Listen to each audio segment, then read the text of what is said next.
gamers. Okay. Hello there. Hi. Hello. How's it going?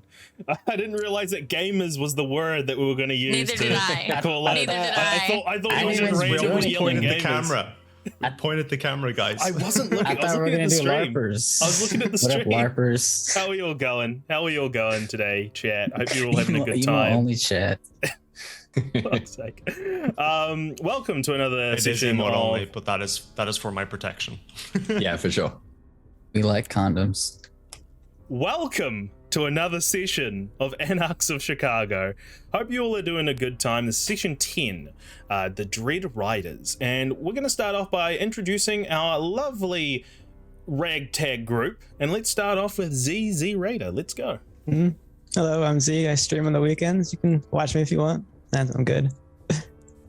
I hate self-promotion. I was anticipating it to like, you've been doing longer and longer intros. I was expecting like something cool this time, but you've regressed, Z. Hi, I'm Kieran, aka Caradan Zero. I am an Australian variety streamer. I'm playing Jack Cannon Davis. Should be interesting to see what we get up to tonight. Hi, I'm Rachel. I'm playing Elsie Varil. I'm a variety streamer as well here on Twitch at Sweetbeat. And I'm excited for today's session too. Storyteller talked it up.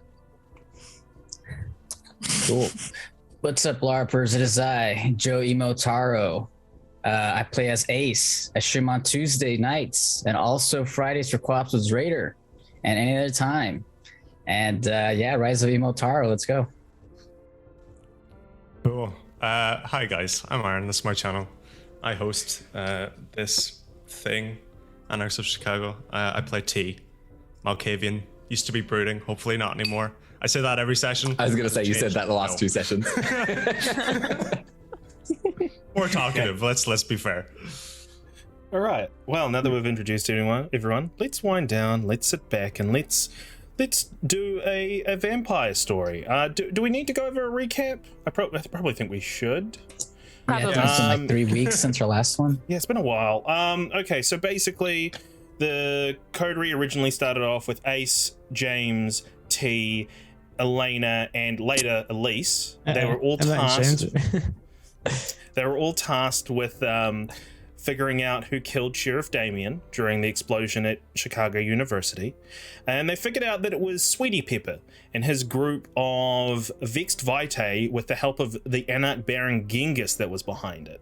Now, James and Elena, they both, James disappeared and Elena also mysteriously disappeared. And now we pick up 3 months later, where Ace, T, and Elise all group back up together, joined by Lou Pierce and Jack Cannon Davis, as Sweetie Pepper attacked Elise's club, the Asylum, in pursuit of Ace and T, and caused a lot of mischief that brought down the Second Inquisition onto them. And after some back and forth and some scouting, they figured out something called Operation Phosphor Sun, which seems to be a way for the Second Inquisition to track kindred around Chicago. They also ran afoul of they found out that Ace's missing badge, his missing CIA badge, is in Riverdale at the moment. And T and Lou went to investigate that and have a look, and then that's where they saw that there was a gang shootout happening in a warehouse. And that's where we left things last time.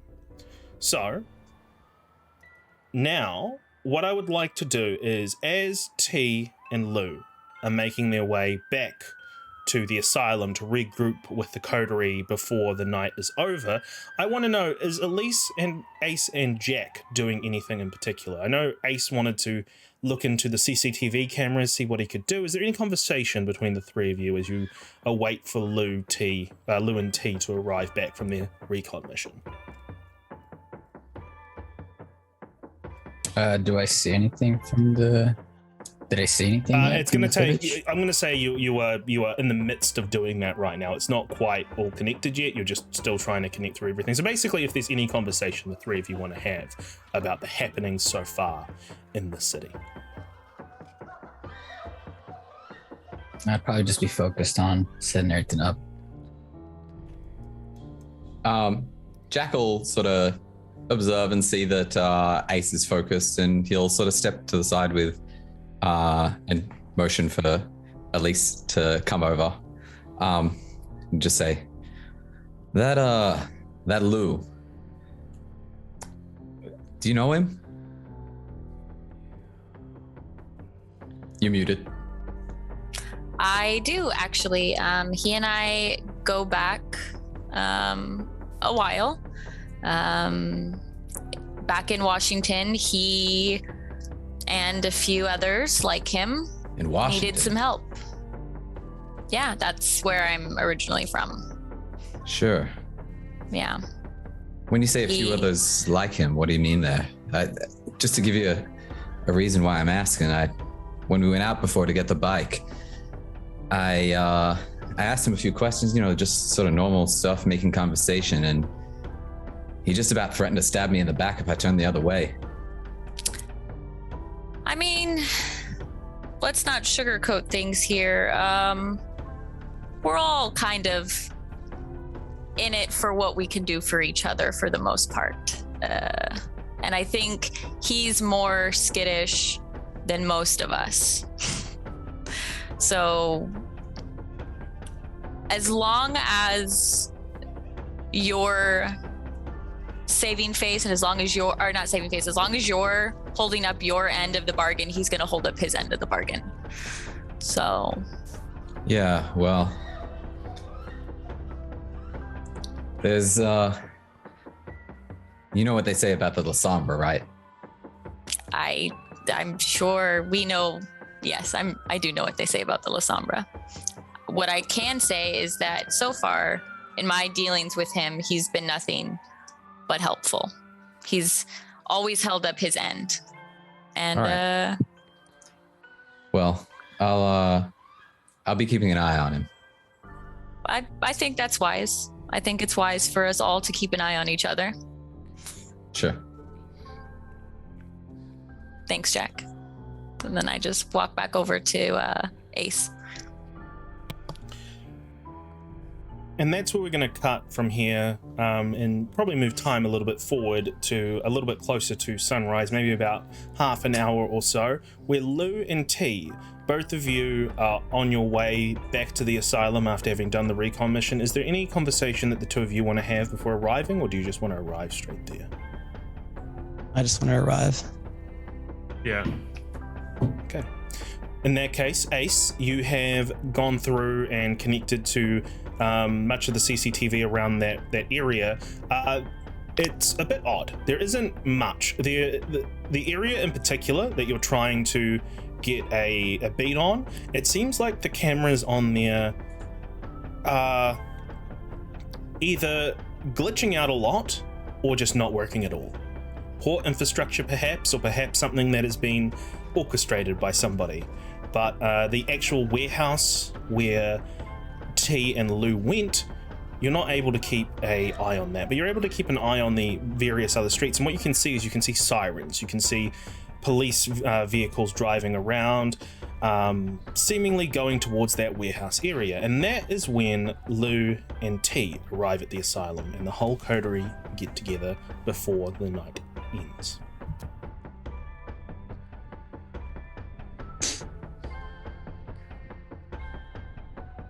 So, what'd you see? It was some kind of gang warfare or something. Not really sure what I saw. T?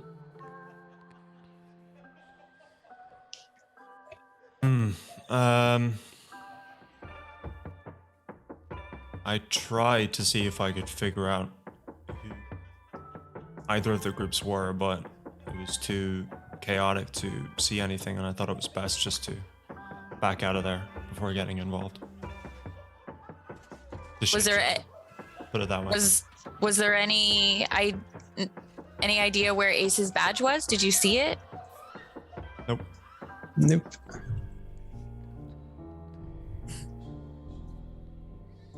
That sucks.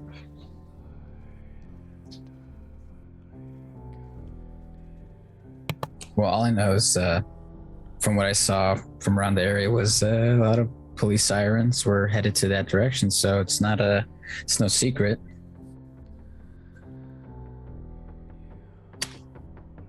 Maybe right. maybe you can get your badge through there. Like if police are going there, maybe it could be recovered. I don't think we could trust the police right now. Well, yeah, you're probably right. I mean, should we wait till it dies down and then I could probably go check to see if they have my stuff there? But I highly doubt it. I think it's probably going to be investigated for a bit. So, I don't know. Could risk it. Is your badge really worth all this? Yeah. It's being used to commit some crimes around and I'm getting hunted for it too. By they're sending, I guess, investigators or I guess say hitman to find me. And What kind of hitman? well, you know what they do. We talking just local gangs? Yeah. I would say local gangs, yeah, pretty much. So I mean, something I can't handle myself, but I'm just worried about someone in particular. Also, your badge is kind of like it's like a key. It gets us into things. It gets us into places. It gets us information. So, like, That's true. it would be ideal if we could get it back, not only for your, safety, but so that we could have that as a resource again. Is it it's still in the you can still track it, right? Is it still in the same spot? Oh yeah, I should probably check that actually. Here, let me check real quick. I check. Okay. You check. The first thing you notice before you even go into the tracking app is the time. And the time is dangerously close to sunrise. You know that some of the members here have got their own places to go, so maybe it's best to tell everyone to retreat for the night. But before you do that, you have a look at the tracking, and you can see that it's actually moved to another area in Riverdale. Oh, yeah, it's actually been moved to Riverdale, guys. Yeah. But we can't really do an investigation right now because it's getting kind of late. By late, I mean Right. early. Sorry, I'm still not used to this kind of. Yeah, but you know what I mean.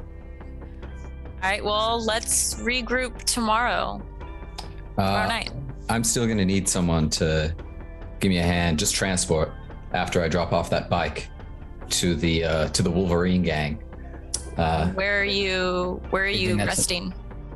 I'll head back to my haven and I'll meet back here first thing tomorrow night, but I'll need someone to come with me so I can actually drop it off and come back. Is that tomorrow night? Yeah. All right. Before you go, I got something for you, but I'll give it to you tomorrow. Sure. Thing you Sounds asked good. for. Yeah. And is the drop-off point near the asylum, Chris? Let's go to the map, actually. I'm the map. Actually, I don't think it's on this main map. I think it is. Where would it be? It is down here. Okay, so it's not near the asylum. I was wondering No, if it was. It's not. Okay. It's not near the asylum. Got it. Actually, yeah, it is on the main map. It is. Where is it? Just need to scroll through here. It is down here, in the back of the Okay. yard. Yeah. Okay. Okay. Cool. All right. So, where is everyone staying for tonight? Tia, you're returning back to your haven. Your haven is fairly close, walking distance. Yeah. Ace. I have my car, right? So I should probably head back because I gotta get the stuff ready for Yeah, Jack. that's fine. I'm gonna head back to my haven too. Well, your haven is the asylum. You're already at your haven. So. Oh, cool. I didn't know that's where we were at. Lou, are you going to go back to the motel with Tommy, or are you just going to stay at the I'm asylum? going back. Okay. Yeah. So everyone retreats for another night just before the sun rises. Now, the sun rises, the city comes back to life, people mill about within normal business, another gang shooting in Chicago. It's become par for the course, really, in this city as of late. Lots of violence happening here. And it's Monday. People getting up for their daily jobs, cursing the fact that the weekend is far too short and yet so far away as well. The mortals conduct their business during the day. Actually, sorry, I forgot one thing. So let's just rewind a little bit to when T. Yeah, give me a smooch. Forgot to give you a smooch. Where T arrives back in his apartment. Now, This T. isn't good. I don't like this. Finally. Finally, he's dead. You go to unlock the door of your of the O'Doyle building, I believe it's called, right? The O'Doyle building. Yes. You go to unlock the door, but that's when you realize it's already unlocked. Uh-oh, stinky. Okay. Okay, do you open the door and enter in, or what do you do? How open is it? Is it It's not open, it's or is it closed. just ajar. It's closed, but it's not locked. You definitely locked it before you left, because you always lock your door when you're not home. It's unlocked.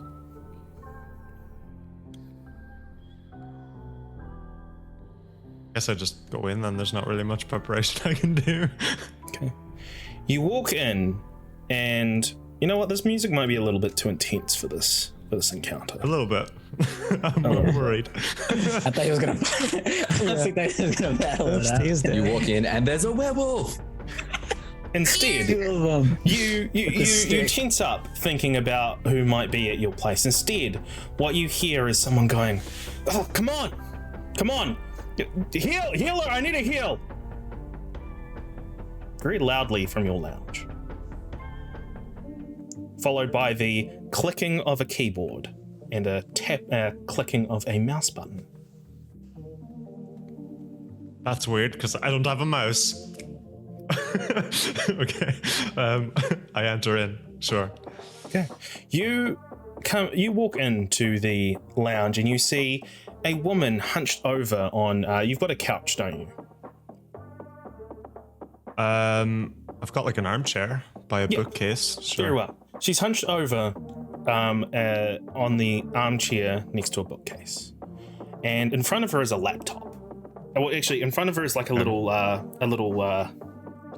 board, and then on top of that is a laptop, and she's busy just clicking and typing into the laptop, not even noticing you. She has a grey hoodie on, covering most of her face, but red hair spills out from one side of the hoodie, but she's just completely focused on whatever this is that's on her laptop. She hasn't even really noticed you, and she just says, "Come on, fuck!" Oh, she's Who's arguing. playing fucking video games in my house? You call yourself a healer? Thanks. Come on. Thanks for the raid, Night Prophecies. I appreciate you. Welcome, LARPers. Dude, I don't like. Can I see anything besides the red hair, or do I just see red hair? You just I see, recognize well, you this see the person? red hair, and you do see one side of her face. It's she's like this beautiful looking 20-year-old who's just got long flowing red hair coming out of one side of her hoodie. You can't really see the left side of her face, but give me a wits awareness, please. Okay, I can do that. Beats aware. 3. It's not a particularly hard check, but her left hand, which is clutching at the mouse, you can actually see it's a bit malformed. Like it's like a club almost, just like it's like a paw, as it's as she's clicking away and pushing all the buttons on her specialized MMO mouse. Wow.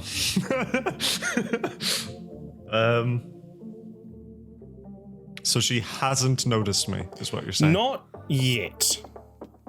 She's very much engrossed in. I'm gonna obfuscate then. just cause. Okay. How long? Okay. Yeah. So Sure. you obfuscate. You just gonna do the I'm a free one? rouse check. Yeah, you got a rouse check for that. I don't have a free one. That's right. You don't. Obfuscate. Just checking if I could re-roll if I failed the rouse, but I can't. I succeeded anyways. I'm cool. Okay. So you obfuscate. Eventually, she just sighs and she just says, "That was a dungeon." And she looks up, looks down at the computer, and she's just like, "Bronwyn told me he'd be here. It's getting close to sunrise. Oh well." Closes the laptop, and she goes to walk out. That face. I I didn't need to obfuscate at all. At this point, obviously I've opened the door. The door's open. It's weird that she didn't notice that the door is open, but still in my obfuscated form, I'm just going to close the door. She seems very, very aloof. Well, okay, so you close the door behind her as she walks out? Yeah, and Okay. I then unobfuscate, obviously, because I'm touching something. Yeah. So what happens No, is she doesn't actually... she's like in the house, but like I'm in front of her, so I just closed the door. She stood in front of me. Yeah. And she'll just go, "Oh, Okay. oh, you nearly made me drop my laptop. This isn't a cheap piece of hardware, you know?" Well, Been here look the like whole I time? care. Well, no, not really. Gabriella, by the way. She puts her hand out. Her good hand. Sure, I shake it. Now that you're close to her, you can actually see, although the left side of her face is all shadowed, you can see it's almost like there's burn marks all across her face. And she'll just say, "Yeah, so Bronwyn asked for a favor. Asked me to upgrade your tech. Upgraded your tech. You're welcome. Waited all night here. Luckily there was a raid going on, so they got some pretty shit Wi-Fi here, but you know, I can do. Upgraded your tech. And she reaches into her little satchel and she passes you a beeper. And she's like, "Here." Okay, I take it. Yeah, that's connected to your laptop. So anytime Bronwyn sends you a message, that's going to ping. And then when that pings, I mean, it's not going to show the message.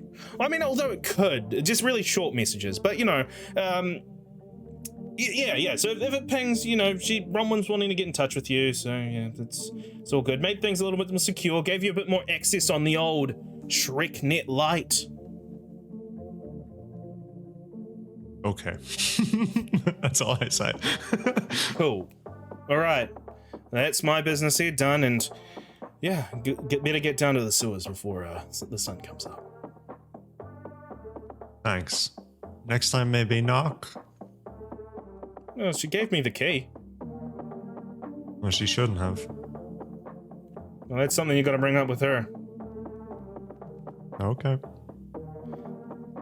And she goes to walk out, and she goes to open the door, and she pauses at the door frame before she says, "You were the Malkavian, the one who found out about who killed Damien, right?" Might be. Yeah.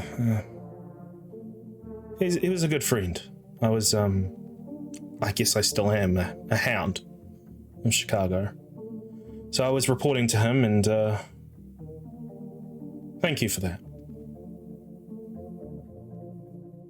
Just in a day's work. Catch you later, T. Bye. And she I don't leaves. even remember her name. All So right. little I care. And that's where we catch back up to what I was saying before with the daytime coming, the moving through the mortals' lives as they go about their Monday business. And when the sun sets, that is when the kindred of Chicago rise. Now, everyone give me a rouse check, please, and recover your willpower equal to your composure or resolve, whichever's highest.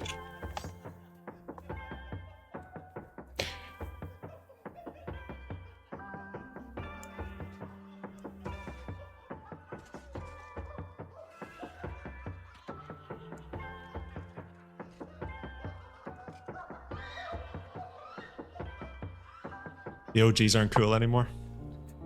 All right, is everyone roused? I did, yeah. Yes. Yep. Before see. day comes up, Chris, I'm gonna change the locks on my house. All right, give me a intelligence plus craft plus your carpentry skill. Okay. Are you wearing overalls while you do this? 100%. They're like weird custom suit overalls. They look like a suit, but they're overalls. Okay. So T and Ace gain a hunger. Joe, you were entering it in wrong on your sheets last time. So to gain a hunger, you just add on to the hunger tracker. That did. No, you had it the other way around, where you I saw that you had like 3 hunger on there, and I was like, no, you have 1. Oh yeah, I fixed it. But yeah, I added 1 hunger to. It's fine.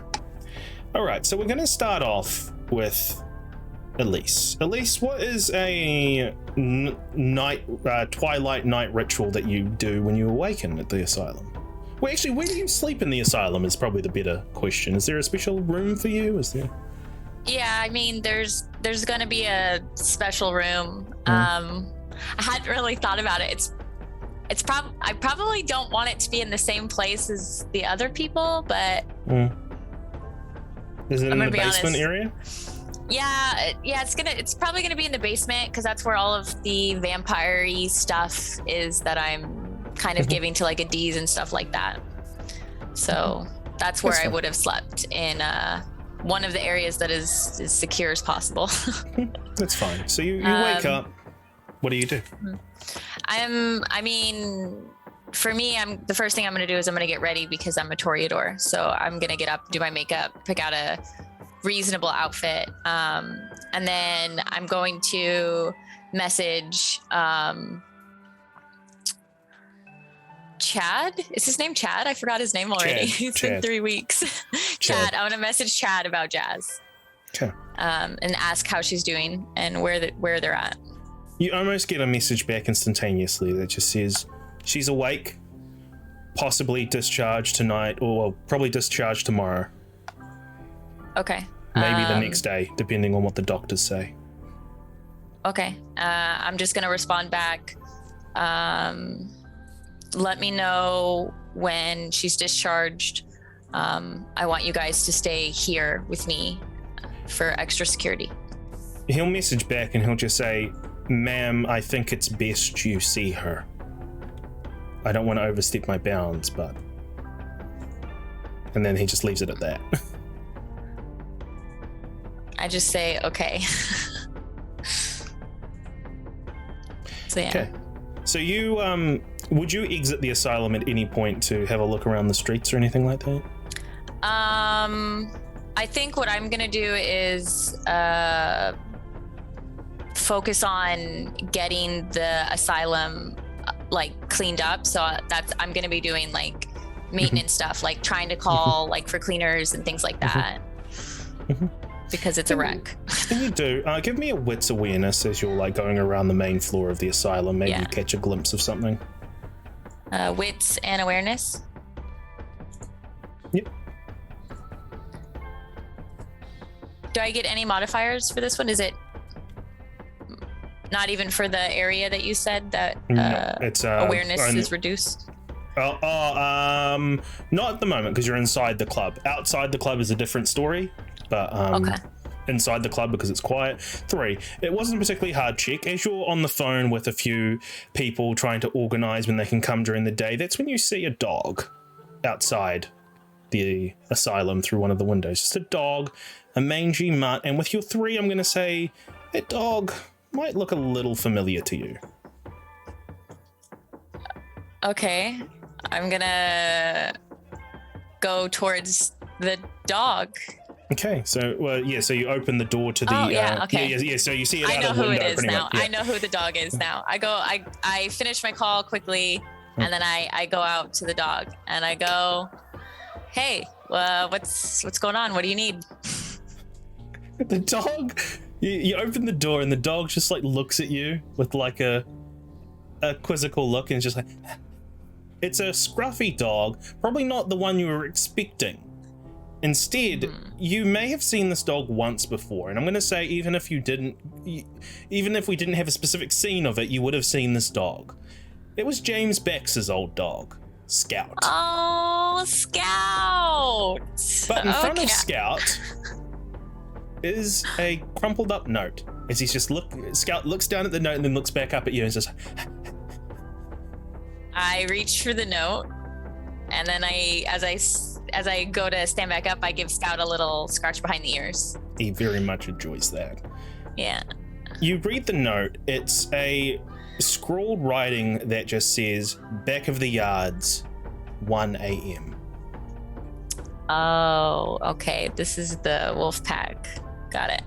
As soon as you've read the note, Scout will just get back up and just trot off. Like, bye, Scout. And then I pull out my phone, and then I send a message to Jack that I got a note that says back of the yards at 1 a.m. from Wolfpack. Okay. And in fact, that might be the perfect moment to cut over to Jack. Now, Jack, you awaken in your haven. You awaken in your usual surroundings with your usual materials. Is there anything that you're going to do before you leave? Yeah, I anticipate that we're probably going into gang territory at some point tonight. So I'm going to take not the automatic weapon that I got from the Second Inquisition people, but like my normal rifle with me tonight.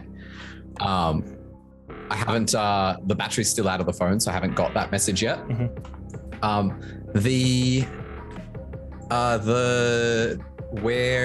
forgetting his name now. Where is he? Carl Blackburn. Is his, where he sets up camp, is that near enough to me that I could swing by there quickly, or is that going to be like a thing that takes a bit of time? For sure. Cool. I am going to scout around and I'm going to look at the traps that he's set up tonight. Good. And see if, because previously in, I think it was the first session, I had taken apart one of his traps that had been poorly made and put it back together in a better way and put it next to that dead bunny from my first scene. I'm checking to see if he's taken notes from the way that I fixed his traps. Okay. In fact, and this is the funny thing when you exit your little bunker, is you don't even have much of a chance to really go out and look for Carl, because Carl just happens to be walking past this area right now, and he sees you as you exit, and he just says, "Oh, jeez." And actually, I should ask, how is it? How camouflaged is your bunker entrance? I think it's pretty well hidden. I think that'd be an appropriate reaction. Yeah. So and he'll just say, "Oh my goodness, you're just hiding down there." Hunter's got a hunt. What are you doing here, friend? Carl, by the way, is a man with a big, long grey beard, sort of curly hair, very rotund figure, and with a stained singlet. He just looks at you. He's just like, I was just going out to town. I didn't know there was anyone else here in the woods with me. This part of the woods, my part of the woods. You best keep your distance. Hunting accidents happen. Wouldn't want to accidentally send a stray round your way. Right. No, that's fine. I understand that. Yeah, no, hunting accidents happen. I mean, I got traps around the place as well, so make sure you don't fall in any of those. I'm pretty good at making some traps. Caught anything lately? Yeah, I caught like 2 or 3 rabbits. What about yourself? 2 or 3 here or there. Right, that's cool. He looks you up and down, and he examines you, and he says, "I take it from the dog tags you were Army too?" Yeah. I was Vietnam veteran. myself, 119th Infantry. Iraq? Yeah. First Iraq War. Yeah. still going, you know? It's never ending, and I'm sorry. I'm sorry. I mean, they thought Vietnam was a waste of time, but that's why I came out here. I wanted to get away from all that bullshit. And I just don't say anything. I'm just unblinking, staring at him. He'll just say, "All right. Well, hey, look, I'm going to a veteran center tonight. So within Chicago, they have good food. If you want to come, feel free to come. I hate those things. Yeah, I mean, it's put on by smug assholes who don't know what it means to be in the shit. This one's a little different. They're all kind of like us, you know? Broken by the war. It's the only support I really have outside of... Oh, even my family's abandoned me now. I don't know. It might do you some good. The offer's there anyway. And I just nod. All right, Carl, by the way. It's his hand up. Do you shake his hand? I've got the rifle in this hand, so I kind of just look down at the rifle, look at him, look at my hand, and... Right. You're gonna be, what are you hunting out here?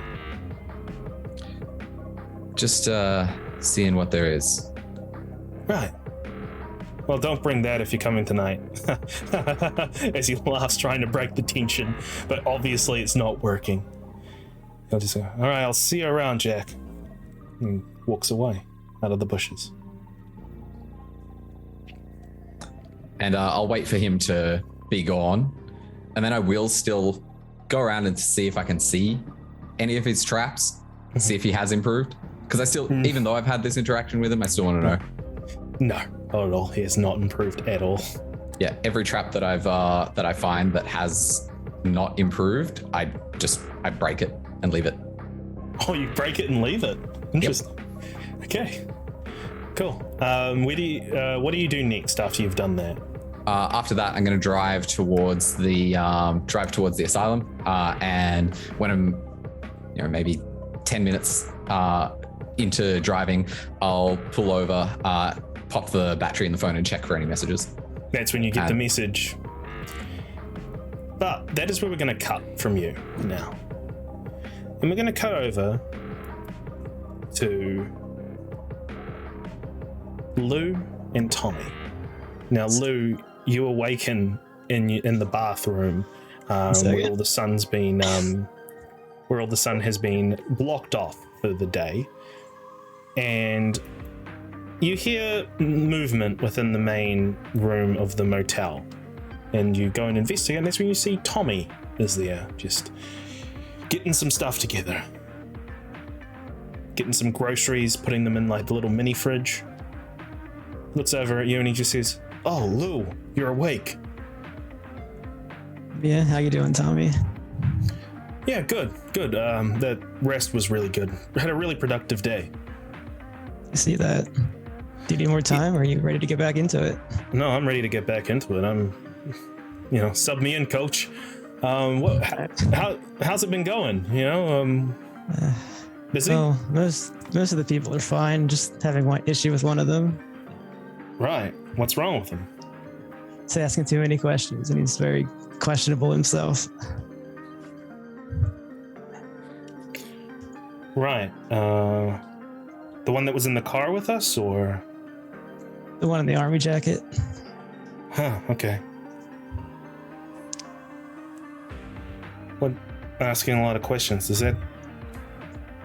I mean, that's ringing a few red flags for me. I don't know about you. Yeah, that's what I thought too. He's also very clearly drinking kindred blood. Huh. Right. The offer to Milwaukee still stands. Yeah, but I think we should just see how it goes still. All right. So, do I need to bring a weapon tonight? What are we doing? Yeah, definitely bring a weapon. Can you at least tell me what we're doing? What is it that you've been, you've gotten yourself into? I need to bring a weapon. Well, it appears Ace has lost his badge somewhere. It's being used to impersonate him. Right. Okay. The people that took it are some kind of gang, so we need to be armed and ready to fight them. Got it. Okay. And he, with that, he moves over to the bedside table, opens a drawer, grabs out a handgun, pops it back, places it in his waistband, and he's just like, "Okay, let's go. Do you want me to drive, or are you driving?" Yeah, you better drive. I've tested my luck enough. Right. Okay. No, that's fine. I'm used to it. As you're walking out, he'll as you're making your way to the car, he'll say to you, "By the way, Lou, is this thing with the badge, is that a time-sensitive thing?" I honestly don't know the answer to that. Okay, no, that's fine. I just look, I've been trying to make us some money, and I think I found some way to make us some quick money, but we need to do that in the next few hours or so. So if you're okay, no, I don't think it is, but I'd like you to be with me in case it is. Okay, I'll see what this is then. Cool. No, that's great. All right. Are we going to the we going to the club? We going to that guy's place? Where are we going? I guess we're meeting up at the club. All right, to the club. He hops in the driver's seat. You hop in the passenger seat, and you drive off. Ace. You wake up in your haven and just get straight into work. So you're going to craft this thing for Jack, correct? Right. Okay. So what I need from you is I'll need an intelligence plus craft plus 1 in order to make this little device for Jack. And also, Jack, I should ask, did you go to the club in the with the stolen motorcycle? So yeah, so last night I would have left my bike at the club. I'm pretty sure that's where it was at the end of last session, and then I drove the stolen bike home and drove the stolen bike back. Cool. Is it gonna be a hard roll? Because I'll Not a do a particular brass one. check. Not a particularly hard one. All right. About normal difficulty. Messy critical. All right. It's So super ridiculous. strong. It's super strong. Fuck. We are gonna just go simple here, and you just gain a hunger. What?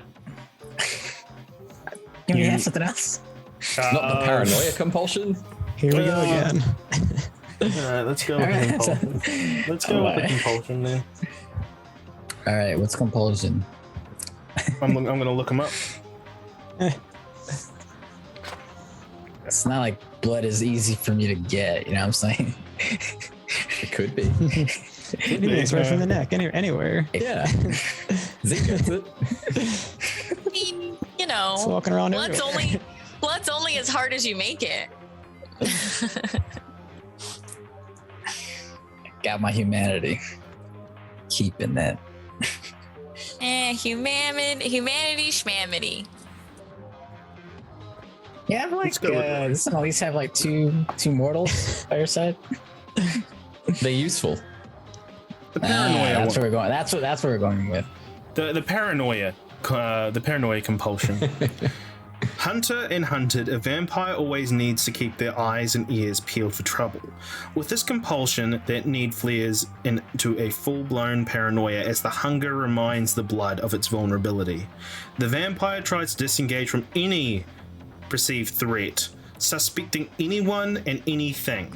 Any action not taking towards that immediate end incurs a 2 dice penalty.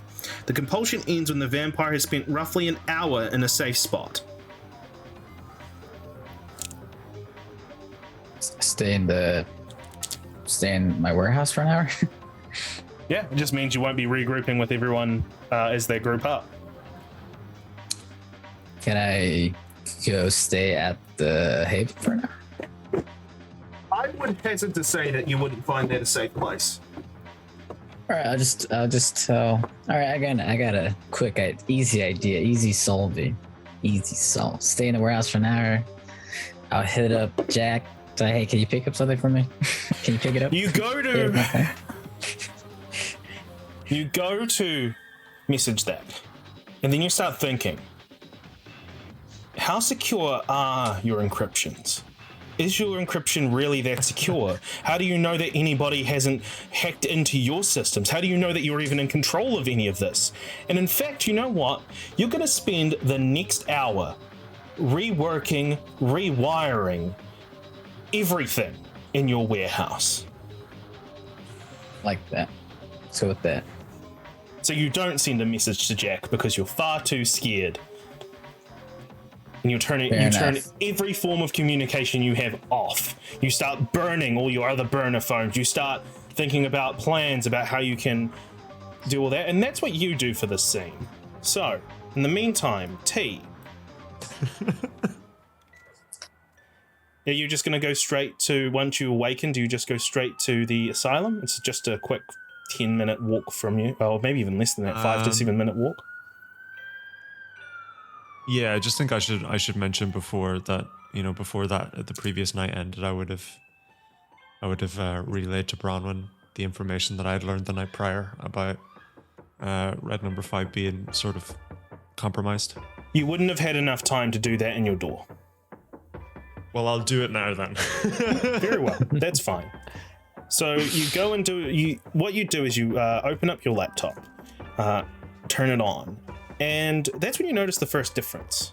Rather than it just being a direct message relay, what it is now, what this person Gabriella has done to it, is basically it's like an online forum message board where people are posting anonymous posts, kind of similar to a 4chan or something like that, where they're just posting anonymous threads.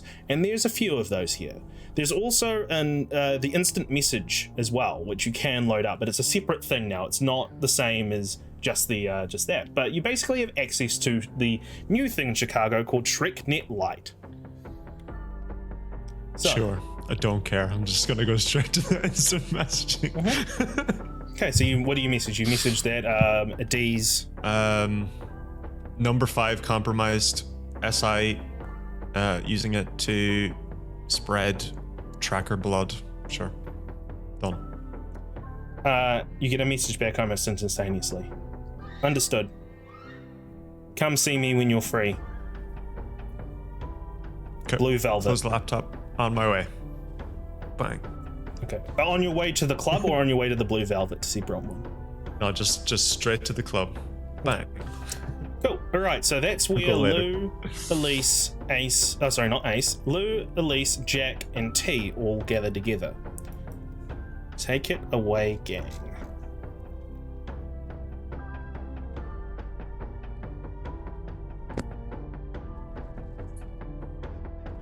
Okay, so it looks like we're missing Ace right now. Has anybody heard from him? No. Hold on, I'll have a look. And I put battery in the phone. Nah, nothing. I shoot him a text. Obviously, I'm not going to get anything back. I go, okay, well, since Ace is disposed, do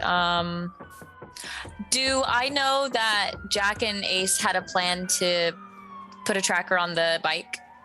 Was I around for that conversation? You were privy to that, but Jack is free to tell you right now if he wants. Okay. I'll be like, so, Jack, I sent you that message. It looks like at 1 a.m. is when we need to meet.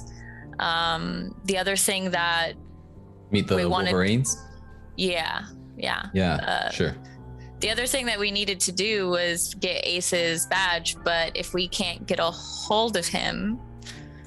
And he was gonna, those tracker cards? He was gonna make one that could slip under the lining of the bike seat that we're giving to the Wolverines. So it's a little strange that he's not here. Yeah, I mean, that'll be really helpful, actually. Do you know where he'd be? I know where his haven is. I'm not sure why he's not answering. It's a little bit concerning. Normally he would respond right away. Should we check it out? I don't know. What do you guys think? T, do you think we should go check on him?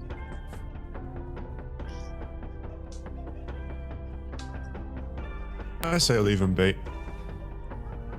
All right, we're gonna do the opposite of what T does. He'll get in touch when he gets in touch. It's not No like issue. a child. Tommy pulls you aside, and he's just like, Lou, I don't know, maybe this is just me talking, but if they're gonna go and look for this person who's the reason why we're doing what we're doing tonight, how about you and me, we go and do my thing? Yeah, that sounds good, Tommy. Yeah.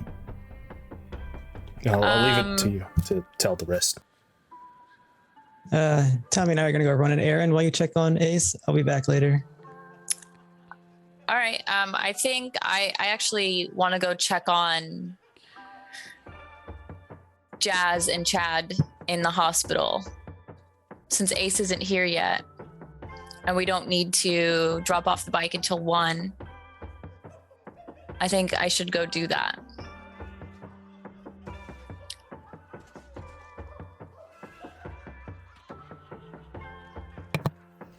Jack, what are you gonna do? Well, I don't know where Ace lives. So I can give you his information if you want to go check on him. Sure. All right. I give him the I imagine he'll have some tools there that we can rig the bike with whatever he's putting together for it. Yeah. So we'll meet back here. How long would it take to get from the asylum to where we're meeting, the back of the yards? It would take around about 1 a.m. on a Monday. It would probably take an hour, maybe. So meet back here maybe 11:30. Give us time to get our shit together and head out to the yards.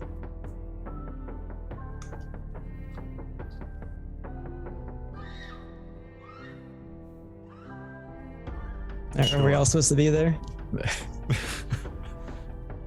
Probably. We don't, in case anything goes down, we should probably be there, because they could always change their mind and decide to attack. At least some of us should be there. If not all of us, some of us for sure, in case things go south. You never know with them. Is this the badge thing, Lou? Is this what we're doing with the badge thing? Is that at the back of the yards? No. It's No. not that.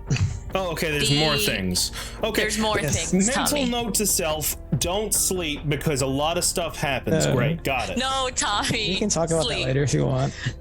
I definitely want to be with Jack when things go down. I'm assuming Ace is going to want to be with Jack when when they do the bike exchange. I don't necessarily know if it should just be one person in case they decide to get a little hyphy. Got it. Okay. That's cool. All right. Lou, you ready to go? I am. Let's go. All right. I have a question for the storyteller. Did T share with us about the information for the blood being tracked? I don't remember if he didn't share that, right? Okay, I wasn't sure. All right. Cool. Before I leave, I'm gonna be like, all right, guys, I'll see you later. I'm gonna go back downstairs. I'm gonna write a note, and I'm gonna stick it under Adiz's door that I need his contact information. Like, I need to be able to reach him. That you do. And then everyone heads off to go do their own thing. Now, let's start off with Lou and Tommy. Now, Lou, you... Not that track. Not that track. Where is it? Lou, you're in the passenger seat. Tommy jumps in the driver's seat, and he just says, "All right, so I mean, I guess before I say my thing, how about you say your thing, and then I don't know. It seems like a lot happened, and you're skimped a little bit on the details. A bike? What's going on with that?" he stole something from some kindred gang. They want him to steal my bike back.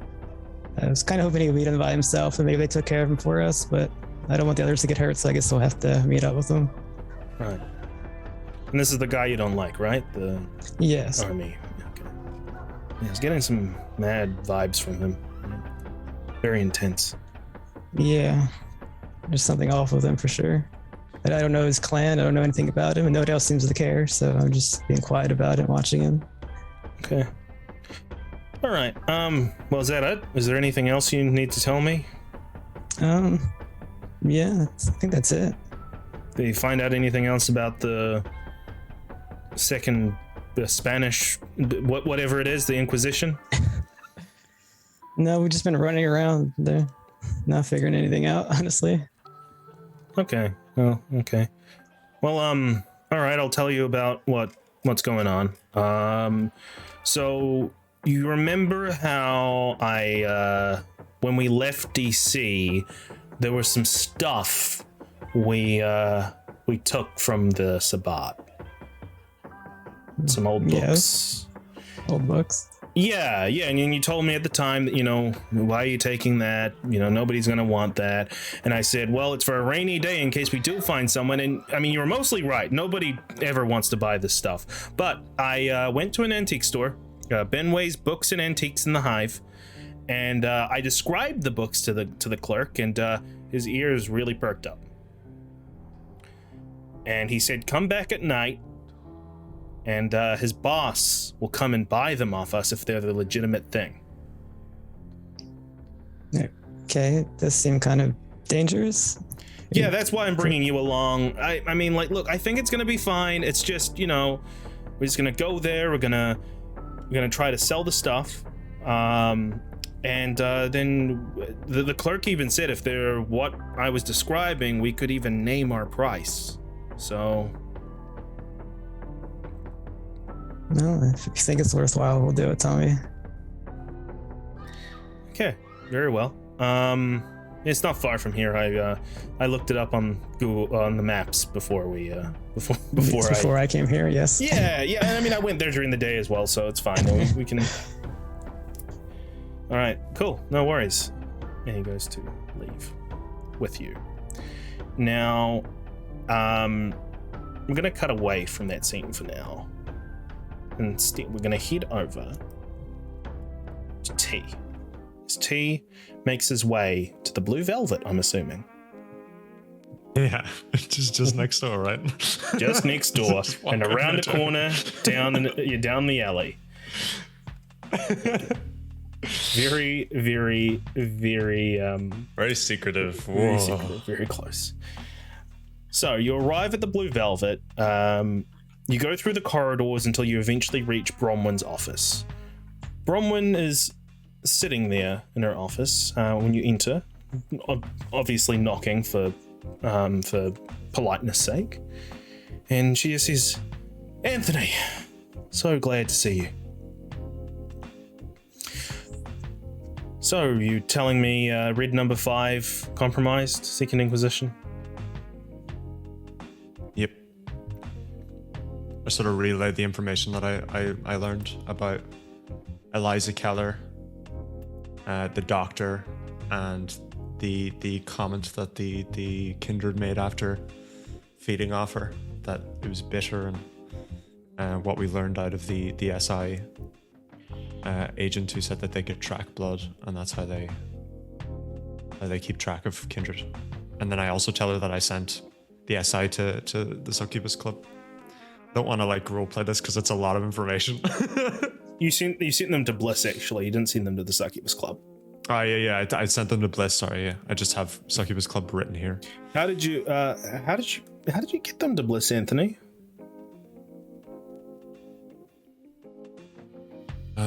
Let's say I had a contact that may or may not have been a part of SI. And is that a concern? I used him to my advantage. Is that a concern? Do you want to disclose who that contact is? Not particularly. It can't be tracked to me, so there's nothing to worry about. Okay. Well, thank you for that. To be honest, that's not the reason I called you here. You could have just told me all that over the messaging on the ShrekNet. Did Gabriella see you, by the way? Yep, she broke into my house. Well, she doesn't break in if I give her a key. Oh. And also, it's not your house, Anthony. It's... You're borrowing it off me. Yep. Anyway, speaking of houses,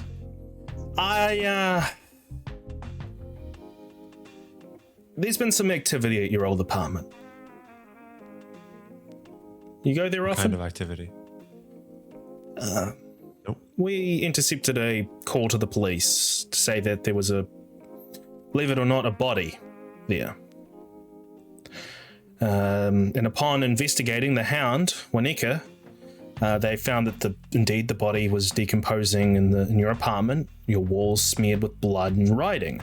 Now, my first instinct is that I misjudged you and that maybe having you under my employ and letting you go off my leash, maybe you might have done this, but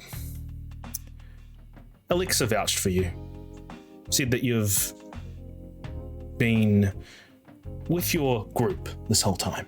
So I tend to believe them when they tell me this information. So you're in the clear. But I suspect there was some ritualism here. It was pretty bad.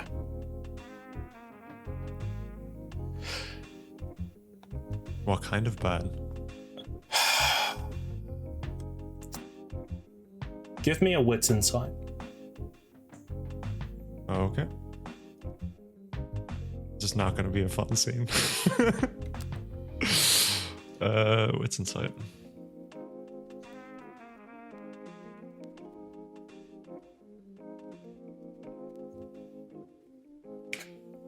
Messy.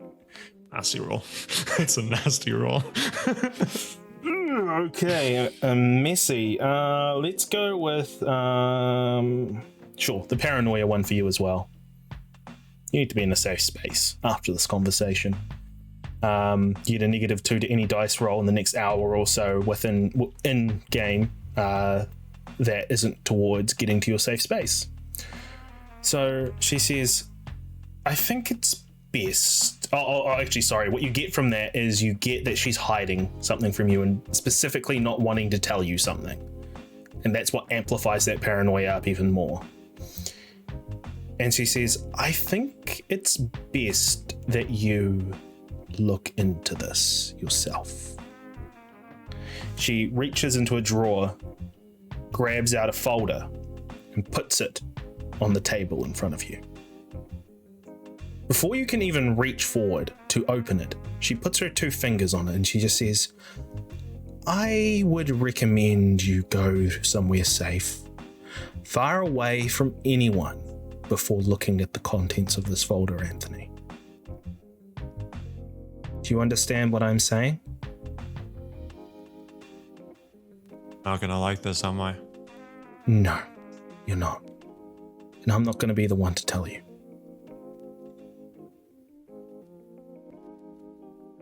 You have until the end of the night to look into this before we clean it up, because it needs to be cleaned up. Okay. With that, okay, she releases her fingers from the folder, allowing you to grab the folder. Sort of like turn my head as I pick it up, and I'm just sort of like not trying to look at it at all. The folder. I know it's like not visible, but I don't want to look at any of it. Yeah. As you go, and when you grab that, do you go to walk out? I start going that way, yeah. She'll stop you as you go to the door, and she'll just say, Anthony, just one final thing. Turn back. The asylum with the Inquisition and the attack with Sweetie Pepper, that was very loud. A lot of cameras, a lot of people saw that. It's been covered up by the Blue Bloods, the group I'm affiliated with, the faction I'm affiliated with, I should say. Namely, the Ventrus, Horatio Ballard, and Amelia Locke. I don't expect this to be a free pass for you and your group. And I'm just wanting to let you know that they're probably going to come and ask for payment sooner rather than later. Yeah. And I would very much like it if you would cooperate with them, because we are part of the same group and you are working for me. So any actions done against them or any resistance is going to reflect badly on me. And that goes for your whole group. Yeah. Right. What was the second name, sorry? Amelia Locke. Amelia. I thought it was Victoria. Okay. You go to leave. Where do you go for your place of safety? See, this is difficult now because of what you said at the start of this conversation as a I joke know. towards me. That my haven is not my haven. You piece of shit. I know.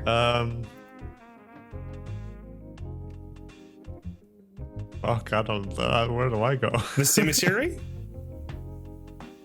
No, that's not a safe place at all. It's a very open place. Fuck. It's bad, but I kind of want to go to Ace's place. Okay, Bunker. that's fine. You can head over to Ace's place, and we can follow back on that scene when you do. Looks like. All right. Now, let's go over to Elise. Elise, you go to Lakeshore Hospital, where Jazz is staying. The doors open. There's quite a few people here. As I mentioned, as the day came, it's quite a lot of attacks happening in Chicago as of late. But you go through the rooms, move your way around. It's very uncomfortable here. There's just this feeling, this atmosphere of just sickness and lack of hope, almost, with some of this. And there's also chaos. But eventually you arrive at the room where Chad gave you for where Jazz is. The door is slightly ajar. Opening the door, you can see Chad's back as he's sitting, talking to Jazz, who's sitting up on the bed as it's kind of been, it's been, what's the word for it? Where it's like you can move. Yeah. Yeah, I know what you're talking about. Yeah. I can't think of the word though. Tilted? Yeah. Tilted. I guess raised. Tilted. Yeah. Tilted. Raised. Yeah. It has been raised. She looks up at you, and there's a happiness in her eyes. That causes Chad to turn around. He looks like a mess, bags under his eyes, stubble over his face, and he just says, "Oh, ma'am, I'm so glad you're here." And when he moves, that's when you see it. There's this bandage around Jazz's neck, very heavy bandage. And he just says, "Ma'am, do you mind if we have a talk out in the hallway?" Sure. Let's talk in the hallway. I also want to have a sense of the unseen up because I know that I'm going to this place and I'm nervous about leading people. So That's fine. just throwing that up. That's fine. I'll ask you to roll when it's appropriate. Okay. Chad turns back around to Jazz and he just grabs Jazz's hand and he just says, "I'm just gonna go talk with the ma'am. You just rest up, watch some TV, okay?" You see Jazz nod. Chad goes out into the hallway with you. He lets his shoulders slump. And he just rubs his eyes and he just says, "Oh, sorry, I've been awake for her." How bad is it? She's conscious. That's better than yesterday. She was in a coma yesterday, but There's a lot of damage to her vocal cords. She can't talk. Just wanted to warn you about that before you came in, ma'am. Is she ever going to be able to talk again? The doctors, they don't know. Got it. Yeah, I think she's hanging in there. Considering, she's not going to be able to do her job anymore. Not going to be able to help you anymore. We'll figure it out. Yeah. There's more things that she can do that don't require speaking. And there are other things that I can try to do in order to heal her. Got it. Ma'am, what happened that night? That was fucked. I'm so sorry for swearing, ma'am, but that was absolutely fucked. It was. We were attacked by a group called the Second Inquisition.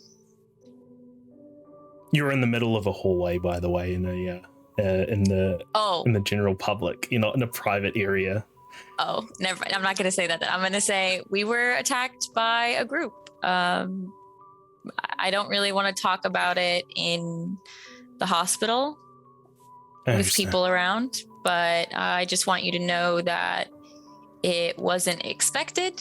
It should have been expected on my part because Chicago is in chaos right now. There's no excuse, but I am putting in overtime to secure the asylum. If there's anything I can do, ma'am, if there's anything I can do, let me know. I know some people from my days in the army. They're freelancers now. I guess mercenaries is what they call them. Might be a bit overkill, but no, it's not. It's absolutely not. To protect us from the kind of people that attacked us, that's exactly what we need. We need people who are skilled. I'll make some calls, ma'am. I can't. Great. After seeing what that thing did to Jazz, I'm just glad it didn't happen to you, ma'am, and you're okay. Yeah, I'm okay, Chad. I was too lax that night, and I shouldn't have left you in the state that I left you in, and I should have been there for Jazz. I should have said no. Chad, I should have. Chad, trust me. Thank you, I appreciate it, but I was lax. I was having a good time, I was enjoying things, and I let the night get away.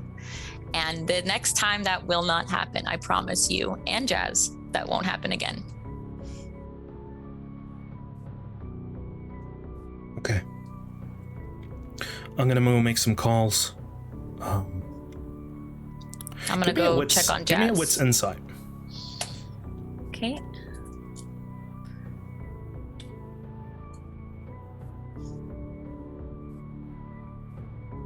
Oof. For one. You're too distracted by Jazz. As Chad goes and walks away to make his calls, you enter the room where Jazz is. As soon as you enter, she just looks at you and a smile just pops over her face. Can I do my Sense the Unseen roll now? Just in case?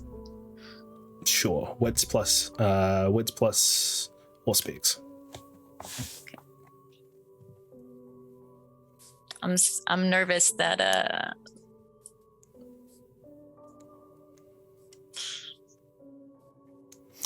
You don't notice anything. You try to look through the sight beyond sight. You don't notice anything out of the ordinary in this room. All you can focus on is Jazz. Her whole attention is towards you. You don't even have awe on at the moment, and she is just completely enraptured by you. Yeah. I'm gonna go over to her, and I'm just going to pet the side of her face and put her hair, pat her hair down and just put my forehead against hers. And she starts crying at this point. yeah, I just sit there with her. And then I whisper, I'm sorry, Jazz. I'm so sorry. This is my fault. She just shakes her head. And then I just smile. And I share that moment with her. And then I promise I'm going to figure out a way to get your voice back.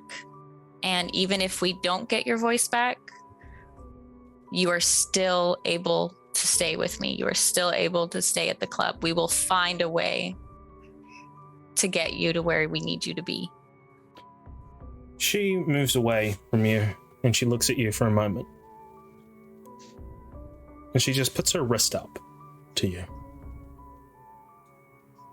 No, not right now, Jazz. I put it down. She looks down. Let's give you some more time to heal. She looks down defeated, almost as if a little part of you, a tiny little part of you, the part that clings to humanity, sees the truth in what's happening here. You have these feelings for these mortals that you have under your control. You think of them as friends. But would they still be your friends if you hadn't have done what you did to them? With that, as those thoughts are going through your head, that is where you hear somebody walk into the room behind you. You just hear somebody say, "Oh, I'm so sorry. I don't mean to be interrupting a moment. Am I interrupting right now?" Who are you? You turn. It's a young man looking to be maybe in his late teens or early 20s. He's standing up very straight. He's in a suit. He's wearing no, he's not wearing a bow tie, but he's in a suit. I actually need to remember what he looks like. Just give me one moment. Oh, this is who I think it is. Okay, he's wearing a green shirt. Very well dressed, very proper. Brown hair that is slicked back. And he just says, "My apologies. My name is Jason Newberry. Pleasure to meet you." As he puts his hand out. I don't accept his hand. I'm like, I don't know who you are. How can I help you? You can't help me at all. You happen to be at my domain right now. I assure you, your friend has had the best care there could be in Chicago. Do you mind having a walk with me, dear? I have a few things we'd like to discuss. As he just smiles at you. I turn to Jazz and I pat her on the shoulder, and then I turn back and I say, "Okay, let's go for a walk." Very well. And he puts his arm out, giving you a chance to interlink yours into his. Do you accept it? Fine, I take it now. He walks down with you and he just says, "You see, the Lakeshore Hospital, this is my area, my domain. This is where I call my stomping grounds. I am proud of what I have built here. And I assure you, and I wasn't lying when I said that your compatriot has had the best care possible here." Okay, Jason. Quite a lot of trouble happening in your neck of the woods as of late. I hear there's a lot of racket. There is, unfortunately. Well, what is your take from that? You know, the city is fractured as it is. No central form of leadership to rally the troops, as it were. You know, if this was back in the day of Loden, he would have smited them all down with his task forces. Well, considering where we're currently at and not wanting to say too much, I think it means that we need to look out for each other. Of course. my mistake. You want to go somewhere a little bit more private. I did mention this is my domain. This is my place. Everyone here, they're far aware not to listen into my conversations. Okay, if you say so, Jason. But if it gives you a peace of mind, he opens a door to an empty hospital room. After you, miss. Thank you. And then I walk through. Closes the door. And he just says, my apologies. Elise, right? I've heard so much about you. Yes, and I have heard nothing about you. Oh, my apologies. I am the Malkavian Primogen, if that's even such a thing these nights. Oh, well, then it's nice to actually meet you. Yes. Well, let's circle back to what I was saying. Central leadership in this city. I see yourself as a up-and-comer. Someone who has a pep in their step and a go-get-'em spirit. I appreciate that. I feel like you might be intimidating other members of your Rose Garden. I certainly hope to not intimidate them. My goal is to provide safety and sanctuary, and honestly, to protect one another as much as we can. We want to protect everyone here in Chicago. Everyone deserves a safe space. That is why I am known as somebody who welcomes those newcomers into the city. Welcomes those, and I am sorry I didn't welcome you when you were new in the city. To be honest, I was rather busy with other things. But to circle back to the other members of the Rose Garden, here's something you have to realize, Elise. You opened up the asylum, and I'm sure it wasn't your choice, but I'm sure the ones who opened it up knew full well what this meant. Yes. 3 or 4 blocks away from the Succubus Club, the other place of the Toreadors. And I don't want to start a baseless rumor here, but it doesn't take much of a leap of the imagination to think about what kind of lengths certain Toreador Primogen might go to make sure that competition is snuffed out before it can fully bloom. So you're implying that the Primogen of the Toreador clan sent the Second Inquisition on my opening night in order to protect their club. Is that about right? Let me rephrase it in a better way. I know firsthand that Annabelle is not a fan of you. I'm sorry to say, your Toreador Primogen. I believe the word CUNT has been used in describing you once or twice. Okay. She sees you as horning in on her turf. Now, whether or not she's behind what's happened, well, that is speculation. I am merely telling you some facts now. And I'll allow you to connect whatever dots you wish. I appreciate the information. I think information is power. So I'm a little bit, I'm wondering what you get out of giving me this information. I sincerely mean it when I say I want this city to be united. I want there to be leadership if such things like the other night are to happen again.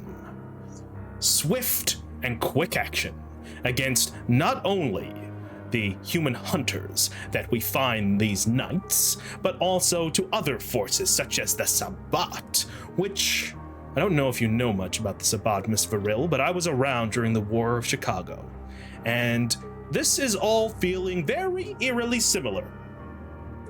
I know quite a bit about the Sabbat, considering I was there in Washington. So, you asked me what I wanted. I will be simple. I want what any kindred wants. I would like to be the one to shepherd us through these dark nights. So you're looking to be the new prince? If my followers are to be believed, I am the best one to be suited to that position. And what if we're sick of the Camarilla? What if we're looking more for freedom to live as each of us deems worthy in Chicago? Do we really need to be united as one force, or could we simply work together in groups? You know what, Miss Varil? I'm not opposed to, if I was to become the new Prince of Chicago. Because let's face it, Jackson, he's been missing for 3 months now. He's not coming back. If I was to be named Prince of Chicago, I would be open to negotiating with the Anarchs, especially if you were leading them. I never said I wanted to be a leader. Well, in order we'll see. to reach what you want, Miss Varel, you may need to get more pull with that group. I don't know what your affiliation with them is, but I'll leave it in your capable hands. Either way, I don't think being it's a in the secret. middle is useful. I think you can get quite a bit of power by being in the middle, by not committing to either. Here's the problem about sitting in the middle, Miss Elise. The problem with sitting in the middle is that you're prone to get splinters in your backside. I'll keep that in mind. Very Jason. well. And as for another answer for your question, I don't think it's a secret. Annabelle is a rival of mine. Annabelle could very well lead this city if her Rose Garden had her way, or had their way, I should say. So, spilling information on my rivals is just par for the course, really. And what if I end up liking Annabelle? What if I'm able to be on her side? What if I can turn her? That's up to you. I'm just merely telling you the facts as they are now. All right. I appreciate that, and I will keep all of this information in mind moving forward. Very well. Have a wonderful night, Elise. I'm sure you have many things to do. I do. Thank you, Jason. Actually, before you leave, 2 things. Thing number 1. Have you seen any Lasombras around other than that Sierra Van Burris? Why would there be La Sombra in Chicago? Well, they're welcome here now. Well, one at Are a they? time. What, you haven't heard about the whole sacrifice that happened?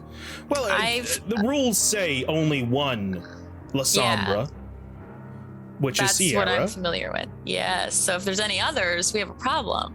Exactly. La Sombra are very, very dangerous. The Sabbat are very, very dangerous.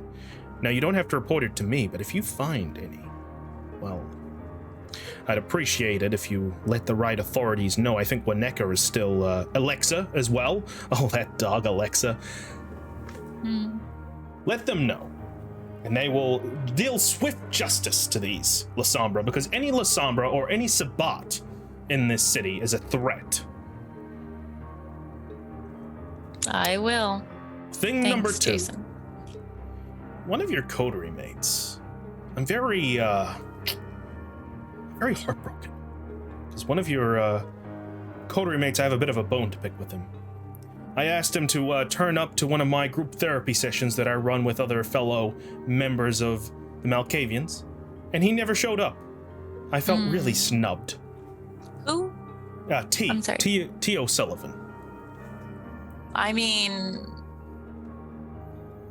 that sounds like a problem between you and T, but knowing T, if you knew anything about him, he's not into group projects. Such a shame. Very well. Elise, I'll let you carry on with your night. All right. Thanks, Jason. I'll see you around. Very well. You go to leave. Where do you go after you have this conversation with Jason? I go back to Jazz, and I'm not going to reach out to anybody else. I'm just going to go back to Jazz and sit with her. You sit with Jazz for a moment, and it's peaceful between the two of you. Thinking about this conversation you've just had with the Malkavian Primogen, Jason Newberry, and thinking about what that could mean, thinking about what his angle is, it's when your phone goes off. After about maybe 20 minutes of being there, your phone goes off, and there's just a message that simply says, "Meet me for a walk in Navy Pier. Our mutual friend has asked me to meet you." Do I know who that's? It's from a number that's just completely like there's just a bunch of different numbers. Okay. I'm gonna turn to Jazz and say, I have to go now. I want you to know that I will see you as soon as you are discharged from the hospital, and I am working some things out to keep you and Chad safer. She nods. And then I leave. Did Chad come back at all during those 20 minutes? Chad's just been hanging around the door, just giving you time. As soon as you go to leave, he'll say, "Ma'am, I made some calls. See, I'll let you know when they're in town." All right. And then I just say, like, Chad, get some sleep. Jazz is okay for now. Somebody else with more power than me has said that she is safe. And at the moment... Do you trust them? At this moment, yes. He is trying to manipulate me and needs me, so yes, I trust him. If it's all the same for you, ma'am, I'm just gonna get some sleep on the chair. All right. I'll see you and Jazz when you're discharged. I'll come to the asylum. And then I go to leave. Okay.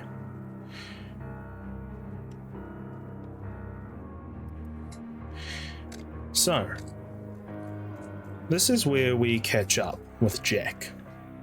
As Jack makes his way to Ace's haven. Ace, you are busy taking everything apart, reworking everything, rewiring everything, doing all the things you need to do to be secure. And that's when you see on the cameras, you see Jack is there. And your mind starts racing. Why is this person here? I barely know him. The fuck is he? What, is he even a friend? Jack, what do you do? The doors are closed to the warehouse. There doesn't seem to be any sign of anyone here. Are the cameras visible, or are they? Are they visible, Ace? Not really. It's kind. I mean, it's not like an obvious camera. It's kind of like it has like a tinted cover on it, so if you like know a bubble, what a camera looks like. That's all right. I'm not looking like super well at it, so I won't see it. So I just go up to the door and I just knock. On the intercom. What do you want, Jack? Hey, I got that bike that we're gonna put the tracker in. We were meant to meet at the asylum. You weren't there, so Elise gave me this address. Why would she do Elise that? gave him your address? What gave her the fucking right? Why would she do that? So you could put the tracker in the bike? But you don't know me. Yeah, but you said, "Hey, look, if now's Wait. not a good time, if you don't want to be able to track those guys, I thought you had beef with them. I thought you wanted to know where they were. I can just take the bike to them without tracking." Do you want to meet me back at the asylum later? Yeah, we gotta meet him in the yards at 1. So, we're meeting at, was it midnight? Midnight at the asylum. Yeah, it was around midnight at the asylum. Yeah.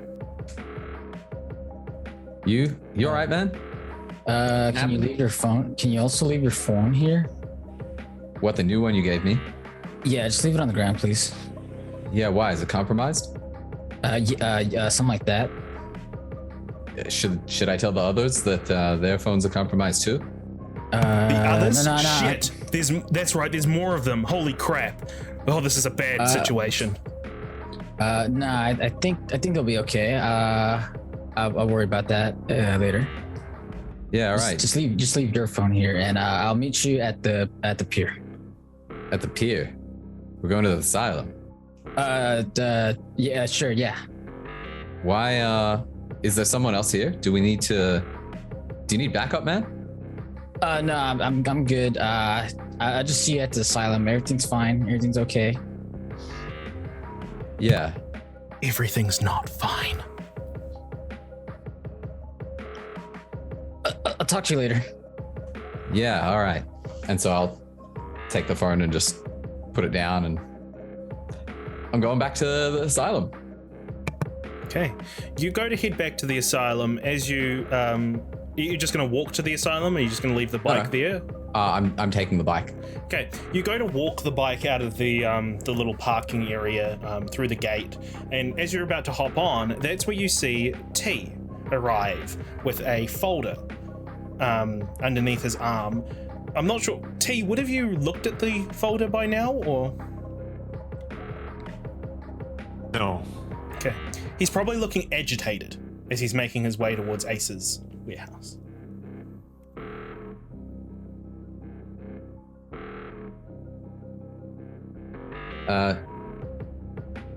T, I think something's going on with Ace, but I don't know. He's gonna meet us at the asylum, so whatever. I just sort of blank him a little bit. I look at him as he says these things, but I don't reply, and I walk past him. As he goes past it, right, Malk, and get on the bike and go. Okay. So, we'll just cover the scene between Ace and T. So Ace, Question: how much time has passed already? About 20 minutes or so. We're both fucked for the next hour. So, Ace, you hurry away from your from the intercom, going shit. What? Oh fuck! And that's when another alert pops up, and you see T, the folder, looking very agitated. Why is he agitated? What's going on? Is this even T? What are you doing here? Not me and Ace. What are you holding? This is important. Why are you looking like that?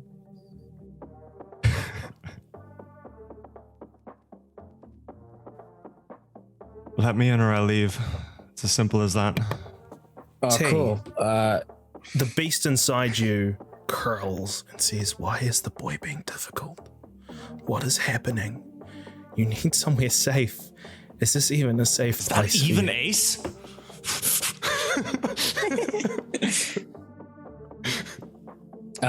You never show up here. I don't even think you like me. Are you even T? Are you even Ace? Am I?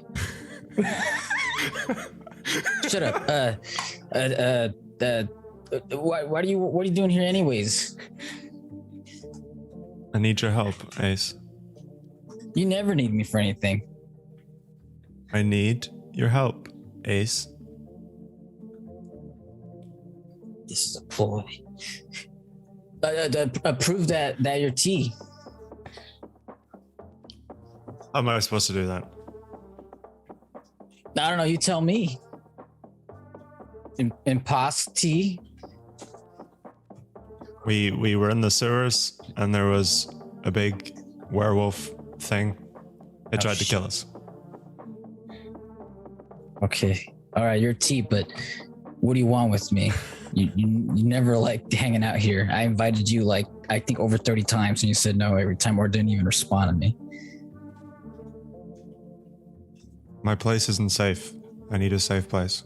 What's wrong with your place? What happened?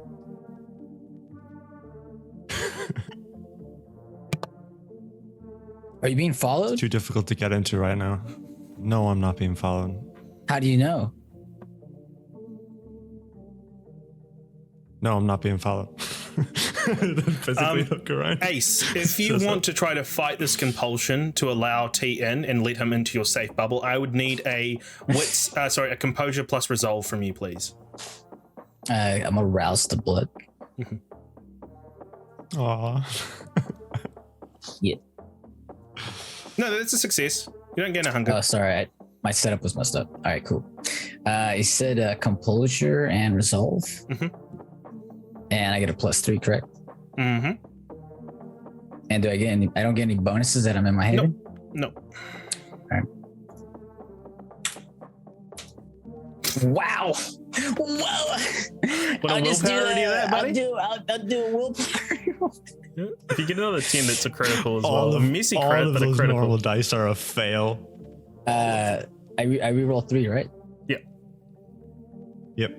3. All right, cool. That's all you needed. You are able to keep control of this paranoia going, no, shut up, this is T. You know, this is the guy who stuck his neck out for you. You tried to, it's T. Let him in. We've been.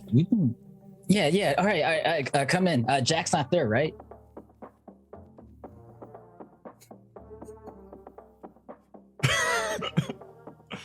I don't think so.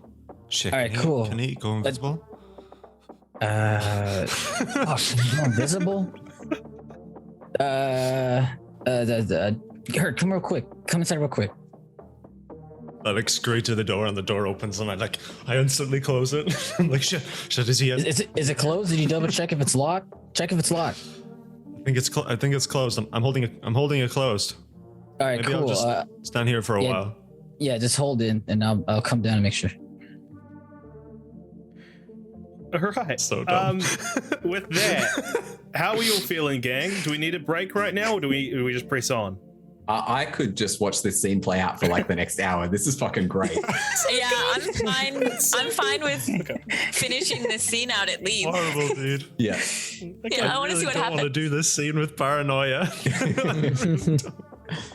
Okay. Well, actually, should we cut away from the scene for Chris. now, or do we continue with the scene? Let's just finish the scene off. I'm already in the mode. Yep, go for it. Yeah. The thing is, even when I open this folder, because of my paranoia compulsion, I'm not going to believe it's true.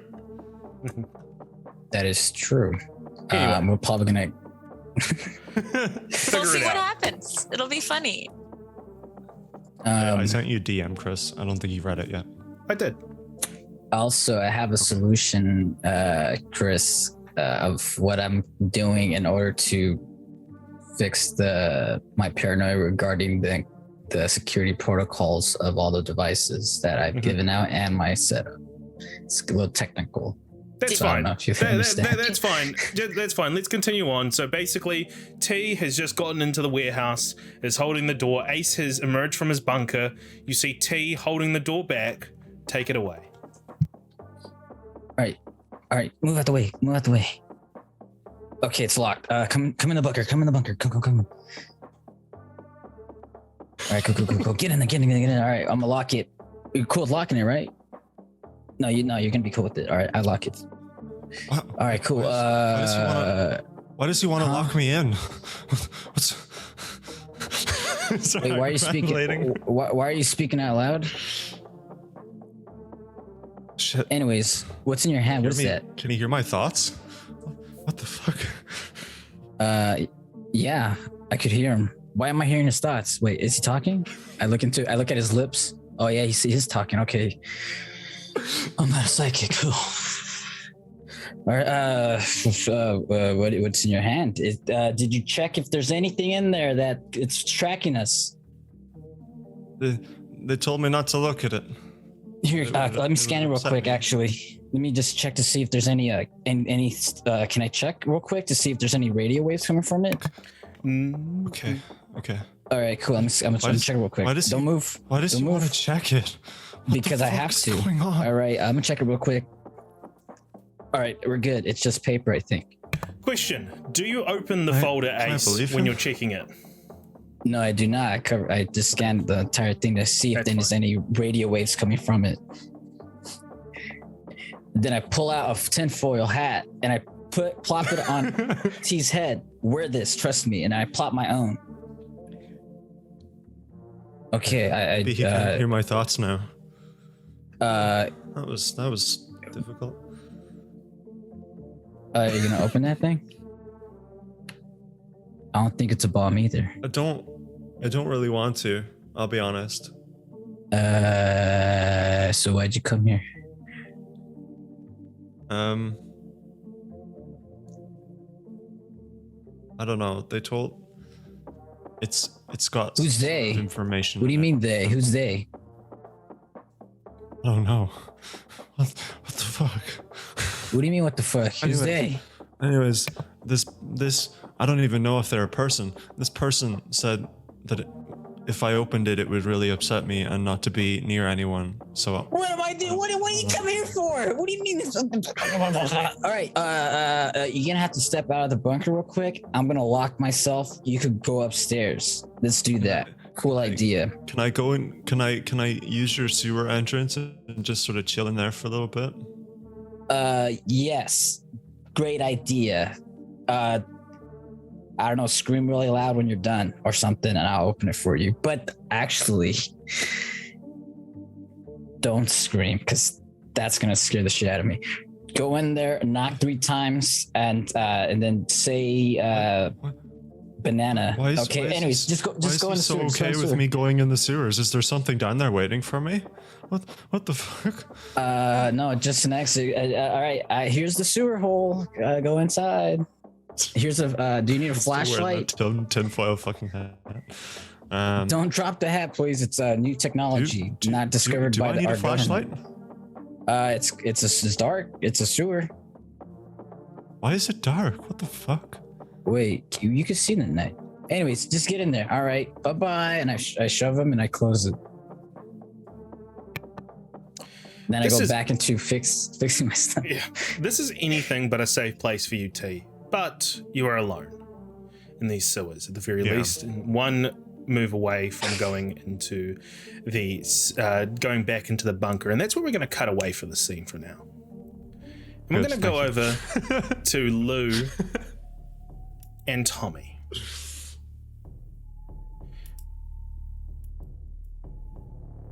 So, Lou, you arrive at Benway's antique shop. Benway's Books and Antiques. There is an alleyway nearby where Tommy will pull over and he'll say, so we're meant to meet the guy back there, and he looks at his clock. Oh wait, hang on. Grabs out his phone. Do you mind just staying in here for a minute, Lou, while I just send this? Yeah. Gets out of the car, sends a message. It takes a little while, takes a few minutes until eventually Tommy knocks on the car and says, "All right, we're up." All right, I looks at the car. Yeah. Tommy opens the driver door, pops the trunk open, goes to the trunk, and underneath around the area where the spare tire is where the various scrolls and books that were taken from the Sabbat in DC are. He grabs them and he says, "Do you want me to hold them, or do you want to keep them yourself?" No, I better hold them. Yeah, that's probably a good idea. Gives them to you. Holding them in your hand, it's like you're remembering the time when you were under the Sword of Cain, under the influence of the Sabbat, the atrocities you did in the name of the text that is the text in your hand. it all just sort of comes flashing back to you and flooding back to you, giving you pause for a moment, which Tommy notices. And he just says, "Are you okay, Lou?" No. What are we gonna do if they ask how we got this? All right, well, how about we come up with a plan before we go? All right, Okay. where did we get it? Well, we had to have stolen it. It's obviously what we did. It's not realistic otherwise. How did we come Because we across just it? fall on the street. Mm-hmm.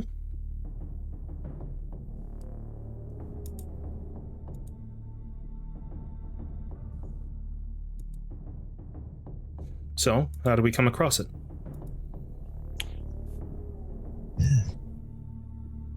I don't know, Tommy, this is your plan. I was just coming along.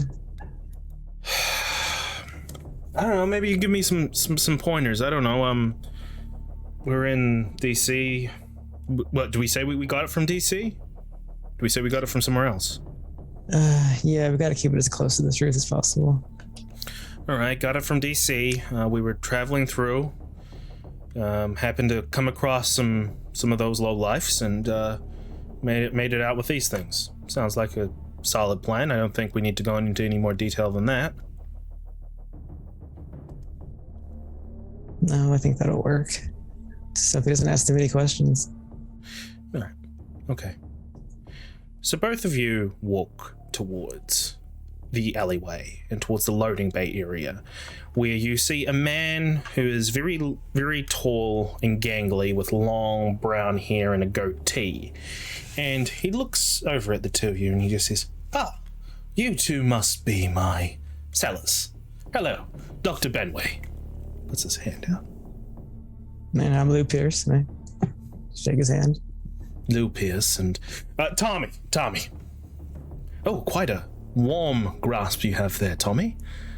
So I understand. Oh, are those the tomes you mentioned? As he points at you, Lou. Yeah, that's what we agreed on. Right. How did you come across these artifacts, if they are indeed the artifacts you claim them to be? Well, we traveled around. We were in Washington, D.C. We came across the group. We took it from them and we ran.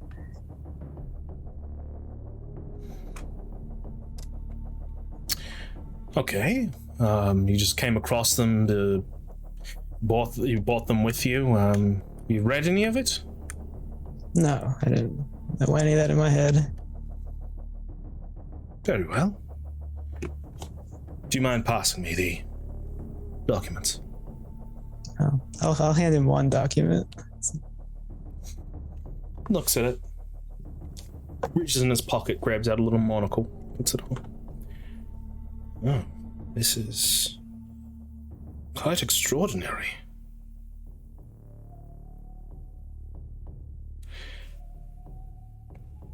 These are indeed tomes of what you claim, or at least this one is. All right, what's your price? Well, what can you give me? I suppose it's a better question. I am a man of great resources.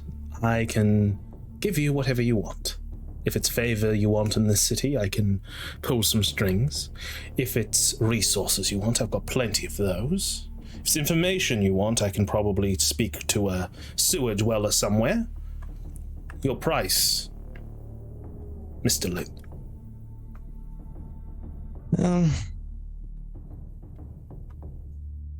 Not sure. Well, as you can see, I'm not quite the normal vampire clan. How can you make it so people look the other way about me? What do you mean by that? Well, you're gonna look into this eventually, so I'm La Sombra, yes? La Sombra. Give me a wits insight. All right.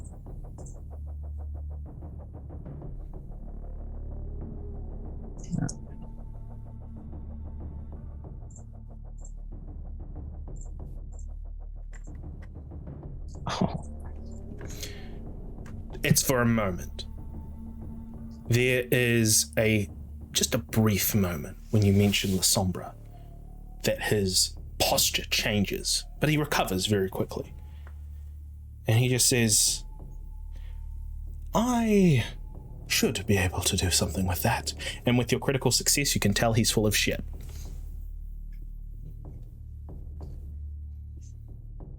I guess I would just try to snatch that document back out of his hand. As you do, there is the whole alleyway is lit up by little small lights that are situated around in like little domes. And as you snatch it away, he goes to protest. But that's when the lights begin to flicker. They begin to buzz and flicker around you. Dr. Benway looks around and he says, "Is this your doing?" I thought it was your doing. The shadows around the dumpster area begin to grow, engulfing everyone and everything in this alleyway. Now, Lou, you have Oblivion Sight, do you not? Yeah, I was gonna say, can I turn that on? You can. It's a free action. It's a free cost, isn't it? There's no cost to it as far as I remember. Yeah, it's free. What you see is Benway looking around very confused and disorientated. Tommy down on the ground choking as this darkness just engulfs this whole area. And that's when you see it. You're the only one that can see this because the shadows go over your eyes and you're able to see through this piercing darkness. Dark tendrils spill out from the darkness, grabbing Tommy, grabbing Dr. Benway, and grappling them. And one is reaching towards you. What do you do?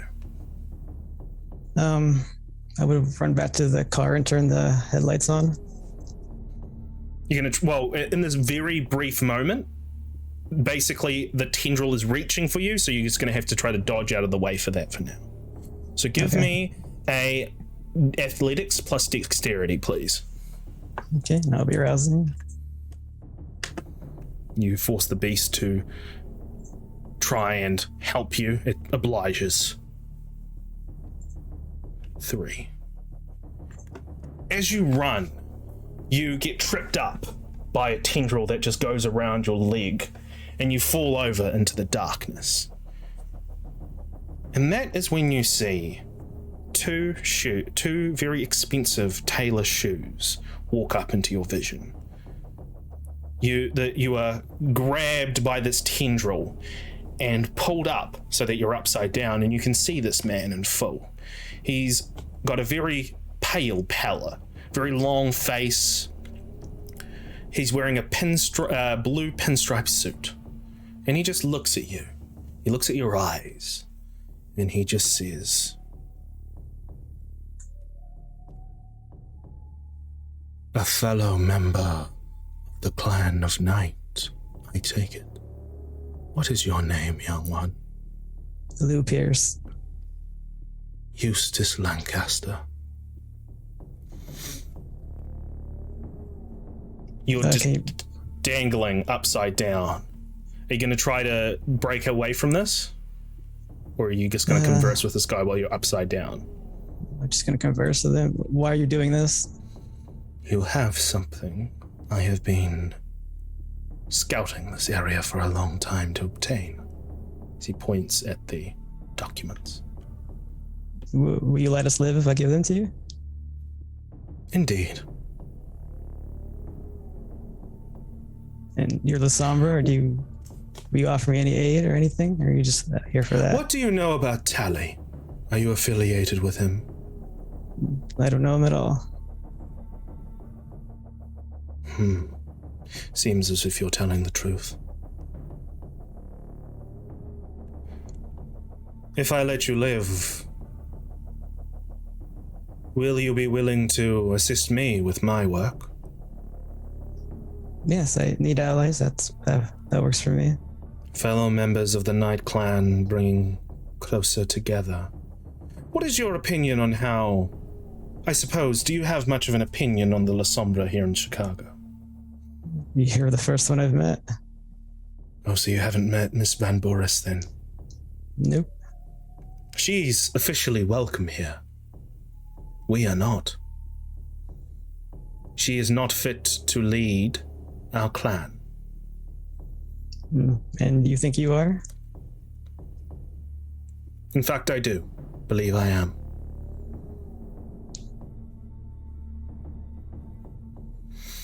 So, I believe we have ourselves a deal. You give me the documents, I let you leave, and I can tell you where you can find me, so that we can grow better as a clan here in Chicago and better our position than just one La Sombra for the sacrifice of an elder. Yes, we have a deal. Very well. He puts his hand out, because you've still got the documents in your arms. Puts his hand out underneath you. Do you just drop? Take them? Yep. He takes the documents, puts them under his arm. You're sort of spinning in the air at this point as he walks past you. It's like the shadow tendril is like following him, and he just walks through the darkness. And that's when you see Tommy just coughing and hacking as he's suffocating right now. The Eustace says, I am taking these ones. Hope that's no bother for you. What did he say? I didn't hear you. I am taking these ones. I hope that's no bother for you. You can't have Tommy. Which one is Tommy? I would point to him. He looks down. He furrows his brow. The mortal. Yeah, he helps me. I need his help. They are of no use to us. We are but kings. They are nothing but ants under our heel. Well, I understand what you're saying, but I need people to work technology. They're kind of helpless at times. It is, 2019. Give me a charisma persuasion, please. Oh boy. Oh, I'm rousing again.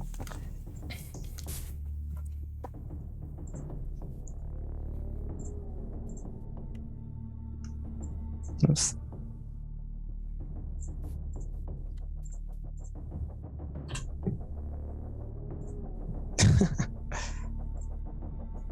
Want to re-roll any of that?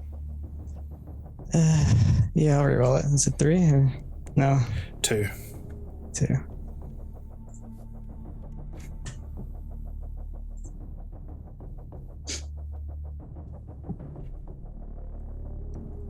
One.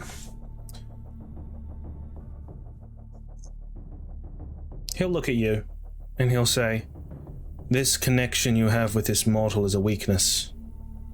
You can get anyone to help you. You can hire them if you wish. But it's a lesson you may have to learn for a later night. He looks down at Tommy as Tommy's just choking. His face is going blue at this point.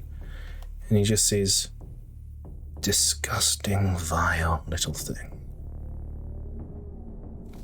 He reaches and he kneels down, reaches into his pocket, grabs out a small blade, sticks it right through Tommy's shin, sticks it out, licks the blood off the blade, and says, you keep your pet, although injured.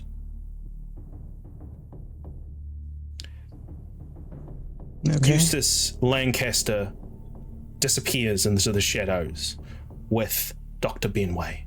As you fall down in the alleyway, Tommy is nearly passed out at this point, and that's when the shadows just crawl back, and you're back in the alleyway, and Tommy is just Fuck Tommy. Can I just immediately feed him my blood to heal that? Yeah, sure. So you go, give me a rouse check as you go to feed him.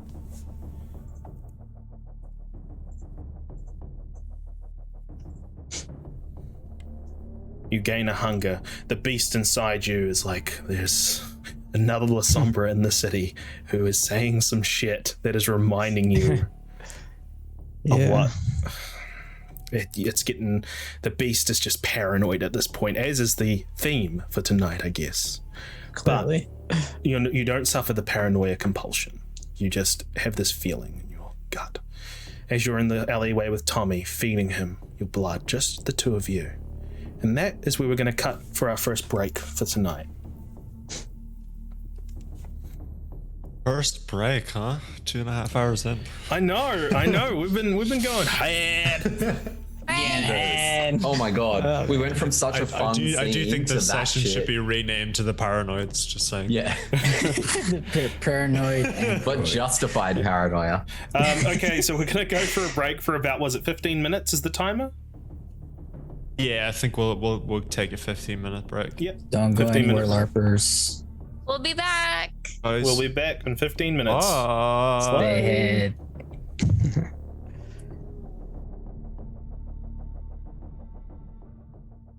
Gamers! Hello there. Hello. Hi. Welcome back, everyone. LARPers. Hope you had a good Welcome break. back.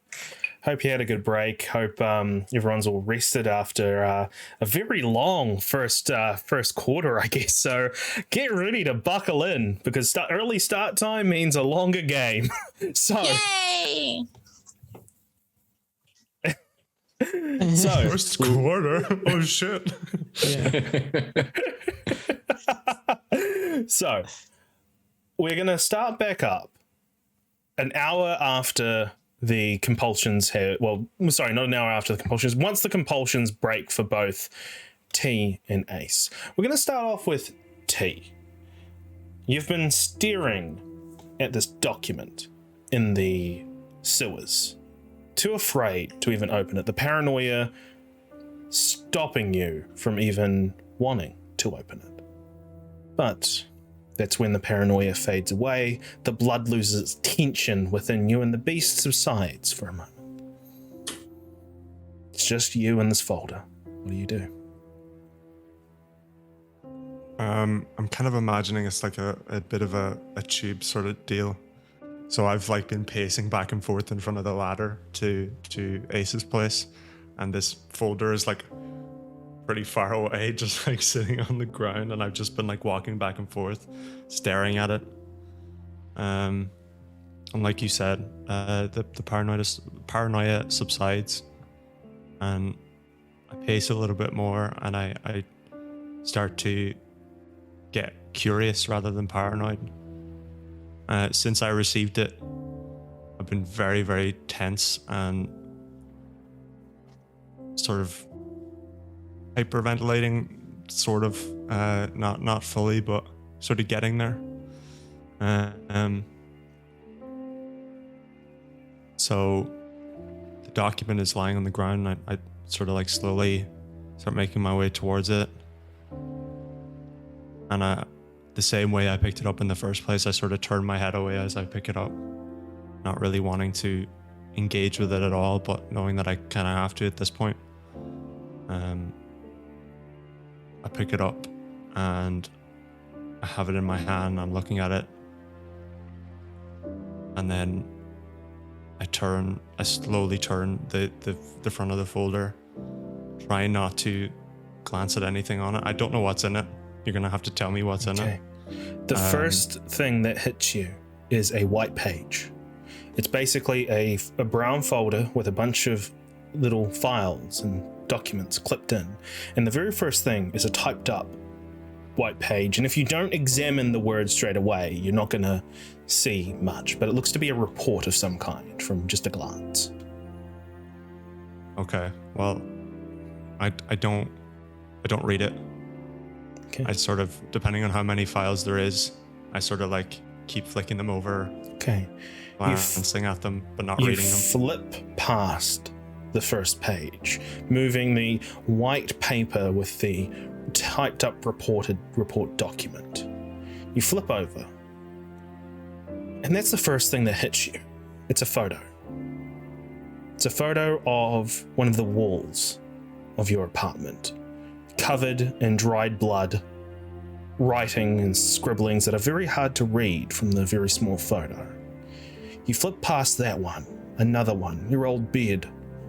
More writing, more things that are indecipherable, at least from these small glances. You can't read any of it, especially in the dark, but you do have a torch. But you flip again, yet again another one, until finally the last one. And perhaps this is the one that shocks you the most. It's Bill. Dead. His arms out like this, head slumped down. And half of his body is missing. There seems to be symbols drawn around him.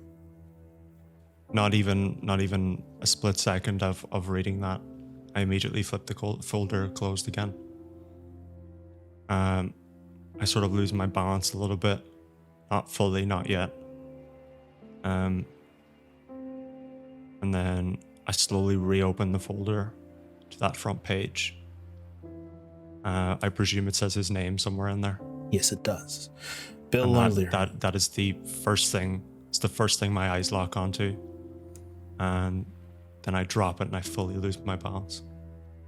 And I'm just lying against the wall of this tiny little fucking dirty sewer entrance. This folder laying at my feet. And the only thing I can see, because I've got great eyesight, is his name. Not even reading any of the rest of the page, just see. What I'll say... I presume it says his full name, William. Yeah, and then William. Bill O'Leary. What I'll say is you dropped the torch as well when you dropped down, and the torch is shining on the name William Bill O'Leary. And it's got an age next to it. And then your eyes just flash to different areas of the document. His age, his family history, his connection with you, the state his body was in, the decay that set in, dead for 2, maybe 3 days. What is it that you do at this point?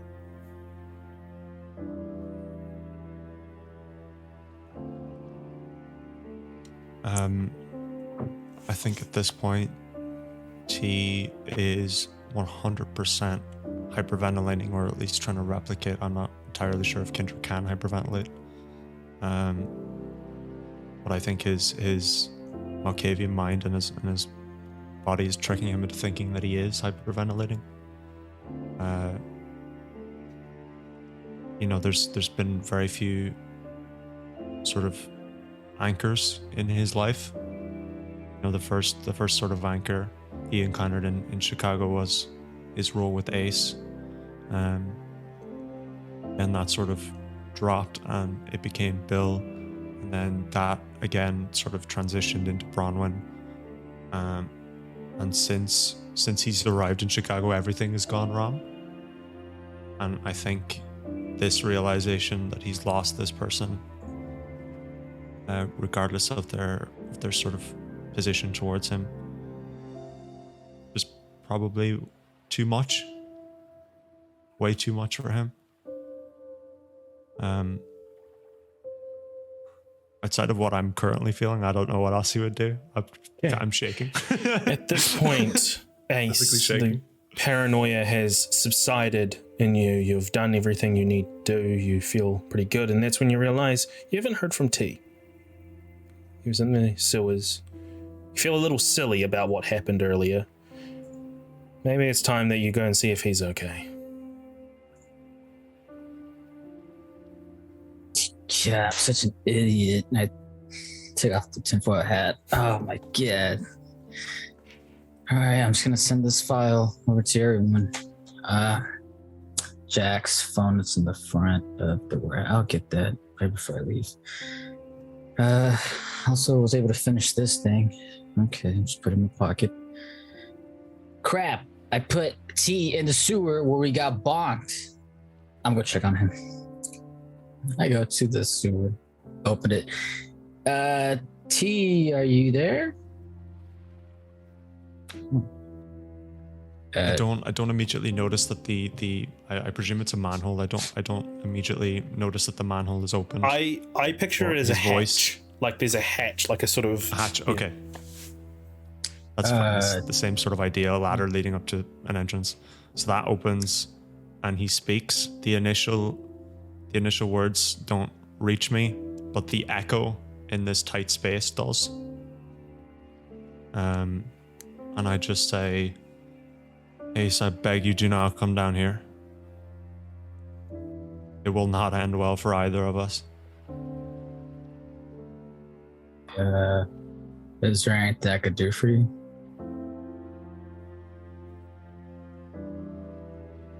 Leave, please. Fury begins to boil up inside you with the, is there anything I can do for you? Is there anything I can do for you? And this is where I'm going to ask you to make a Fury Frenzy check. Difficulty 4. I know you're making me roll, but I want to fail it regardless of the roll. It's fine. You can actually, what you can do is you can ride the wave. Under modifier, right?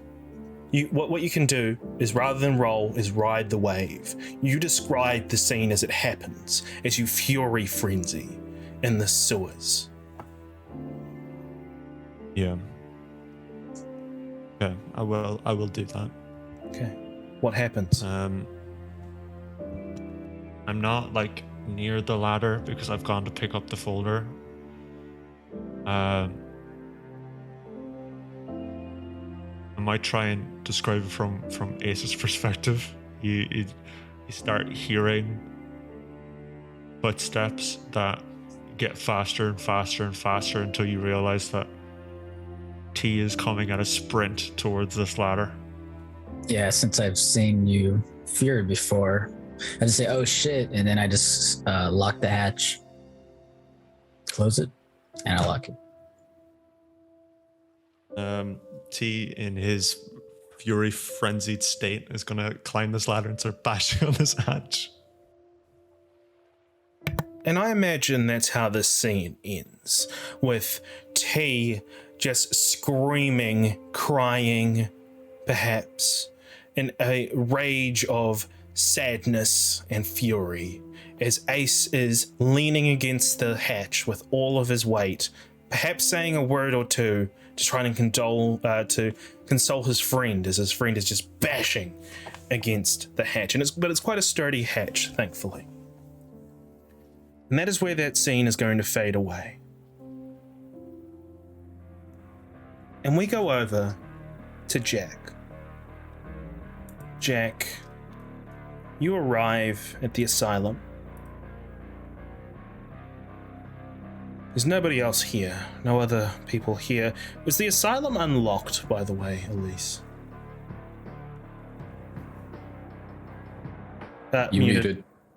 No, because it's closed. I wouldn't lock it. You wouldn't lock it? I wouldn't leave it unlocked. I would lock it when I leave with my master key. Okay. Yeah. So you arrive, the doors are locked, nobody is here. What do you do? I'm going to check the time. What time is it? The time is about 8:25. Still some time before you all have to meet up. All right. I'm going to pull out my Nokia because I didn't throw that one out, my old phone. And I guess I don't really have a lot to do other than to deliver the bike. So I'm just going to... we got ages until we were meant to meet here, didn't we? You could always message Elise to ask her if there's like if there's an entrance to the asylum where you can just chill out for the next wee while. That's unlocked. You can always do that, or you could go to the veteran center. It's up to you. I don't think I want to go to the veteran center. I want to keep Carl at arm's length, and the closeness that he had by having a conversation with me was too close for my liking anyway. So I'll message Elise, just asking if there's a way inside. At least you're on your way to the Old Navy Pier. You're nearly there when you get a message on your phone. It's from Jack, and it just says, it's from his old number actually, and it just says, is there a way into the asylum? Yeah, I tell him about the postern, but I also let him know that it leads into Adiz's office. What I'll say is that the back door to the kitchen, there's probably like a way to get in if you know where. Like there might be a spare key or something around there, just for convenience sake. Is that okay? Sure. I guess so. Yeah. Yeah. All right. I'll do that. Or actually, are any of the windows still broken? Yeah. Oh yeah. There was a gunfight. Yeah. So in that case, instead of "is there a way in," I'll just say back at Asylum early. You okay if I stay inside? Yep. Make yourself at home, Jack. Cool. So I'll just head in and I'll take a look around, but not disturbing anything. You shuffle some broken glass aside as you go through the broken window, and it's around this time that Lou, you arrive with Tommy, who is still the bleeding has stopped, but he's still very much injured and can't put any weight down on the leg. So, Lou, sorry, go ahead. Do I see Jack inside or no? You Just see broken Jack window? as he's trying to get inside through the broken window. Jack, go in there and open the door for us, please. I'm like 2/3 of the way in already. I just sort of turn and nod, and I'll go and unlock the front door. Because I would just like wrap Tommy's arm around and like lead him in. Okay. You see Lou and Tommy make their way in as Tommy is clearly injured. There's blood. There's dry blood around his calf. What hunger is everyone at? Oh, 1. I'm at 3. Luckily, that's not enough. You feel the beast scratch at the door as you see the blood from Tommy's leg, and you do you help them, Jack, as Lou and Tommy make their way in? Tommy clearly injured. I'll take a step towards them, and I'll just see what sort of reaction I get as I I'm step immediately fitting up a free hand. Stop. We don't need your help. The door was enough. Thank you. All right. What happened? Whoa. Yeah, what? Do you need, what was that, Lou? God. As you put him into We'll a have to booth. talk about that. We'll talk about that in private, Tommy. Not with him here. You know, I did basic first aid. I could wrap him up. Fine, but I'll be watching you. Yeah, okay. I'm gonna be watching you as well. And I assume there's like a first aid kit behind the bar, and I'll go and get bandages and start wrapping up his. Give me an intelligence plus medicine. Yeah. All right.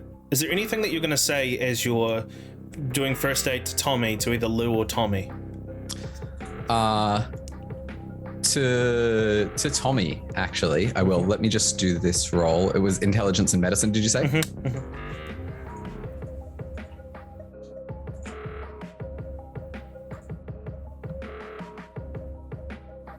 There we go. So I'll just say to Tommy, I'll be like, wow, this is it's pretty deep. You all right? Jeez, you sure you did first aid? We out when I was serving, we dealt with what we could, so I'm not a doctor or anything, It's but fine. It's fine. So you're not a doctor and your knowledge is very old. Thank you. Just hurry up. you want to No. take over and do this? Lou, No. Lou, it's okay, Lou. It's okay. Who did this to you? Don't, Tommy, just let him wrap it up. We'll get out of here. No questions, Jack. You know, I don't like your questions. Look, I just want to know if someone's going to be coming following you, if I should set up with my rifle. I mean, we're in the middle of a freaking war zone. You should always have your rifle here. Yeah, but should I set up with it now? Yeah, you do that.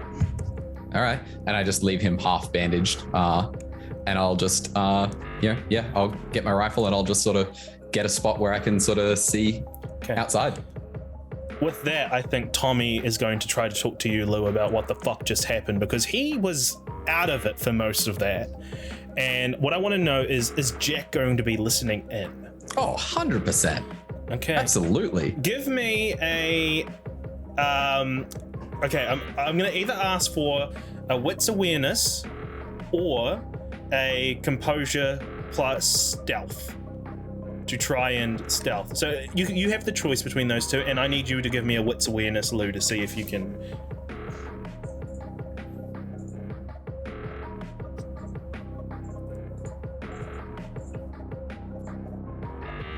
Oh, it's a tie.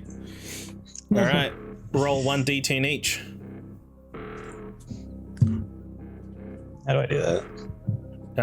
It's just / roll. Yuck. Can I go with the one in chat? Well, actually, no, hang on. There's something I did forget. I forgot that you could willpower if you wanted. So either one of you, willpower. We'll do that before we go for the roll d10 rolls. Okay. Where is it? Is it 2 dice? Lou, you can willpower 1, and I can't remember. I can't see what you've got, Jack. But you can willpower anything that's 5 or below. Okay, so I've got, but I can't willpower blood. I can only Not willpower blood. normal. So just 1. Oh. Okay. All right. What I'm gonna say.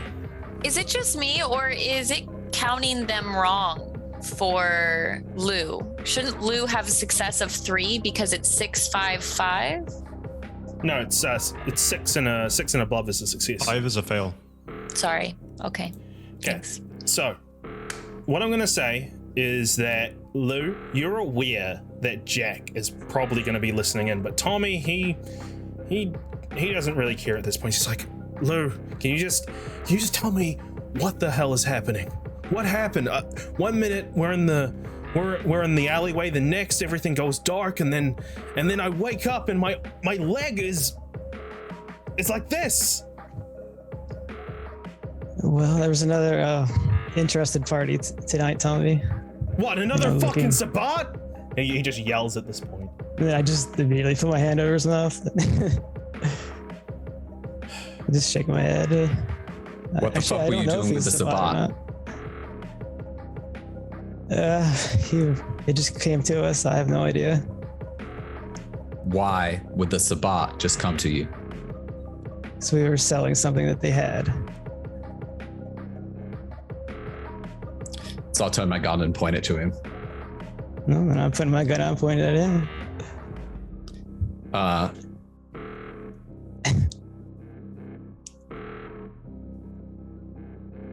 Last night you told me that you'd stick a dagger in my back. Well, shooting works just as well. What are you trying to pull here? I'm just trying to fix my friend up. You're in our business.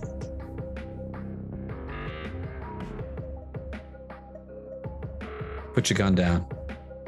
You first. You think I'm really gonna endanger him pointlessly? I'm not gonna shoot if you don't shoot. I could have shot both of you 10 times while we were having this conversation before you drew that gun. Put your gun down. At this point, Tommy is just gonna say, "Shut the fuck up, both of you!" And as he stands up, and he's just like, "We don't need a goddamn dick measuring contest between the two of you, all right? Now, both of you put your goddamn guns down right now." All right, I'll put it down then. I'll wait a beat after Lou's gun goes down, and then I'll lower mine. Well, you heard everything. You may as well just come down here. Lou, do you care? The Sabat coming here? They might be. Were you followed? I was just driving. I wasn't looking. We had a bad night.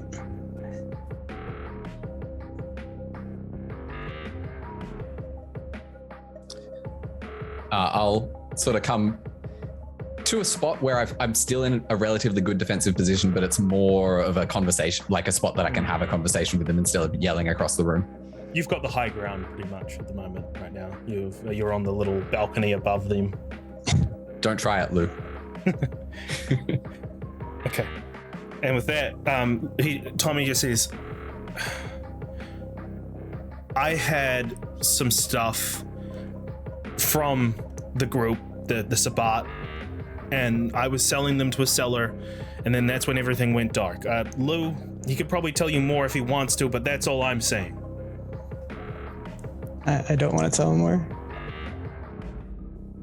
So you have Sabbat shit from We did. at some point in the past that you'd picked up somewhere, and then you're selling it and you met up with some more Sabbat tonight. Yes, that's pretty much what happened. See, I got no beef with you making deals, but this is the kind of thing you need backup for. Well, Shouldn't have gone alone. I don't know you, Jack. What are you? What clan are you anyways, Jack? You know everything about us. What are you? What was your favorite sexual position before you got turned, and when was the last time you did it? Is A that an personal answer? question, huh? Personal fucking question? Look, Yeah, he's talking. personal fucking question. Exactly. Fine, you tell me, I'll tell you. You first then, Mr. Questions. Yeah, I don't want to fucking know. I'm not gonna Then why are fucking you tell asking me? To demonstrate a fucking point. What's the point? I'm not getting it. The point is, don't ask personal questions. Well, follow your own damn point then. Yeah, okay, I won't ask the fucking question then. I don't want to know your sex position. I don't care. Are we done here, Jack? What are you doing? What I'm doing is I'm telling you, look, you should have fucking brought backup with you tonight. Might have gone a little different if I'd have been That's there. never going to be you. If you can't answer the question. What clan are you, Jack? I guess it's never gonna be me. Well, then we're done here. Leave us be. I'm waiting for someone. I got their permission to be here. Do you? Yes, obviously.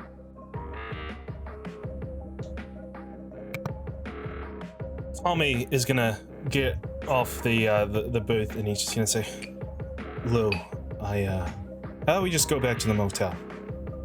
Okay, let's just go back to the hotel then. Okay. He's gonna limp off with Lou. What are you doing, Jack? I'm gonna watch them go. I'm gonna see which direction they're going. They hop into the car. Lou drives off. Now, Lou, are you going to drive off directly to the motel, or are you going to try to subvert where you're going? Yeah, we try to subvert it for that conversation. Okay, so you drive forward rather than doing a U-turn back. So you see that he drives forward. Jack, what are you doing after this? I'm gonna go back inside and I'm gonna wait. Okay. And that seems like the perfect time for Elise.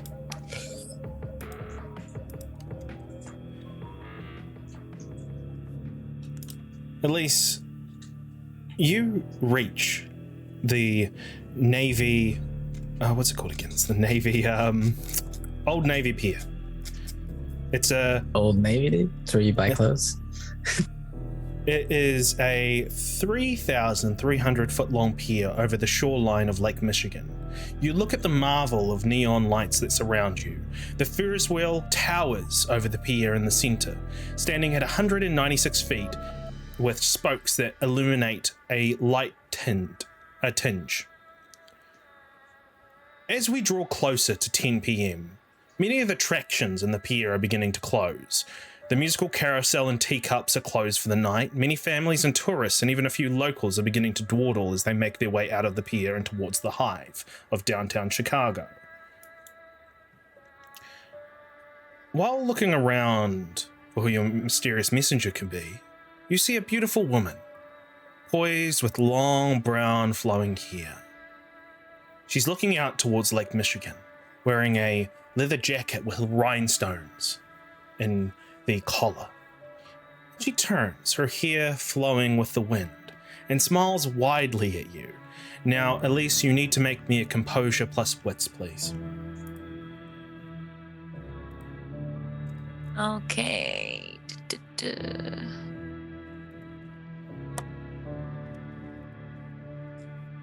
Composure plus wits.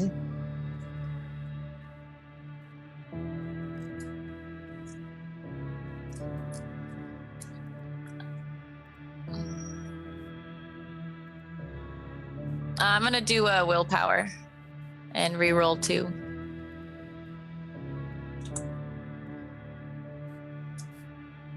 Darn. Oh yeah, there was no way I was gonna beat that. Are you kidding me? Look at all those die. As you look at this woman, you find yourself absolutely enamored by her. Okay. She's beautiful. She's amazing. And the fact that you haven't met her before tonight, well, you are angry at yourself almost, that you let such a beauty slip by you. She merely smiles and makes her way towards you. This goddess among mere disgusting ants has chosen to give you her attention. She smiles, she puts her hand out, and she just says, "You must be Elise." I am. Who are you? My name is Portia. I've heard some things about you. Good things, I hope. Of course, such a lovely flower you are. Oh, thank I you. was actually asked to meet you as a boon for Azuli. She says her partner Adiz wants you to meet somebody who can teach her, or teach you, ways of the blood, ways of sorcery. But really, the trick is on her, because she didn't need to call in such a favor for me to meet you. I would have leaped at the chance to see Chicago's latest blooming rose. I don't know what to say, Portia. I'm stunned Come, that someone like you would Have a want to walk with meet me. me. walk with me. Absolutely. You walk. Portia doesn't say anything immediately. Do you say anything to her? No, I'm just going to be staring at her as we're walking, not watching at all where I'm going, Such just staring at her. a fragile place the city is. Is it Mhm. not? Where do you... Well, we shouldn't discuss matters like this in the open, but... Are you finding it okay these nights? I mean, it's tonight is especially great. Previous nights, not so much with the Second Inquisition, which I'm sure you've already heard about. Quiet, young child. There are many prying here. Don't allow keywords to escape your lips. Speak in vagaries. It could be better. What is it your thoughts on our dearly departed leader?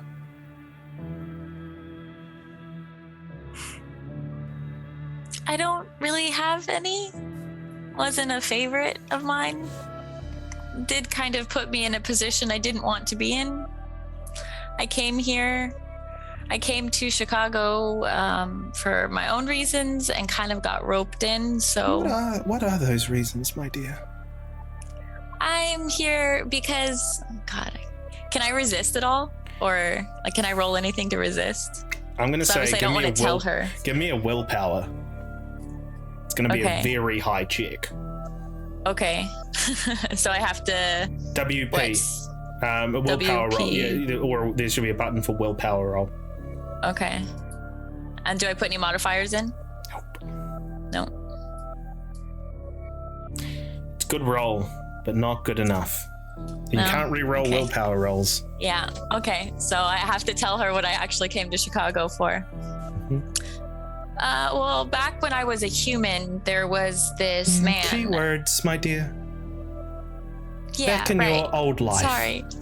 Back in my previous, I'm just so I'm overcome right now. I'm a little lost. In fact, Have you ever taken the Ferris wheel?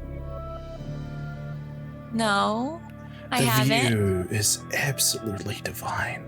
We should doubt that- definitely go. I doubt the view would get better than this, but I'll do anything you want.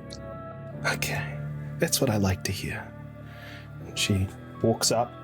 The person at the Ferris wheel is actually he's trying to close up, but as soon as Portia walks up to them, Portia, they just smile at him. That's all it takes, and he lets you into one of the pods. Portia sits across from you. The door closes, and the Ferris wheel starts slowly spinning up, and she says, "There, my dear, this is probably better. Less prying ears in here, just you and me." Perfect. So, you were saying in your mortal life? I came to Chicago because in my mortal life, there was this man, Ben Bates. He is a very evil person, a politician. I was not a lawyer, but like a legal assistant. And this man Kindred caused a or lot of kind? harm. Kind. He's kind. I think he could be kindred. I never really learned. What's stopping you from just ripping his head off? I'm sure you've You done know, that before. I But she can't find smiles him. at you after saying that you've ripped someone's head off. I mean, yeah, but I can't find him. So the problem is, and I'm just literally just run on sentencing, like word vomit. I'm just like, the problem is I can't find him. I've been hunting him. And so that leads me to think that he's not just kind. It leads me to think that he's being protected by kindred. And like, that was my ultimate goal. And so I don't really have I'm not really in favor of the old leadership, because when I came here, I got roped into kind of this whole ordeal. It was kind of awful. Sounds absolutely dreadful. It Sounds was. so bad that tyrant, Jackson, kept such a beautiful flower in a box, when really you should have been left to flourish. Yeah. I just wanted to find him. And now Wow. I've lost all of my research on him. It's really awful. And then with the Second Inquisition in town, they had all the research that I had on him. And so now I'm super concerned. That's right, I heard from Annabelle about the little tete-a-tete you had with the mortal hunters. I hope they didn't damage you too much. Not me so much as my club. I got out unscathed. Thanks to my She's very coterie. jealous of you, by the way. Who? Annabelle. Annabelle. Oh, she's the Primogen, right? The Toreador Primogen? Yes, she is. Petty little thing she is. Beautiful in her own way, but also ugly. I'm not sure why it is that she's jealous of me. I just got here. I'm just trying to make my way, just like she is. Like, I'm not interested in her position necessarily. But what if you were? What if I was what? What if, let's say, Annabelle falls off her lofty chair? I have no interest in such a position, but for a blooming flower such as yourself. How Wow. could you not want the position? Look at you. Oh, I am. The politics tire me, and I feel as if I could leave the roses in such more capable hands. Maybe- You think my hands are more capable? Oh my god. You've told me so much about your life and about your goals. You have a heart of a warrior, a heart of someone who is willing to fight for their convictions, and that touches me greatly. Oh, I'm glad that I appeal to you. Tell me, Elise, Confide in me. What is your greatest desires? What are your greatest fears? I want to catch Ben Bates. And I want to make him pay for what he did. And I want the asylum to be a place of power so that I can secure safety of kindred that need it. And right now, my biggest fear is Annabelle, because I think she sent the Second Inquisition after me. Oh, it's possible. It's very, very possible. I can't say one way or the other. While I am affiliated with the Rose Garden and Annabelle's little clique, I'm merely with them because they are my clan. They're our clan. I also have connections with the Chantry. Such lovely, interesting people, those blood warlocks. I also admire the Did you want me Tremere. to teach you? I can teach you. I would love that. Yes, please, please. I would be honored to teach you some of the secrets the Chantry has spilled in my ears. And maybe one day you too will be welcomed among their ranks. By my side. That would be amazing. Of course. That would be amazing. And finally, I do have one last question for you, Elise. What do you think of me? And when she asks that question, before you even have a chance to answer, the Ferris wheel shudders to a halt. The power goes off. Portia giggles. And she just says, "Oh, there must be a malfunction." But it stopped at the most opportune moment. Look, as she presents the city, as at the moment you're at the very apex, the very top of the Ferris wheel, and you see a beautiful view of not only Chicago, but also of Lake Michigan. All little bright dots in the city. And it's the first time you've seen this perspective. All these lives, all these political machinations looking like nothing from up above. And finally, as you're looking in on that, as you're looking at all that, Portia leans closer and repeats her question. What do you think of me? And at this point, I need you to give me a composure plus resolve. Okay. Let's see.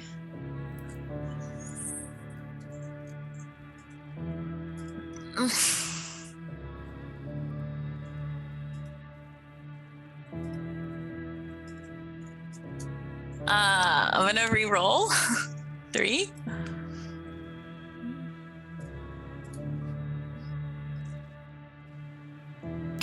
You can't re-roll 3, you can only re-roll 2. Can I on that one? One of the fails. Oh, was a hunger. You can't re-roll. Okay, so I'll re-roll 2. Why is there so many rousing? What is happening? What are you doing? You said you wanted to meet her. 1. So I have 4 successes. Okay, give me 1 second. I just need to look at something. Okay.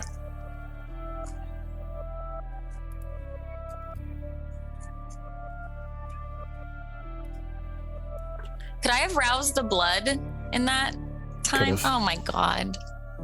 Damn it. Could've. Okay, well, let's see what happens. As that All things question, considered, she actually rolled very poorly. as Okay. that question escapes her lips, as the question of "What do you think of me?" escapes her lips, you can't speak. You are in complete awe of this person. All you can do, you try to form words, you try to form coherent thoughts, but you can't. All that consumes you is this person, this beautiful goddess that's before you. All you merely can do is lean back and stare slack-jawed in majesty.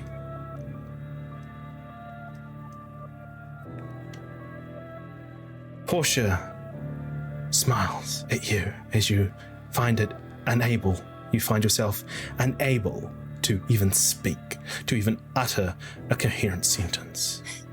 And she just brushes her finger over your cheek. And you can feel this, it feels like electricity that's just like going through all your senses. You feel like everything's in overdrive. You feel flush. You feel a mixture of emotions right now.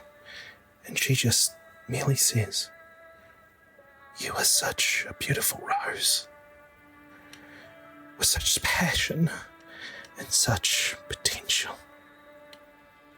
She leans into you, and your world blurs into a mixture of pleasure and passion. What happens next is a blur. If asked, Elise wouldn't be able to recount her last 4 hours spent with Portia.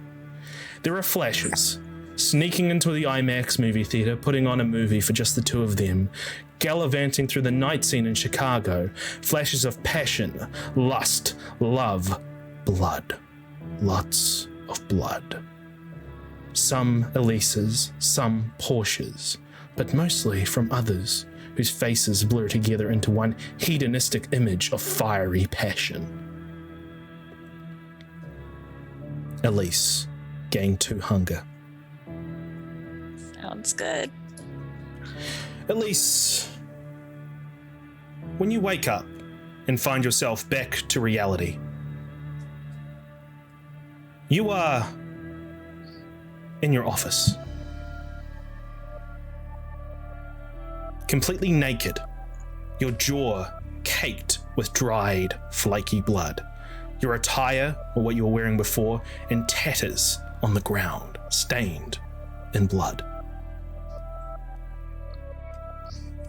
But you are back to your senses after having a wonderful night with Portia. And also, you get your blood sorcery now. Yay!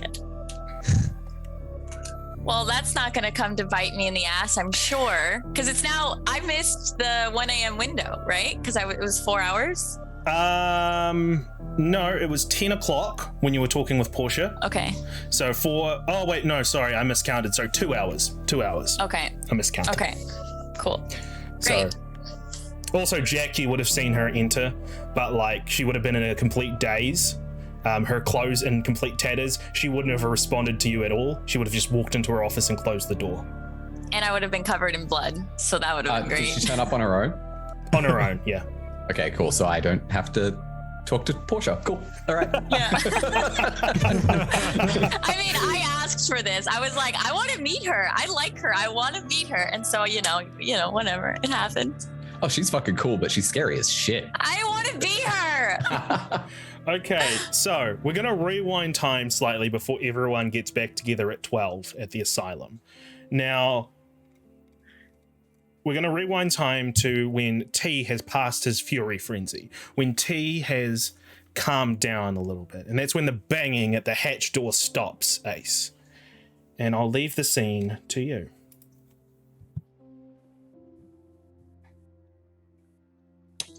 As I realized the banging has stopped and I give it a few beats, I open up the hatch. Where's T at? Is he on the ladder still? Down the At ground? this point, I think you would have just like dropped. You would have heard a thump as he hit the bottom of the sewer.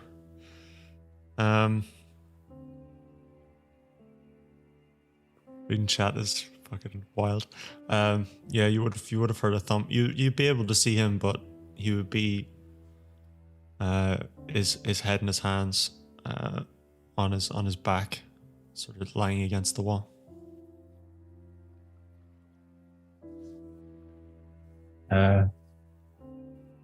We come inside.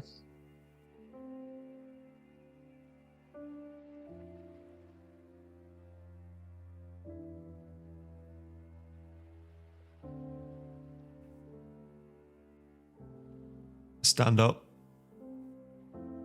sort of dust myself off a little bit, and you can see that I walk into the sewer. I stop. You can hear the footsteps stop.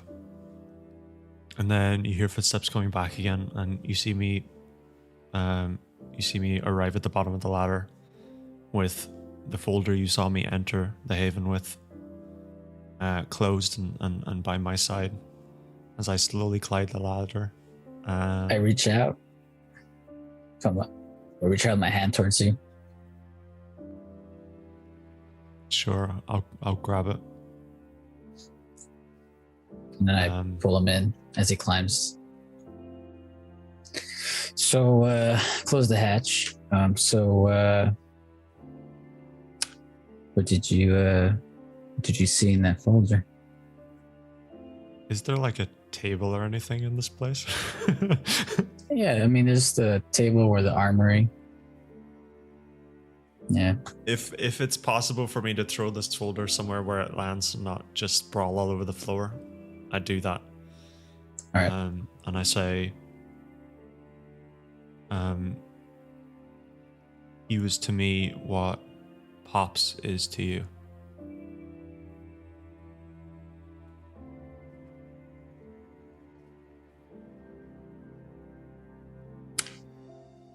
I'm guessing something happened to him. Look for yourself. All right. I open it, and then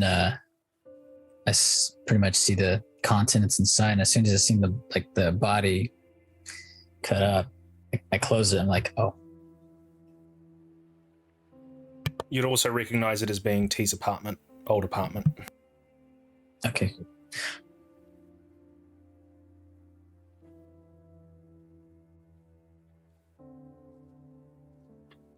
Are you okay? I'm gonna find who did this. And I'm gonna gut him like a fish. I asked you earlier, is there something I could do for you?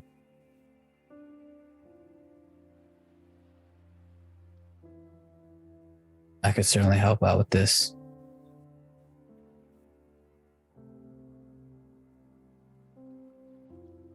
You can see he ponders on the thought for a minute.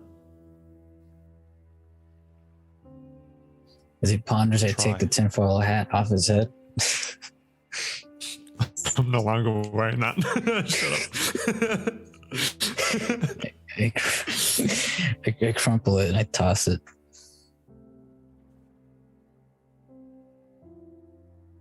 You can try. Definitely. We'll find out whoever did this one. I got you. Now, T, you know what Bronwyn said. Bronwyn said you have the night until the scene is cleaned. So, you still have time. It's about 9 o'clock at the moment.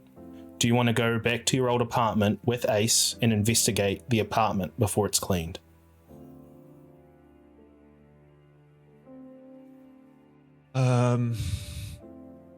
Yes. But I don't have any transportation, so I kind of have to. With Ace, yeah. He's got his car. Yeah. Otherwise, I'd just be walking around on my own. But yes, I don't think I'd vocally say that, but I think it would be obvious that I would cool. go to this place and Ace would offer me a ride. Yeah, let's investigate this your apartment. You sure you'll be okay if we're there? Only time will tell. All right. I gotta send everybody something, and then I gotta message everybody. It's gonna take a couple of minutes. Just clean yourself up, and then we'll head out. You can wait for me by the car. We're just going to skip past that. And is there any conversation the two of you are going to have on the way there, or do we just want to skip straight to the apartment? Skip straight to the apartment. Okay. Yeah, skip. Yeah. Entering your old apartment, T, the place is eerily quiet. There's an unspoken tension in the air as you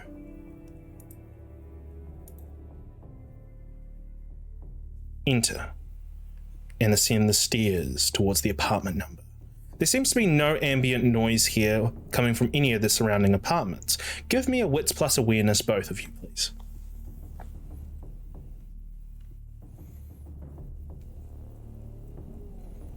What was Portia's character sheet?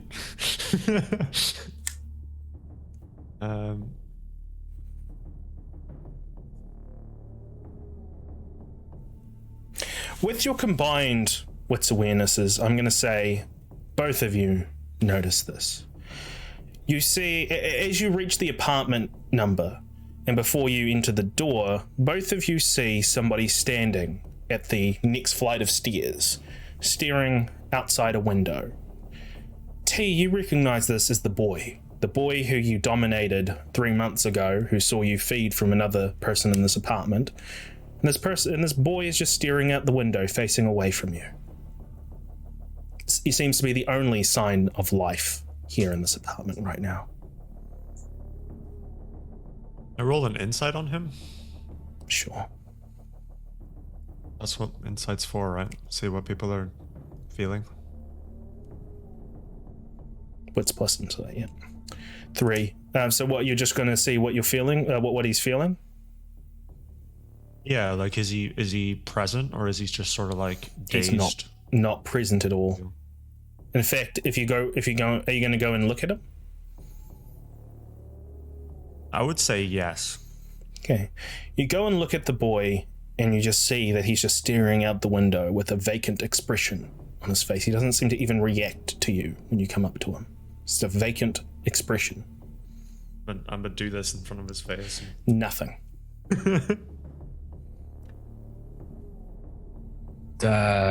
Who is that, T? Just some kid who lives here. Yeah, Strange, right. though. I don't know. Do I have anything that I could do? Don't think so. I mean, it's pretty obvious there seems to be some type of mental thing going on with them. Can I sense the unseen? Does that like reveal? No, that wouldn't reveal anything. No. But what I would say is intuitively you would know that this kid has been dominated. And it's probably the same for everyone else in this apartment, which would explain why it's so eerily quiet. Yeah. Okay. Onto the apartment then. T, does any kindred know that we're here? Or we're supposed to be here? I would imagine so. From the looks of those pictures, it looked to be some sort of ritual. Just stay on our toes, because you think it's the people who did this, or is it because they're gonna clean this up? I don't know. Take out my gun. Okay. All right, just stay on our toes. You go through your keychain, T, until eventually you find an old key, one that you never thought you'd be using again. You slide it into the door, unlock, and you open. The stench of rot just wafts at the both of you. You see the body of Bill O'Leary, hooks having been pierced through his forearms, holding him up with his arms at a T, so like that.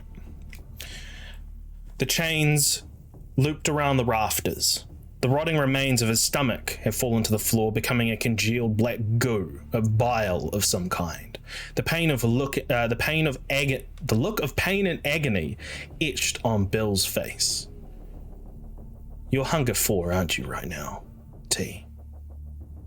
Hunger frenzy check, please, because there is dried blood everywhere in this apartment. That is difficulty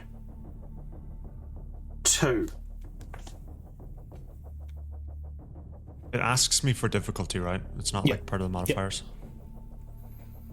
Yeah. So what difficulty did you say? 2. 2.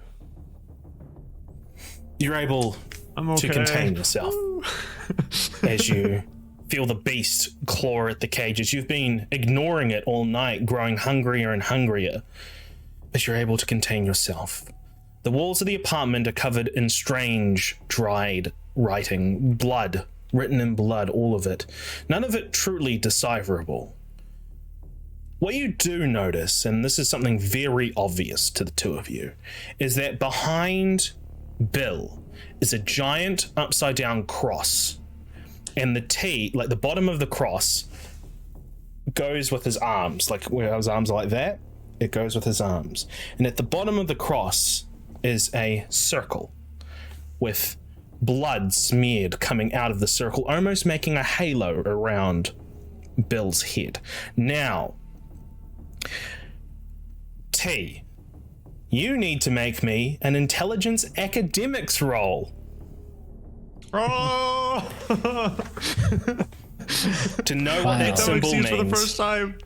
Finally. There's a momentous occasion, everyone. Oh! It's a magic critical. I'm gonna be paranoid for another hour. You know what? I'm gonna give you a better one. Good. One. Good. I read them all. They're all pretty shit. God damn. Meanwhile, Ace, what are you doing? Well, first I would do. Well, I'm recording the whole scene, taking like quick snapshots of all the different angles exactly how you described it. I'm just trying to get every markings in writing. I'm also scanning the room to make sure no one's in there. Just in So case just it's straight not up completely investigation. obvious. I'm trying to sense the unseen whilst I'm in here, just in case there is any. That's fine. I will ask you if you need to roll anything for sense the unseen. Okay. I also have my glasses on, so using whatever ability you gave me with this technology. I'm going to give you your clan compulsion. Delusion. Your extrasensory gifts run wild. The vampire experiences what might be truths or portents, but what others may call figments of imagination dredged up by hunger. While still functional, the vampire's mind and perceptions are skewed. They receive a 2 dice penalty to rolls involving dexterity, manipulation, composure, and wits, as well on rolls of frenzies to resist. So, what you're going to get with that messy critical is you recognize that upside down symbol with the circle, or the upside down cross with the circle and smears of blood around it. That's the Sabbat. Now, what I'm going to say is your delusion compulsion is going to tell you that the Sabbat are active in Chicago and they're perhaps hiding in plain sight this whole time. It's like it all just starts to make sense to you of like, of course they've been here this whole time. That doesn't sound like a delusion at all. It sounds like a legitimate interpretation. That sounds actually logical and reasonable. Sometimes the Sounds completely Malkavians. fair. What I'm saying in Delusions are terms real. of the delusion is that your delusion brings it that step further of where it's like they are in positions of power, maybe. They've always been here, is what you're saying is the delusion. Yeah. Okay, So, that's fair. Ace, give me a wits investigation, please, as you're like recording all of this with your glasses. T, are you going to be looking at the writing on the walls? I was gonna try and do like some sort of occult roll, but I mean I'm gonna have a -2 to that now. I will do an investigation roll. Wits With the investigation too. -2. Even if I get a hunger game, do I get any bonus? Yeah, you get a +3. Yeah, you still get a bonus. You just get hungrier. Fine. It's very hard. A lot of the writing is very hard to read and decipher. It's 5. What you can tell, Ace, is that looking closely at Bill's body, you're able to see that there are burn marks on Bill's back. He was burned by something as the flesh has bubbled. And at one point it would have had a red tinge, now it's more of a grey tinge with like the rest of his body, but it's definitely bubbled and blistered. So it looked like cattle prod or something. So, and I'm going to say this with your investigation as well, this will be in the same role, as you are looking through all this and going through maybe your database on your internal computer with your Google glasses, whatever the fuck they are, your smart glasses. You go through the database for any similar killings, and that's when you have records that go back to the 80s throughout the Illinois area, all very similar, with the same type of symbology, the same type of nature. Lately, there was a Detective Fritz that was dismissed from duty after the latest investigation. And you get his address, and that's about as much as you get. He was released from what? You said he was released from what? He was dismissed from the investigation.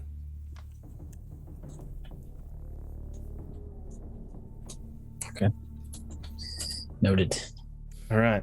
Now, is there anything else the two of you want to do before leaving this apartment? I'm gonna ask T. Does this cross mean anything to you?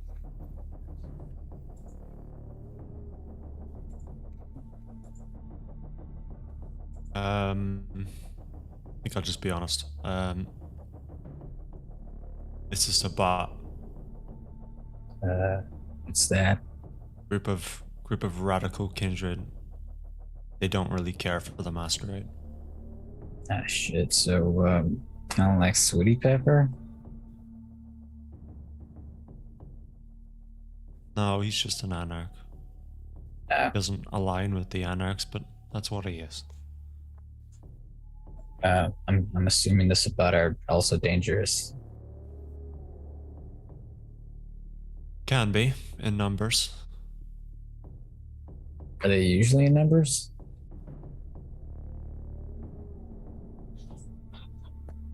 Chris, you'll have to help me with what I know about the Sabbat here.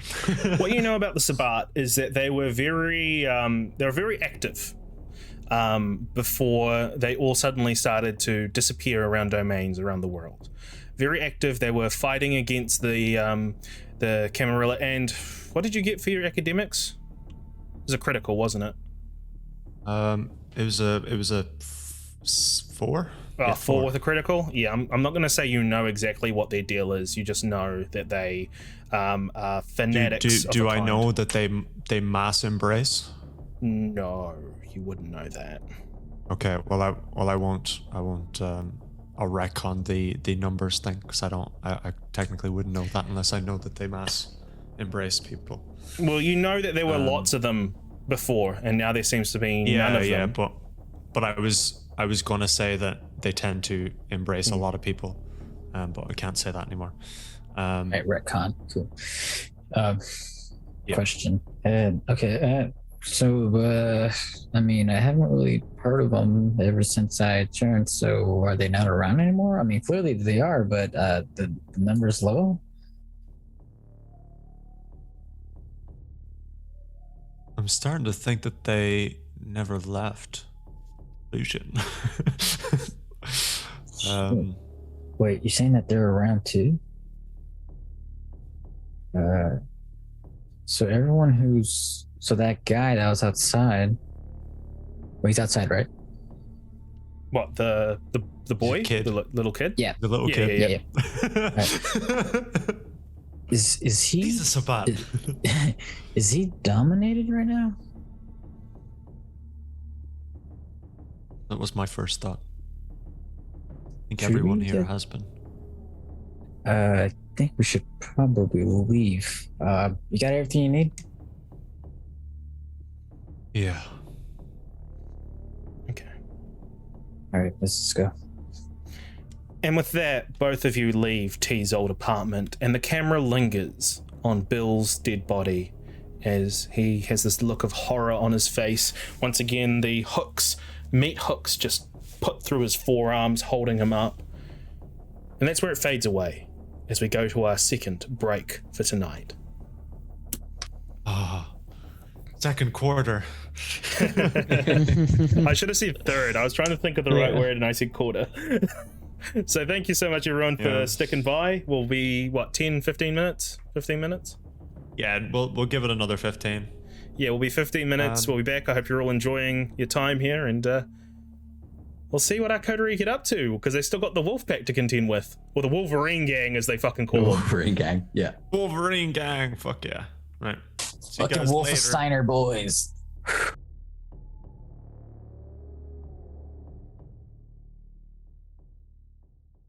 Hi. Gamers. Hello. Hello there. Hi. How are you all doing? Hey, man. gang? Welcome back. Welcome back for some more lovely chaos. And we're just gonna jump straight back into it. We're gonna jump into Elise and Jack at the asylum. They're at the asylum right now. It's nearly 12 o'clock. Or around about the time for everyone to gather together. Elise has cleaned herself up, gotten herself all dressed in a new dress or new clothes, and take it away, both of you. So as Elise walks out, I'll just sort of turn around and you all right now? You kind of came here. You're in a daze. Yeah, I'm great. I don't know what you mean. I was in a daze. I feel fantastic right now. Okay, you just kind of wandered in, half dressed and covered in blood, and I talked to you and you didn't even respond. Oh, yeah. Sorry about that.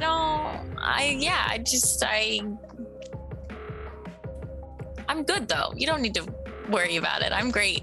Hey, look, you're not the only person who's been here the last, couple of hours who's been acting strange, telling me that things are great. I think we need to talk about Lou. I was just, Lou. Oh yeah. What happened with Lou? He met up with some Sabat. That's not out of character for him. Let me go talk to him. I don't know if that's a good idea. I think maybe he might be bloodbound or something. No, it's Lou. Like, I helped Lou back in Washington. He pointed a gun at me. Okay, but did you point a gun at him too? Like, yeah, of course. I'm going to defend myself.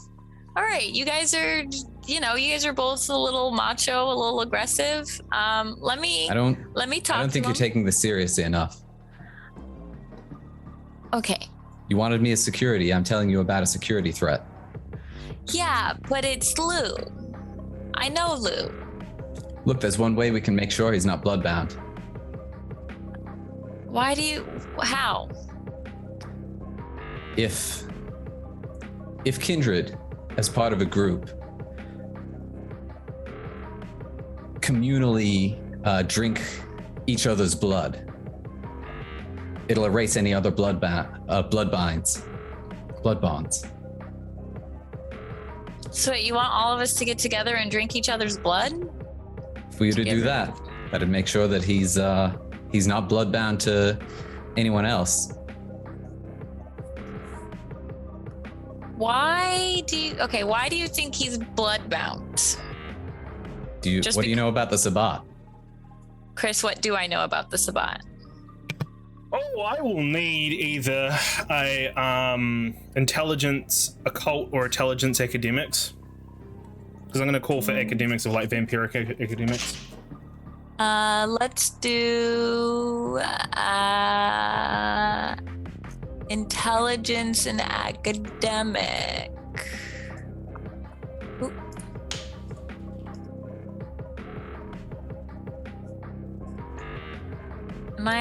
What? Nope. No.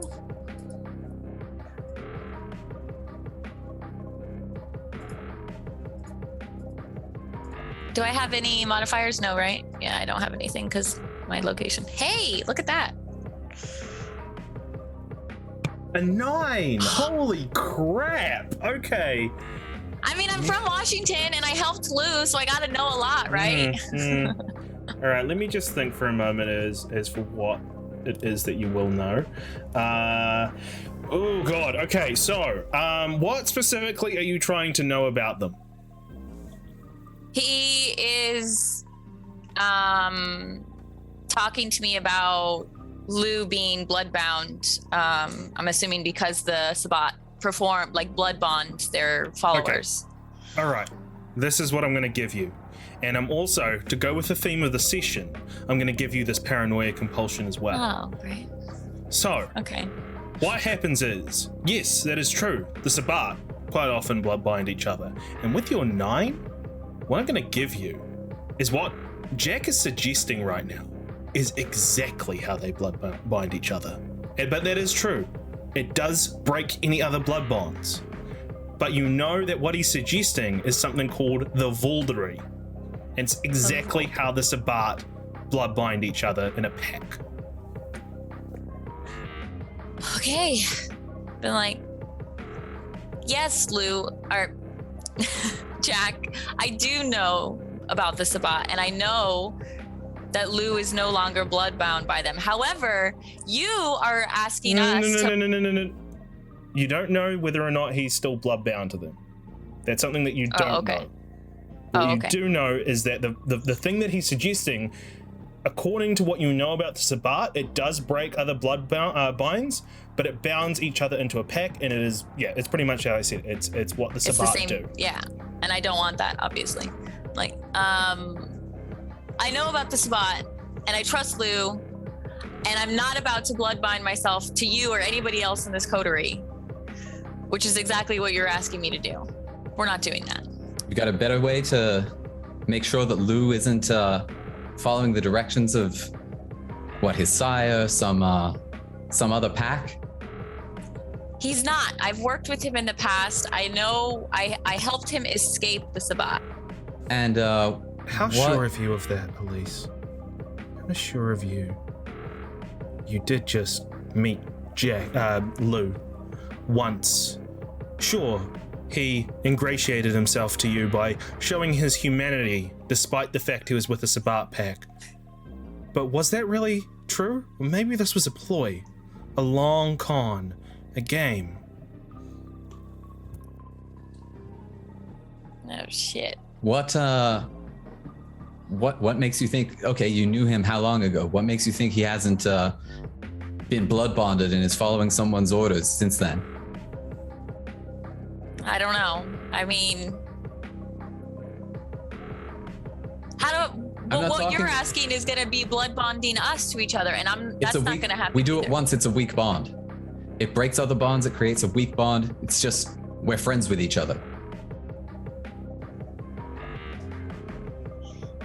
No one else is going to go for this either. Are you kidding me? The only reason they Imagine wouldn't is if they're already blood bonded to someone else.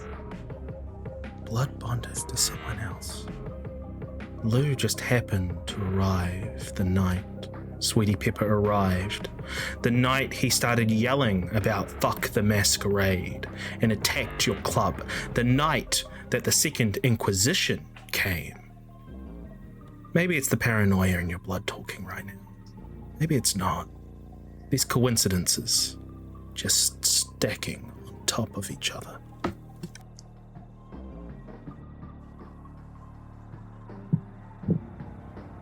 All right, maybe we do need to do this. Because how do I know that you're not blood bonded? You could be doing the dirty work of somebody else. Because I'm willing to go through this ritual with you.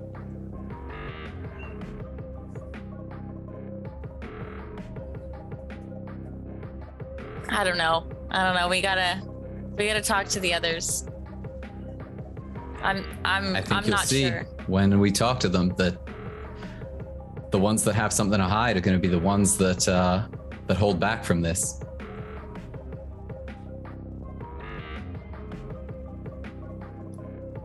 All right, let's talk to them. It's going to be the only way that we're not going to know if we're not blood bonded to somebody else. It's the only way if we all partake. Very well. And with that conversation, Elise, maybe you keep your distance from Jack for now. Although you do trust him in this moment, you don't know how much you're willing to trust him. Especially considering everything going through your head right now. The coincidences that are piling up. And that is where we're going to cut over to Lou and Tommy in the motel.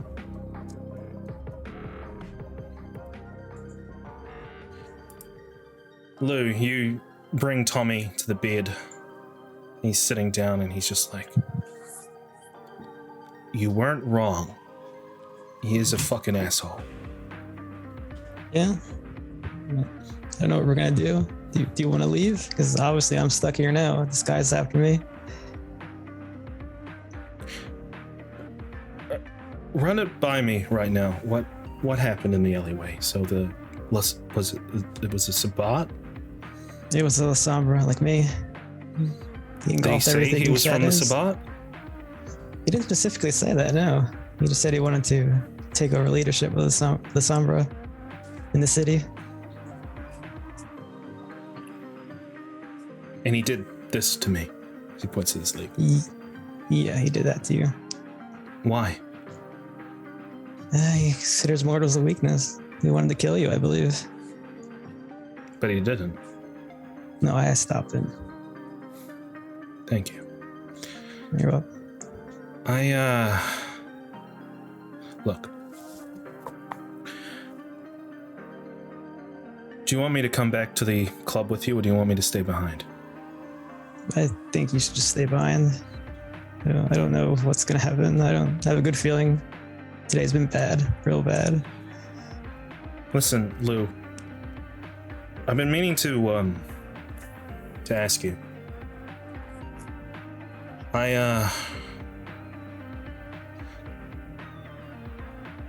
When I was, what did they call me? A honeypot for the Sabbat. They had me under they're feeding me their blood. And sure, it made my mind weak, but it made me stronger. And if we're gonna stay here in Chicago for any longer, well, I mean, I don't want to go back under it, but I need to be stronger. I don't think that's a good idea. You'll feel love towards me. Won't be a fair relationship. How is it going to be any different to now? You know, we've been traveling around for the past 5, 6, 7, how many ever fucking years? It's going to be no different. It's just I'm going to be a little stronger. You have free will now, though. You can leave. You can walk out right now. I wouldn't stop you. I'm not saying forever. I'm saying while we're in this shit. Okay? Well, if we're staying here, Tom, we're always going to be in this shit. Exactly. So what I'm suggesting right now is a way that I can help defend not just me, but you as well. Because right now I'm a liability. I just it's either don't that or want to turn me, but I don't think you want to do that right now because who's going to look after you during the day? You want to be my goal, is what you're telling me. I think I have to be.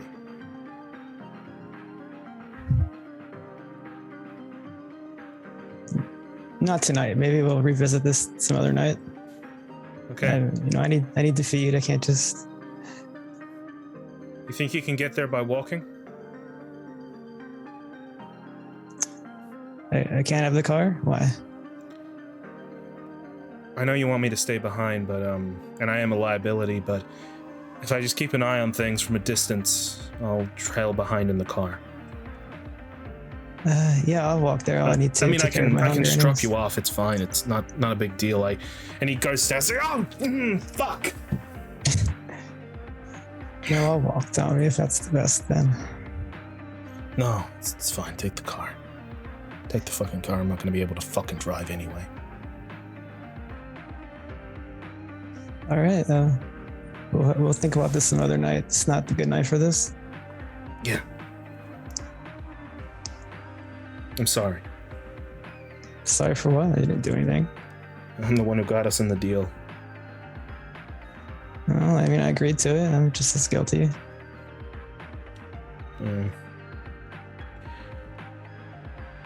Nothing ever changes.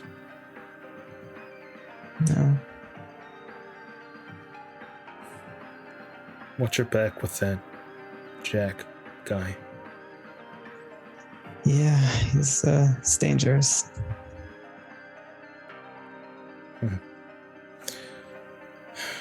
Be safe, okay? I will. You too, Tommy.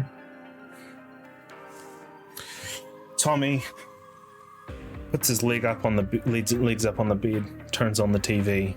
TV's on the fritz right now, and he doesn't even seem to really mind. It's just background noise at the stage. He just stares at the TV.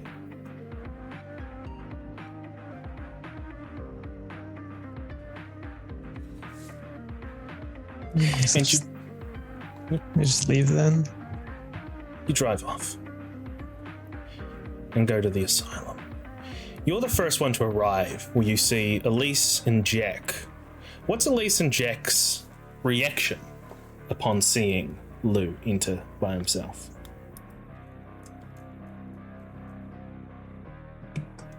Oh, you're muted. Maybe. I'm paranoid because Jack has it in my head that he's bloodbound, so I'm Jack staying. will be standing next to Elise, and he'll lean in and be like, just be careful around him. Very Grima Wormtongue in the Two Towers to Theoden.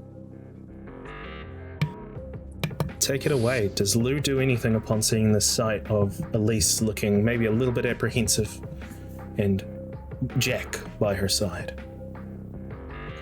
No, he's just gonna look at them, wait for them to do something. He doesn't necessarily know what's going on, so. Your friend okay? Yeah, he's resting. Glad to What hear. happened to your friend? He was stabbed in the shin today. What happened?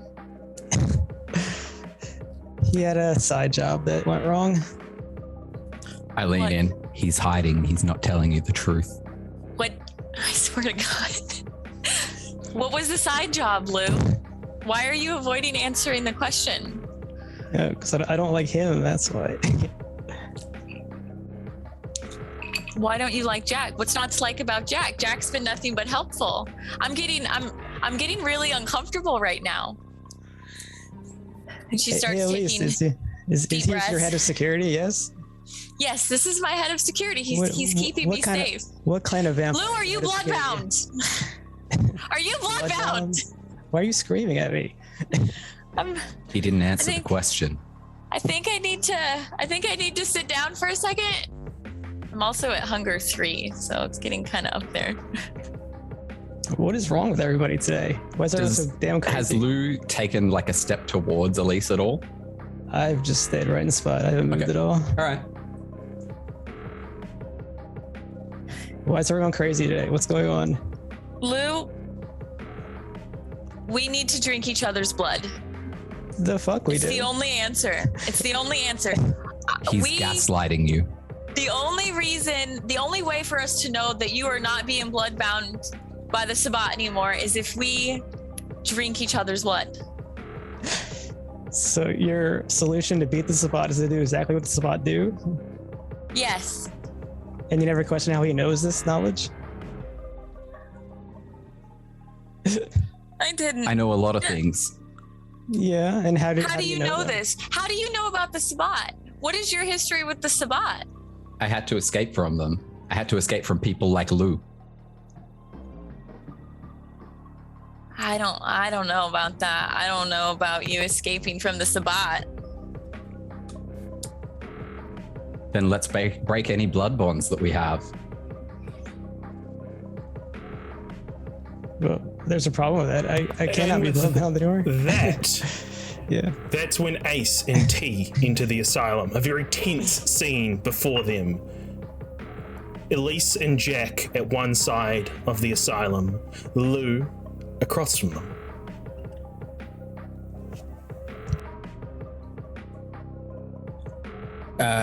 Hey, what's up, guys? So I had to. Lou and Jack are part of this Sabbat. We have to drink each other's blood right now. I turned that T. What the fuck? Excuse me. They're everywhere, bro. It's the only answer. What is? And then drinking I blood? immediately go to like cut my wrist. I Like, grab a let's cup. do this.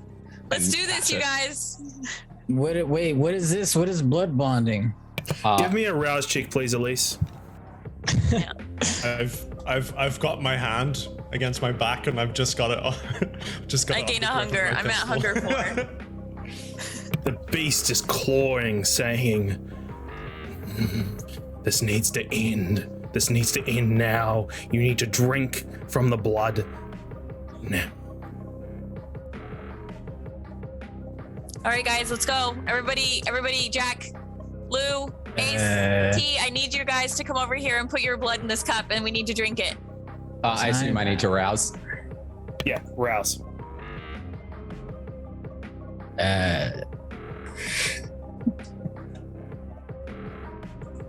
Get the fuck out of here.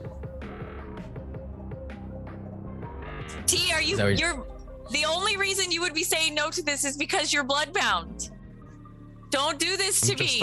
I'm straight blanking her. I've just got my eyes on Lou and Jack, and I'm slowly backing out of the club. So I presume we're by the end. T, this will break any blood binds. It's the only way to be sure.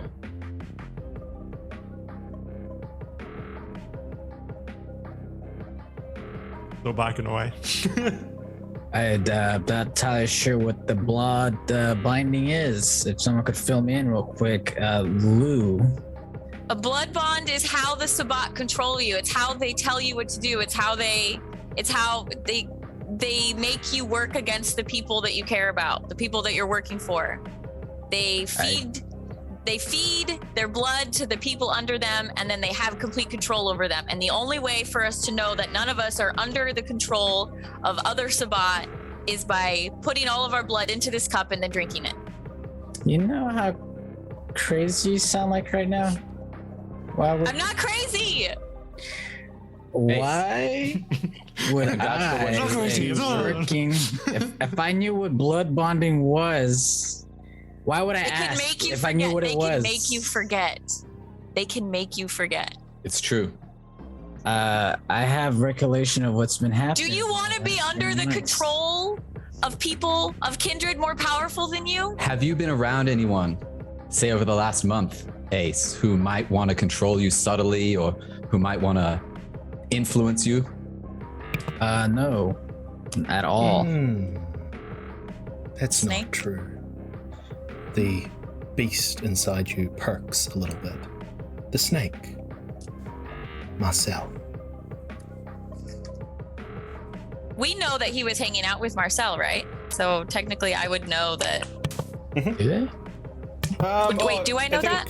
No, only No, T knows I was that. gone. Yeah. I think only T does. Yeah, I know that, and I'm not telling any of you crazy fuckers. No, I don't hang out with any sketchy people. I mean, besides, I guess now Jack, I guess, and Lou. Lou, you didn't touch me, did you? Why would I touch you? Good point. No, I'm good. I'm not sure what this blood bond thing is, but I don't drink kindred blood. What if they're consenting? You're a vegan, right? Well, I just don't drink any kindred blood at all.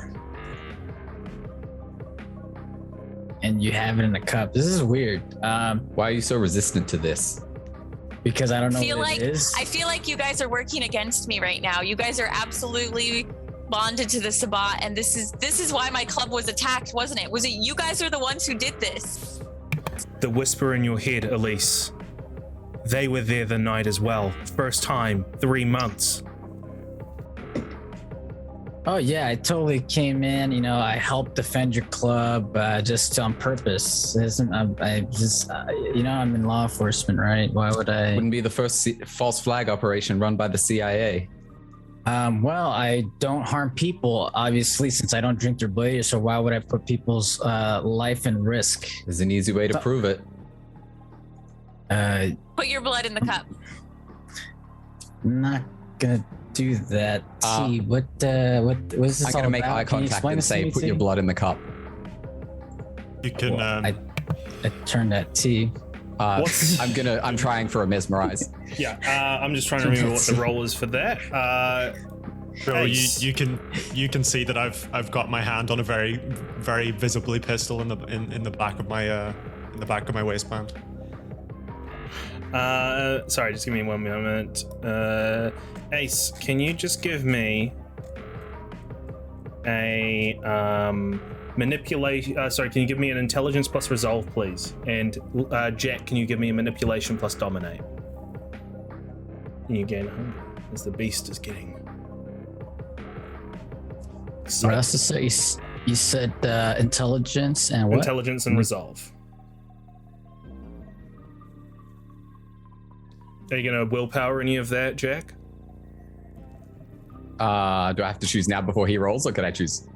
You're supposed to choose before. You're not beating that. All right. You're not beating that anyways, dude. Yeah. Nah, that's fine. No way. Do I notice that he tried to do anything to me? Just give me a moment. Because it's Probably not, because I think it's because there's no visual. No, because all he said was put the blood in the cup, which is the same thing that he's been saying the whole time. There's no visual thing to show that he's dominating you. But I will say, there because of your no critical cadence of him trying to give a command. There's no cadence or anything like that. What I will say is that because you got a critical, he's not able to dominate you anymore for the rest of the night. So okay, I turn to T. What's blood bonding, Sabat? What's happening to you? Can you give me any insight on this? Do I know any of this, Chris? You got a 4 With my roll from earlier? blood bonding Sabat. Yeah, you've heard about it. You don't know the specifics. You don't know as much as Elise knows. Let's put it that way. You just know that, yeah, you've heard about it.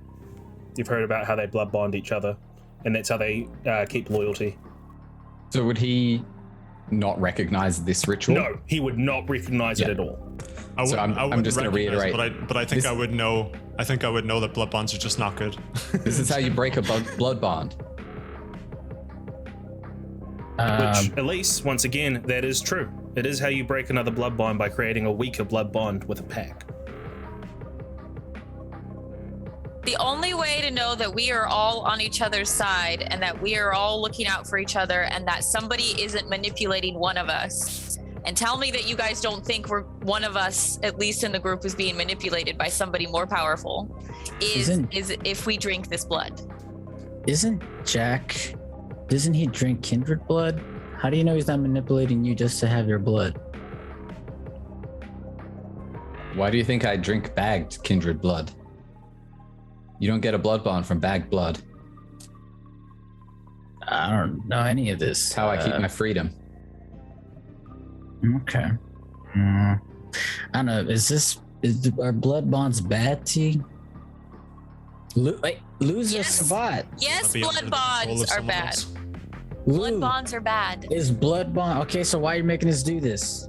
Because that we want to break the blood bond, and if To create any one another of blood us, bond? between all of us, yeah, we will be blood bound to each other for a short period of time. Lou, what is versus- the side effects of blood bond? We'll just all be very friendly toward each other. That's what they're suggesting. Oh, so it's not bad then. No, not No. if it's all of us.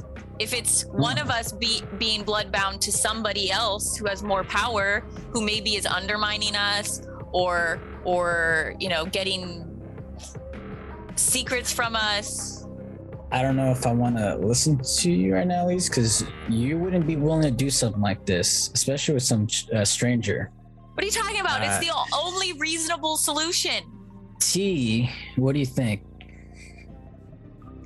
And still see I'm very tense, and I still have my hand on the grip of a very visible pistol in the back of my waistband. I'm ready to go off. I put my hand on his shoulder and I whispered to him, "Just take a deep breath, man." Immediately, I'm gonna throw up. So I can hear better. Heightened heightened senses. senses. Yep. Yeah.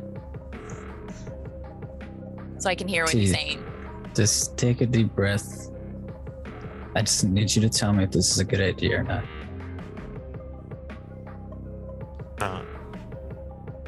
It's not. Final answer. A horrible idea. He doesn't even know what we're talking about. He has no idea what's going on over here. I think he's being controlled by somebody. I think T is bloodbound to somebody. Do Malks do And that? you too. I think I've heard something about a shared mind with Malks. I don't think I know very much about it, do I? At this point, I'm legitimately trying to leave. The butcher, the shadow, the spider.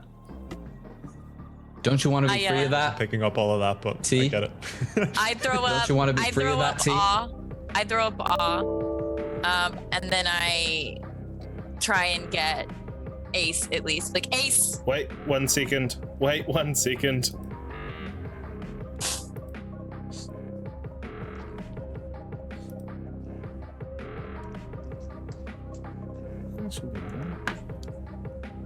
Give me 1 moment. I unplugged my mic by accident. Uh-oh. I mean, we can hear you. Ah, there we go. All right. Sorry. Apologies for that. I unplugged my mic by accident. All right. What were we all saying? We're just gonna throw up awe to attract me at least. Try and get him to do what I say to convince him that this is a good idea. Okay. Yeah, no, that's fine. Basically, Ace, did you want to resist that? Well, yeah. Yep. Sorry, just give me a second. Everything is messed up right now. Okay. At least give me a manipulation presence. Ace, give me a composure plus intelligence.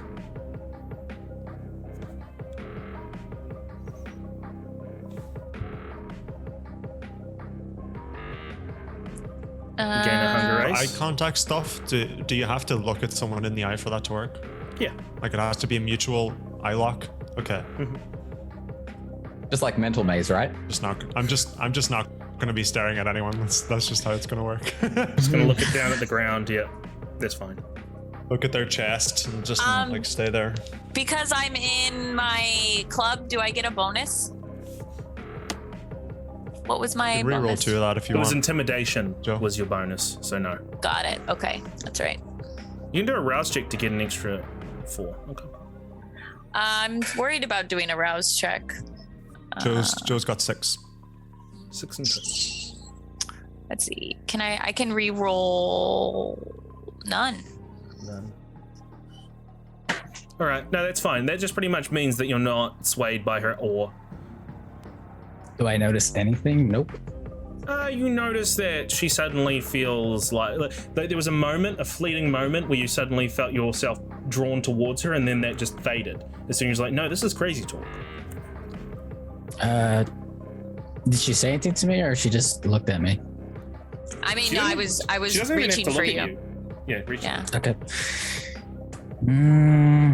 Nah, something's wrong with you, Elise. I don't think your head's on straight. What's wrong with me is that some of us are being controlled by somebody else.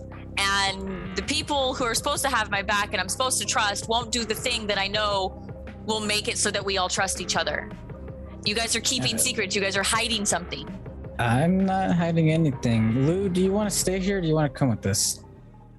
Let's just leave these crazy people to themselves. Jack, You I got are the not thing you coming asked with me. for. I say Who's when that? Lou says that, I say you are not coming with me. Well, fine, I'll just leave on my own, man. It doesn't make any difference. I guess I'm gonna go with T. Jack, I have the thing you asked for. I'll leave Sure. it here on the ground and your Hey. phone. I upgraded I'm this looking out security for you, kid. protocol.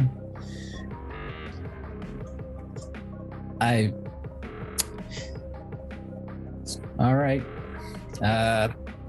Yeah, this is a little too strange for me. I just learned about whatever this is. I'm gonna go with T. If you guys want to hit us up and not to do that weird drinking thing, then I'll see you at the yard in about an hour. It's about All 30 right. minutes. Well, yeah. All right, here is, and you can put it in the car and the motorcycle. Sorry. Let's go, T. Lou. I'm sorry. Sorry. I'll explain to you later. No hard feelings. And then T and I leave. Very well. I back out whilst being very cautious. You two leave. Lou, you also leave as well. Go back to the motel to see Tommy. Yep. You're done with this group. Yeah. Yeah, there's no reason for me to continue after that. Very well. So, Elise and Jack. It's just the two of you left. Jack holding the cup with both of your vitae inside of it. Who's the first one to make a move? I pass it to Elise. I'm gonna drink it because I'm paranoid.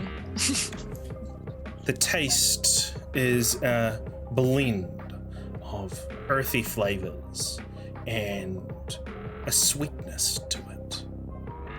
It tastes divine, better than any mortal blood you've ever had before. You drink some and you pass it back over to Jack. He downs the glass. I'm going to say there'll be enough to take one hunger away from each of you.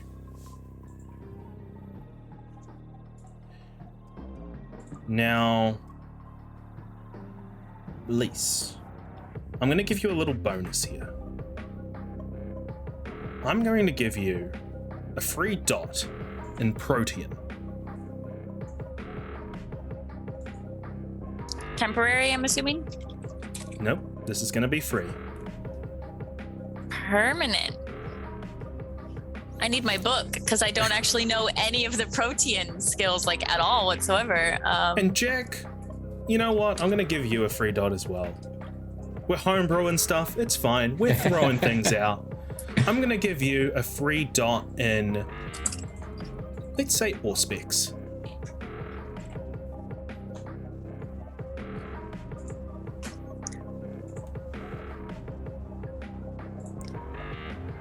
The effects of the Voldery aren't immediate. This has to be done a few times. So what I'm going to say is that if you continue to do this, that is where you'll get your free dots. So if you do this, I think it's like 3 nights in a month, that is where you'll get this. So I just want you to know, like, I'm not going to give you an extra dot every time, pretty much is what I'm trying to say. So, Ace and T, you two are walking away, having just witnessed the weirdest fucking shit you've ever seen. Is there any conversation the two of you are going to have with each other? You sure whatever we saw at the apartment wasn't the weirdest shit that we seen? Well, it's been a weird night, let's put it that way. Oh my god. So, the two of you walk away. What is this? Is there any discussion between the two of you? Yeah. Okay, so yeah, I get why you don't want to hang out with Lou right now. But I mean, he didn't want to join that ritual with the blood bond thing, which is the Sabatu.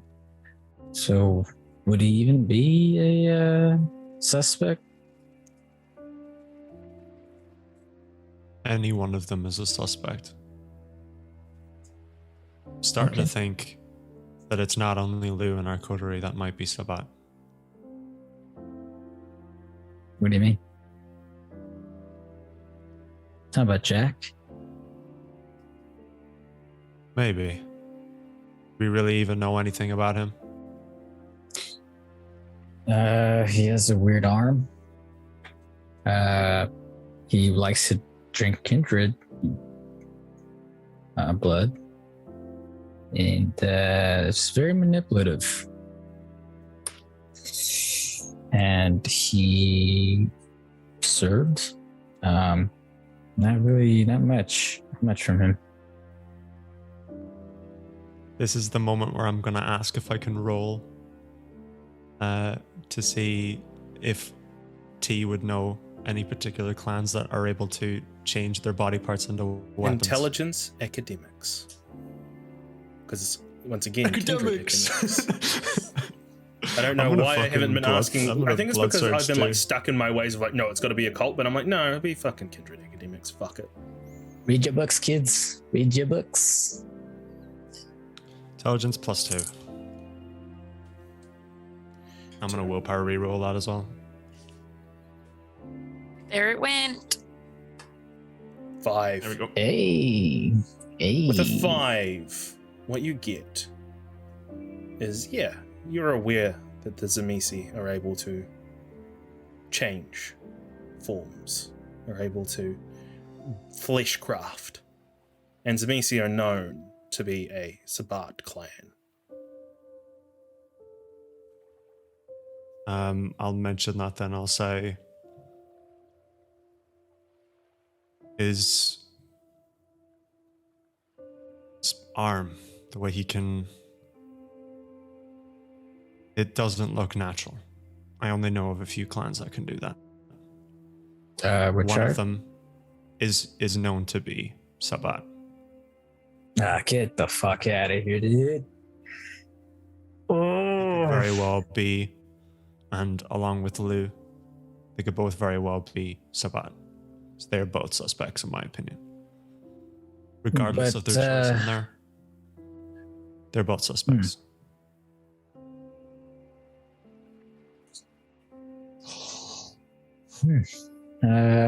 Well, if they're both in it, why would Lou refuse to blood bond? Or why was he not trying to convince us? It was only Jack and Loopy Elise. Maybe what they were saying was true, that doing that will break other bonds, and it could be argued that Lou refused to do it because he is bonded already. That's a good point. That's a good point. At the same time, I wasn't there when they decided on this, but it very well could have been Jack's idea. And if it was Jack's idea, then that's even more suspicious. Sorry to bring up your friend, but wasn't Bill's body 2-3 days old? Yeah. Around the And time. when did Jack arrive? Around the time Jack and Lou showed up, right? Yeah. Fuck. All right. I What do you wanna think do? we should follow Lou. I need to know where he stays. Okay. Well, do you want to follow him and I get in the car? I don't know if your subterfuge skills are better than mine. Or- Lou's already gone by this point, by the way. I don't he have is? transportation, and he's in a car, so. Oh, well, the hotel, Tommy has the phone. I could track where they're at.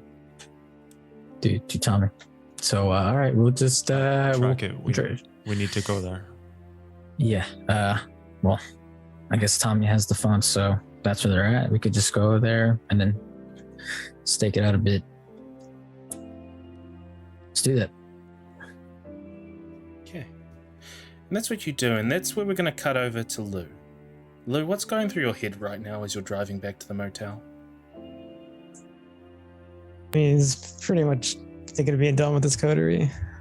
That was pretty bad for him. Following Tommy's advice, maybe. Go to Milwaukee. Yeah. Probably should have done that a night ago. But it's fine, better late than never. So, you arrive at the motel. Exit out of the vehicle. And as you make your way to the room, that's when you notice the door is slightly ajar.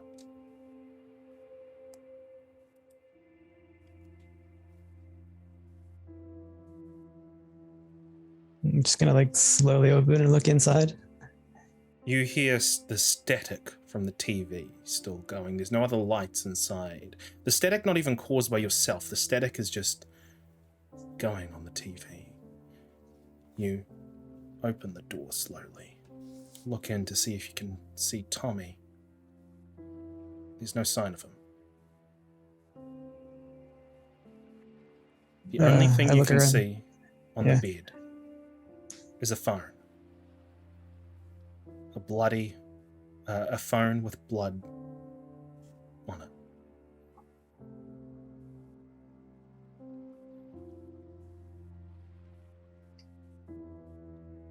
And all his stuff is there. It was taken. Looks like there may have been a struggle of some kind. Some of the sheets are around. But it didn't look like if there was a struggle, it lasted very long.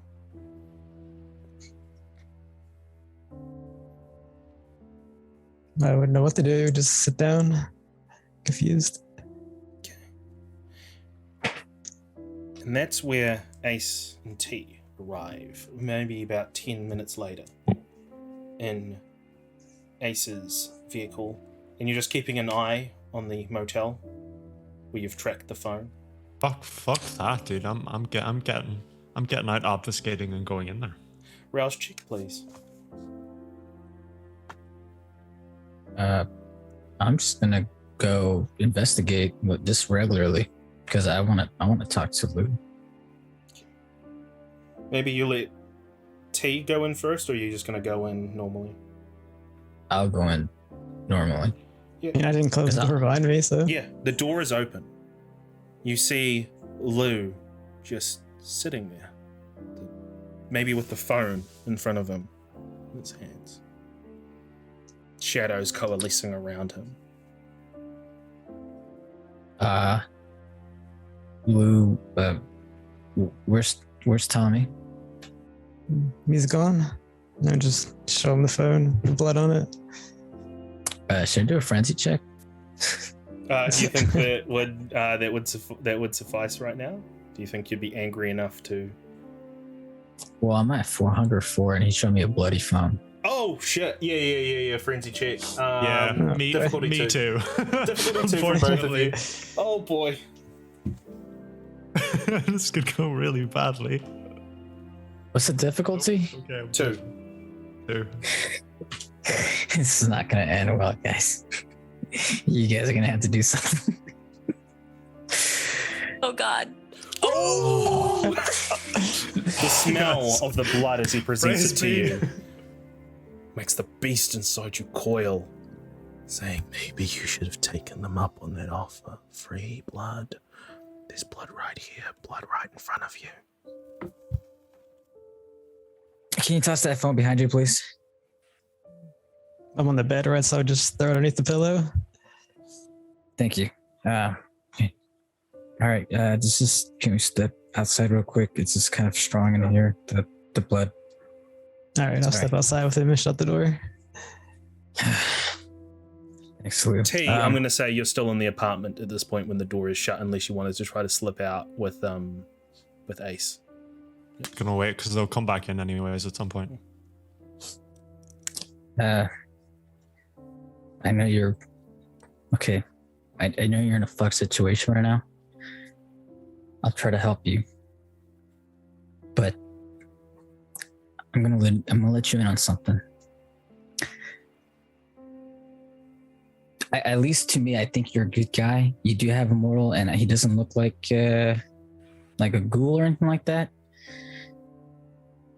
But right now, I just saw something happen to someone important to T, and it was a Sabbat. And you're a Sabbat, and I'm not a Sabbat. I was a Sabbat. Well, you're gonna have to convince T, because his friend got harmed by Sabbats, and then he got some, and Elise and Jack. I think Jack's a Sabbat. He may very well be, yes. Okay.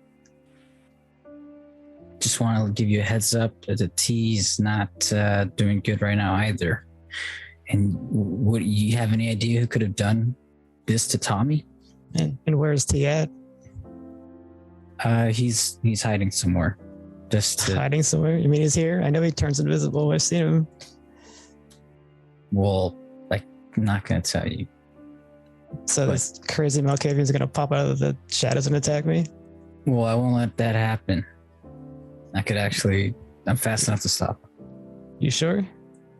100%. Okay. Okay. Any idea that who could have done this to Tommy? There's only one idea, but I wouldn't know how to find him. Who's him? I met him earlier. His name's Eustace Lancaster.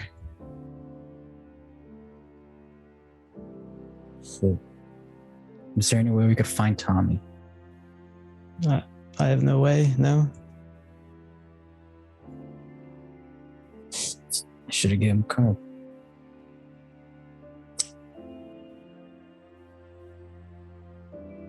Fuck. We could check the cameras. We just go to my place real quick and I could check some surveillance. I mean, obviously, you have to stay outside. Sorry, but I could check the surveillance and see if I could see if anything happened. How are you gonna keep your crazy friend from attacking me from outside? Just hop in the car and remember where my warehouse is at? Yes. Okay, just meet me there. Okay.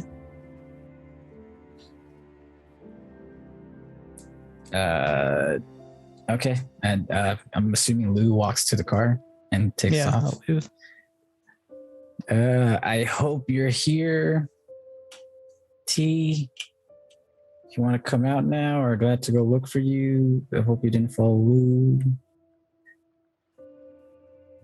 With that, I'm waiting for a response. I'm just stood in his apartment. with that, we're going to cut away. It's getting close to the hour for Jack for you to go. You've installed the little device that Ace gave you. Your paranoia has died down, Elise, especially since drinking that kindred blood. While you aren't quite in the blood bond with Jack yet, you are still trusting of him, you'd say. Is there any conversation the two of you want to have before you head to the back of the yards? Look, I understand how difficult it can be when you're blood bonded. Something I had to escape from. And Lou, that blood bond would have been dragging him to make sure that he didn't do anything to break it. But right now, I got something I got to do. I got to drop this bike off. Will you come with me?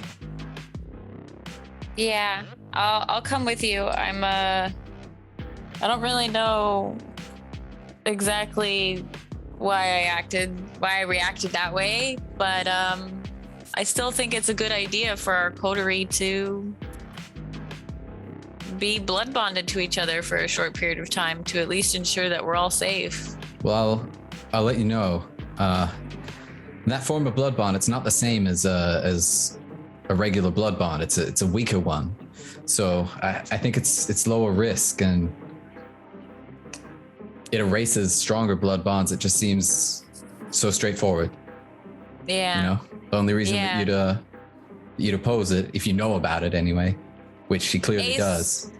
Ace seemed a little like he was clueless, but T was very aggressively not wanting it. Like he was like, I heard him and Ace whispering, and even Lou was aggressively not wanting it. So I don't know. That's suspicious. The Malk I can kind of understand. They got that, I don't know what they call it, but that brain thing. All the Malks have it. Lou, he's what, a La Sombra? Yeah, he's a La Sombra. La Sombra who doesn't want to break a blood bond. Yeah. Can you ride a bike? Yeah. Sure. She's never been on a bike before. She's just gonna go with it because she trusts you. Here, there's my bike. If you ride that, follow me. I'll ride this one. We'll go to the I forget the name of the area, and back of the yards. Thank you. We'll go to the back of the yards. We'll drop this one off, and we can double back. Sounds good. I go to the bike, and you can clearly see I have no idea what I'm doing. I'm like, I kind of suspected this. That's why I've given you my bike, not the new one that needs to be used as payment. Okay. All right. So I'll give you like a quick crash course. Cool. Okay, so all I'm going to need is a composure plus drive from you, Elise, +1 because you did get a crash course. So Jack is assisting you in this scene. Composure plus drive +1. Remember how you took those points out of drive? 1. That's all you needed. That's really all you needed. Let me do a willpower reroll. No, Is you that, can't oh wait, no, you willpower. said that's all I need. Yeah. Well, you that's can't right, because it's willpower all anyway to hunger. roll hunger. Yeah, because it's all hunger dice. So, the 2 of you head off to the back of the yard. Motorcycle, you head off to the area, and there seems to be a loud, raucous motorcycle echo coming from the area, like as you're approaching it. It's a area where there's a bunch of gravel and a bunch of discarded storage unit containers. And as you approach, that is where you see the wolf pack in full. There's a lot of them here. So, what is your approach as you come here? Just ride up, sort of in the open, and then pull up and park the bike. Okay. Hold up the keys and look around for. What are you doing? I'm just hanging out next to him. Like, I park the bike and I just kind of stand there. As soon as the 2 of you enter inside this sort of circle of storage unit containers, that's where you hear them go, woo, woo, woo, woo, and then they just start like circling you in their motorcycles, creating a perimeter around you. Out of one of the storage units walks out Tyrus, very broad man with a thin beard and a do-rag over his head. But that's what it's called, right? The sort of bandana type thing. He walks up and he says, Well, looks like you did get my message. I sure did. Where's the rest of your group? Too good to see us? No, some things happened and some people couldn't show up. Other things took priority for them. Such a disappointment. Yeah. I was really looking forward to going round 3 with the kid. Yeah, he probably was too. Not gonna lie. Tyrus looks over at the bike that you present. He's like, What? You think that that's good enough to pay for what you've done? Brand new bike. Sure as hell beats the handle of one old one. Yeah, brand new bike. But also, you fucked up one of my Wolfpack's ride. and with that, one of them grabs out a chain, starts spinning it in the air, like the group that are circling you, and is going to try to whack you in the face with it, Elise, as they drive past you. Are you going to try to dodge? Yeah, I'm going to do rapid reflexes. Is that let me just double check what rapid reflexes is. Elise, rapid reflexes. You suffer no penalty to your dice pool. You can take a minor action. Cool. All right. Yep. So give me a athletics plus dexterity. Okie doke. Let me see.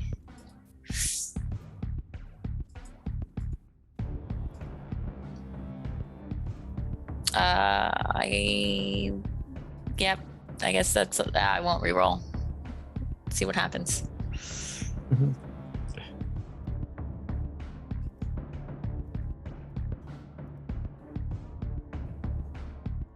Okay.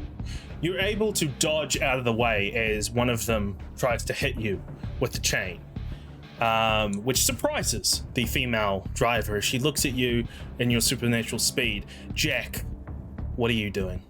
I'm going to try and get on my bike with Elise and try and get the hell out of there. Cool. Give me a... So what, you're just, like, basically they're just circling around you, so how are you going to try to get out of there? I'm just going to try, like, if I can get onto the bike, I'm going to try and pick a gap. Okay. All right, so first of all, another one is going to try and hit you, Jack. Yep. So give me a dexterity plus athletics minus. How much do you get for no cover? No cover. -2. Yep. I am also still wearing that Kevlar vest that Ace lent to me. That's fine. It just means if you take damage, there's going to be some soaking with that. Yeah. So Yeah. 1. Okay, give me 1 second. I have a question that I didn't consider before. Since I have Corrosive Vitae, did that affect any of the kindred sharing or no? Because I didn't activate it. It's not passive, right? No, I don't think it's Okay. passive. Okay. It's fine. I'm pretty sure it doesn't. No, I'm pretty sure Corrosive Vitae doesn't work on kindred. Oh, okay. Got it. Okay, so you take. So you got 2. So you take 1 superficial damage, Jack, as you get whacked in the face with the chain. But you manage to jump on to the bike with Elise next to you. Now you're going to try to drive through. Yep. You do have your hammer arm, which you could unfurl to maybe drive forward and smack someone off their bike to drive past them. Yeah, I'll go with that. Okay, give me a strength plus brawl. And I'm gonna rouse for this one.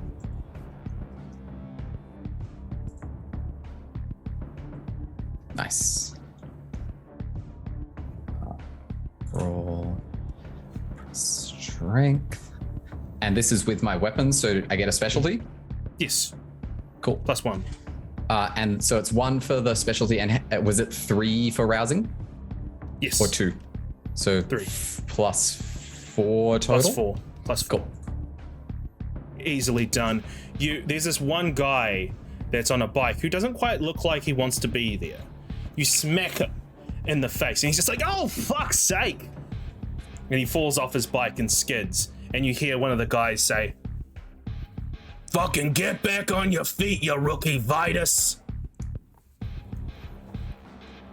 And the guy gets up, but you drive through. But with that, Tyrus is going to look at you as you've wielded your hammer arm. And he's going to say, "What the fuck? Wolfpack, stop them from leaving!"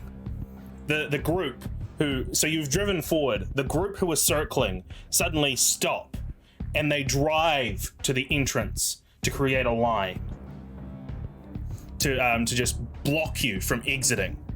The guy who you knocked over is bloodied, and he's just like, "Oh fuck! I'm not a bloody biker, mate. I'm a fucking actor." And he just says, "Stay in your fucking lane, Vitus Varnus. This is serious fucking business." What are you doing, Jack? I'll throw up Daunt. And I'm turning around to aim towards the row of bikers. And I'm revving my engine. Okay. Tyrus is going to use his celerity at this point to try and grab you. So you don't have any celerity yourself, do you? No. Okay, there's no way you can defend against this. In fact, what you need to roll me is you need to roll me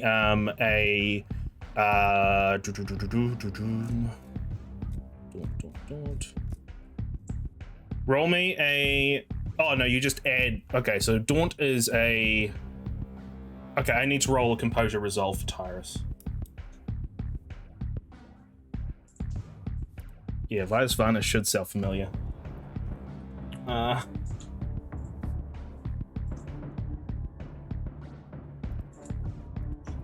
this will be difficulty 2 for Tyrus. Yeah, easily. All right, so as you try to rev your engine, suddenly you're just tackled off the bike. Elise, you go tumbling into the gravel. But Jack, you're being held down and grappled. As Tyrus will look down at you, Jack, and he'll just... let me have a look at what his disciplines are. Give me 1 second.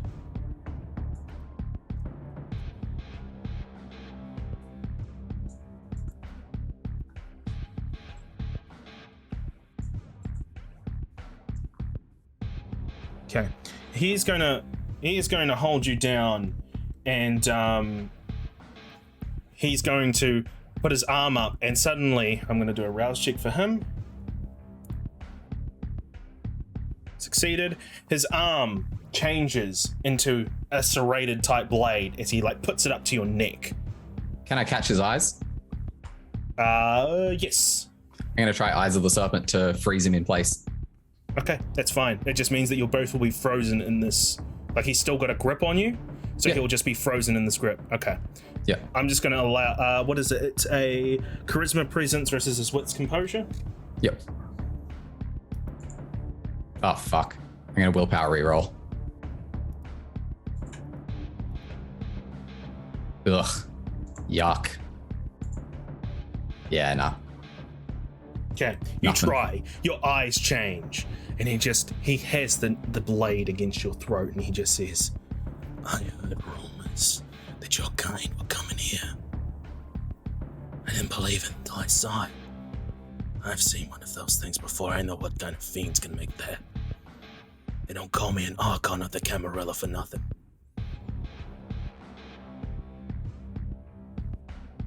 As he presses the blade up to your throat, you can feel blood starting to come from it. Are you going to say anything? Nah. Elise, what are you doing?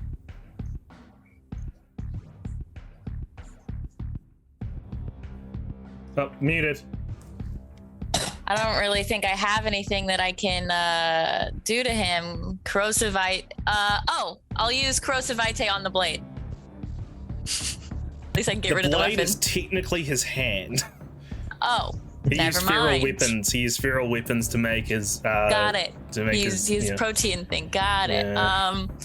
So yeah, I can't really do anything. I'll try and grapple him because that's a specialty I have. Yep. Give me a strength plus roll. He's not going to expect it. He's not going to do a defending roll, but you just have to reach a certain difficulty to get him off. And I'm also.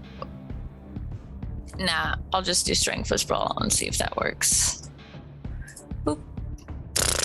That's terrible. I guess I'll re-roll. Did you add your specialty on that?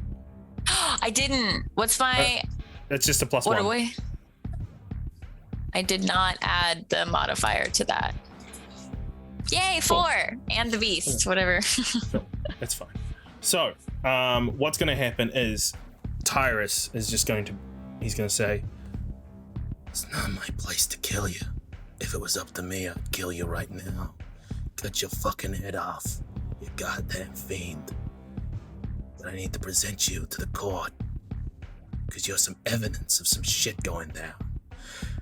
I was originally just gonna rough you all up, but now this changes things. and that is when Elise tackles Tyrus off you, slicing your throat slightly. You gain 1 aggravated damage from just the cut on your neck, but nothing more than that.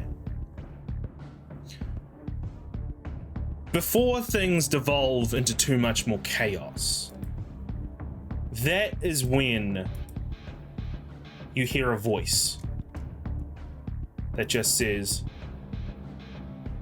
"Everyone simmer down."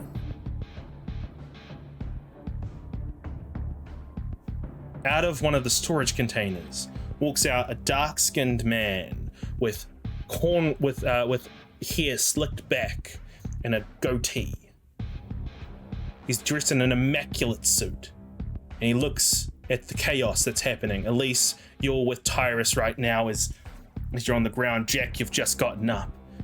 Everyone seems to be in silence. The man will walk up to you, Jack, and he'll put his hand out to you. And he'll just say, "I apologize for my wolf pack." I take his hand and shake it. No, like to greet you out off the ground, yeah. Oh, yeah. I take his hand, stand up, and Okay. I just take need a to step DM back. you. I need to DM you something. Yep.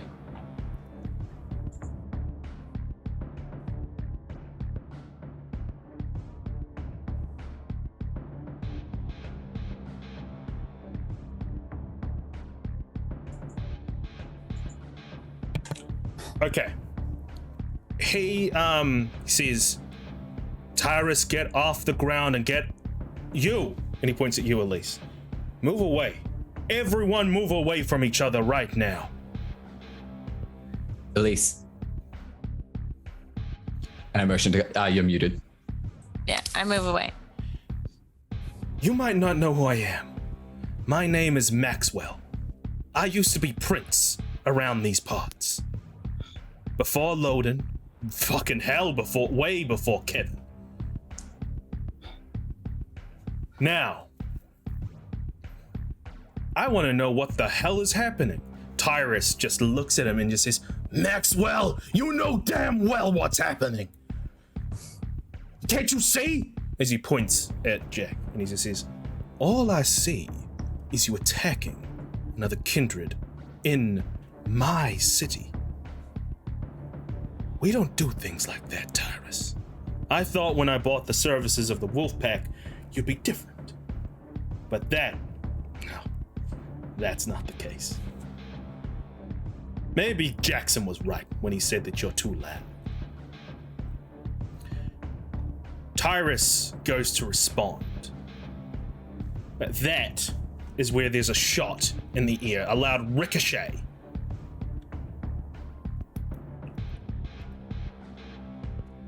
Let me look to the right. A loud ricochet as suddenly there's the whole line of the wolf pack at the exit of this area. One of their gas tanks explodes, causing a domino effect of all of them exploding. Tyrus looks on, terrified, and he just looks at you, Jack, and he's like, is this more of your friends?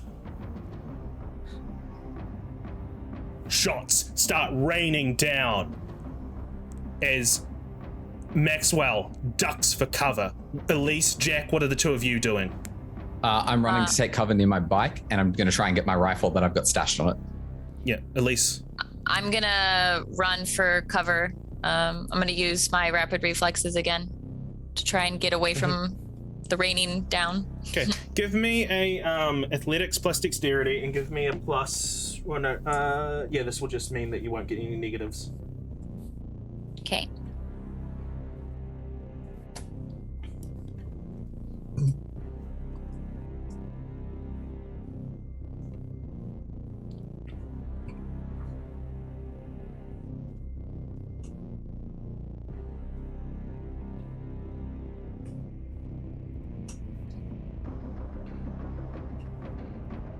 I'm just gonna check something. Give me 1 second.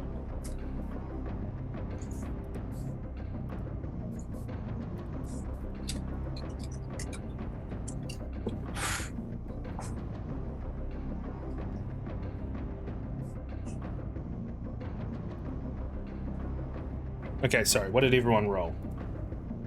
You need an athletics plus dex for me as well? Yeah. Yep. Oof. Okay. I'm gonna split this pool up. So, right. Both of you get nicked in the shoulder as you both try to duck for cover right now. You take 1 superficial damage each. Is that incorporating my Kevlar? I suppose 1 couldn't really be reduced, could it? Yeah, no, it can't be reduced. Yeah. All right. What are you doing, Jack? Could I tell where the shots? Oh, I mean, if I've got shot in the shoulder, I can tell where the shots are coming from. Yeah, give me a wits awareness plus 2.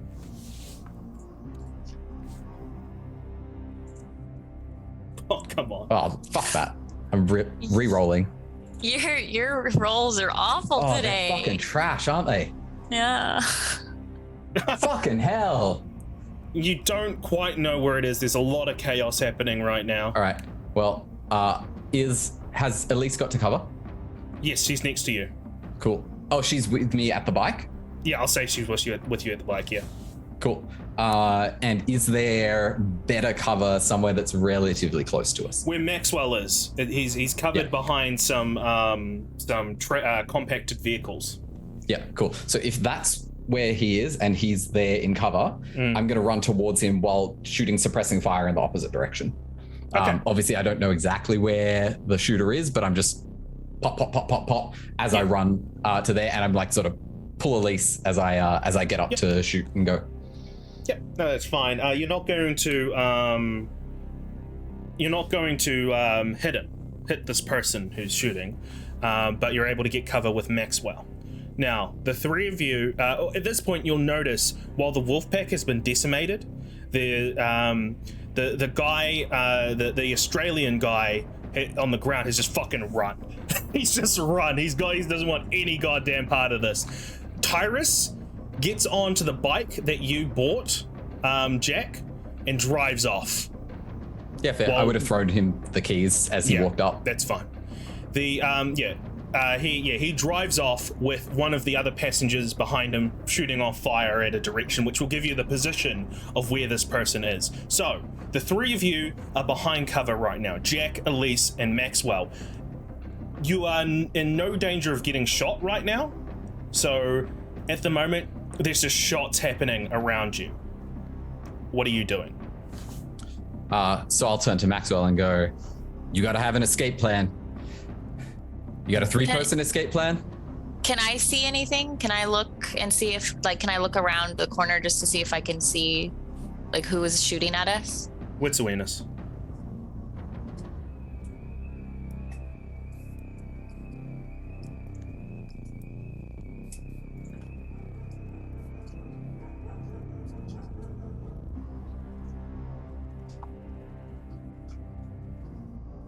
Three. He will actually say, yeah, I got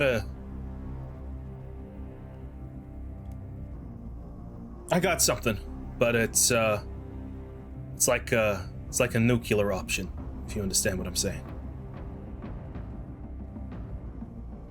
All right. Well, look, you saved us. I owe you one. You want us to try fighting out of here, or are we going nuclear? Think you can handle a little fire? Handle what we got. Elise, you catch a glimpse of this person. He's perched on top of a train cart with a sniper rifle, and as you poke your head out, he goes to shoot at you, but you're able with your rapid reflexes to duck out of the way as a shot just pings at the gravel nearby. You guys are pinned. So it's just one guy. Just one guy. I don't see anybody else. All right, well, I let him know that there's just one sniper, and I tell him where he's at. All right, can you, you're fast, yeah? Yeah, what does fleetness do for me? I tried to look it up. I didn't write down a note on what fleetness does for me.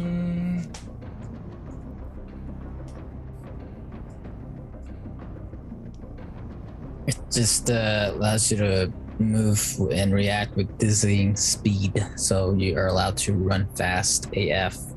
Okay. But it's not like a blink or anything, but you do run really fast. What it will do is it will add difficulty to him trying to shoot you. Okay.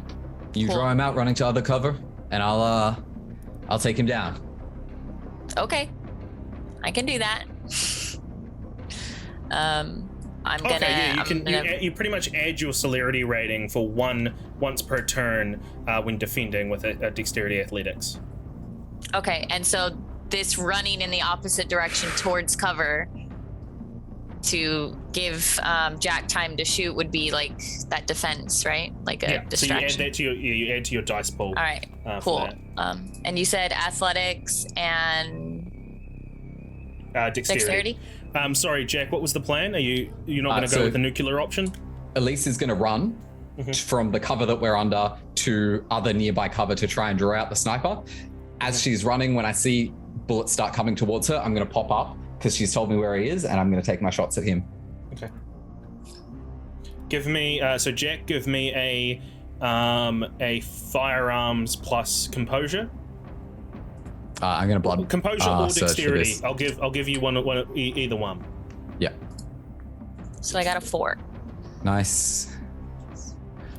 Firearms and composure. +3 for blood surge. Yep. Did that. Oh, there it is. And I am gonna willpower reroll. I can reroll 3. Let me have a look at your dice roll. You can re-roll 3, yes. Cool. So that's six in a total. 6.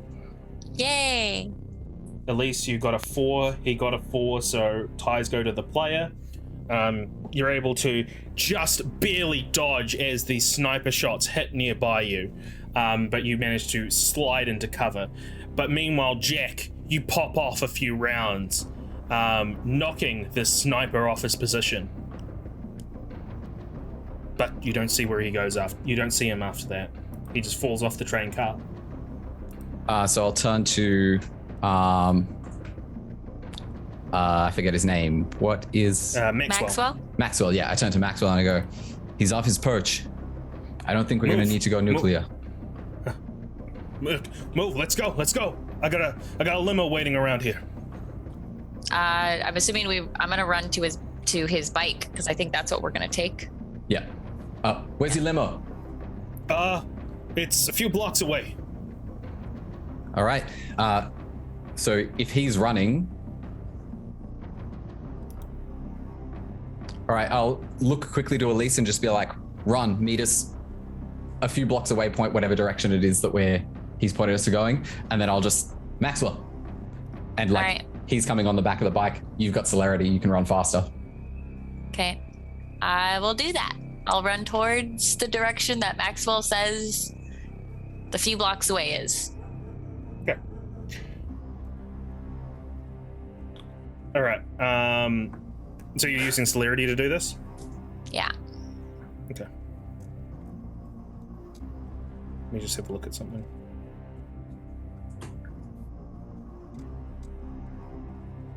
Okay. Jack, you and Maxwell ride off in the bike. Head towards the area. You have no trouble at all. Elise, what I need you to do is I need you to give me a dexterity athletics +2 again.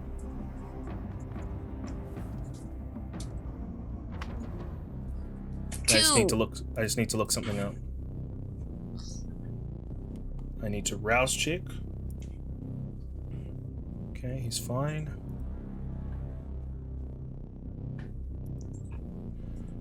This is why I want another screen, so I don't have to flick back and forward between these different things. I'm gonna WP re-roll 3 of them. Yep.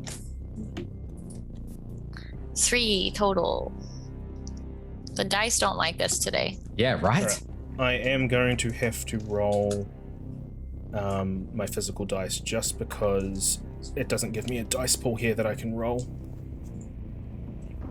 Oh, no. Actually, what is a strength? Oh, okay, that's perfect. I'll just double strength.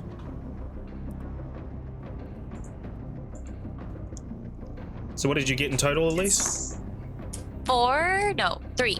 I tied. Thank God I did WP. I got a 3. You run, but this wolf just nearly snatches at you as it goes to bite at you. And it just looks at you and it's just like... and it's ready to chase after you. Running? All right. Yeah, I'm running. And it's in wolf form. Does corrosive vitae hurt it? Because I know it doesn't hurt undead, but like in wolf form, does that change? Nope. No? Okay. Love the bargaining though. Yeah, I was hoping could cause some damage or something. In fact, you know what he does? He leaps at you, and as he's leaping at you, he transforms out of his wolf form back into his human form. You see a man with a scraggly beard, and he tries to tackle you down. Give me a athletics plus dexterity, please. And can I do rapid reflexes on that at all? No? All right, let's see. Athletics plus dexterity. It's basically with rapid reflexes, you suffer no penalty to no defensive cover. Okay. Do I get that +2 from fleetness? Let me just have a look. I can't remember if It it's says non-combat, I think. So I don't think but then so. afterwards it says once per turn, so this is another turn, so you're allowed to do it again. Okay.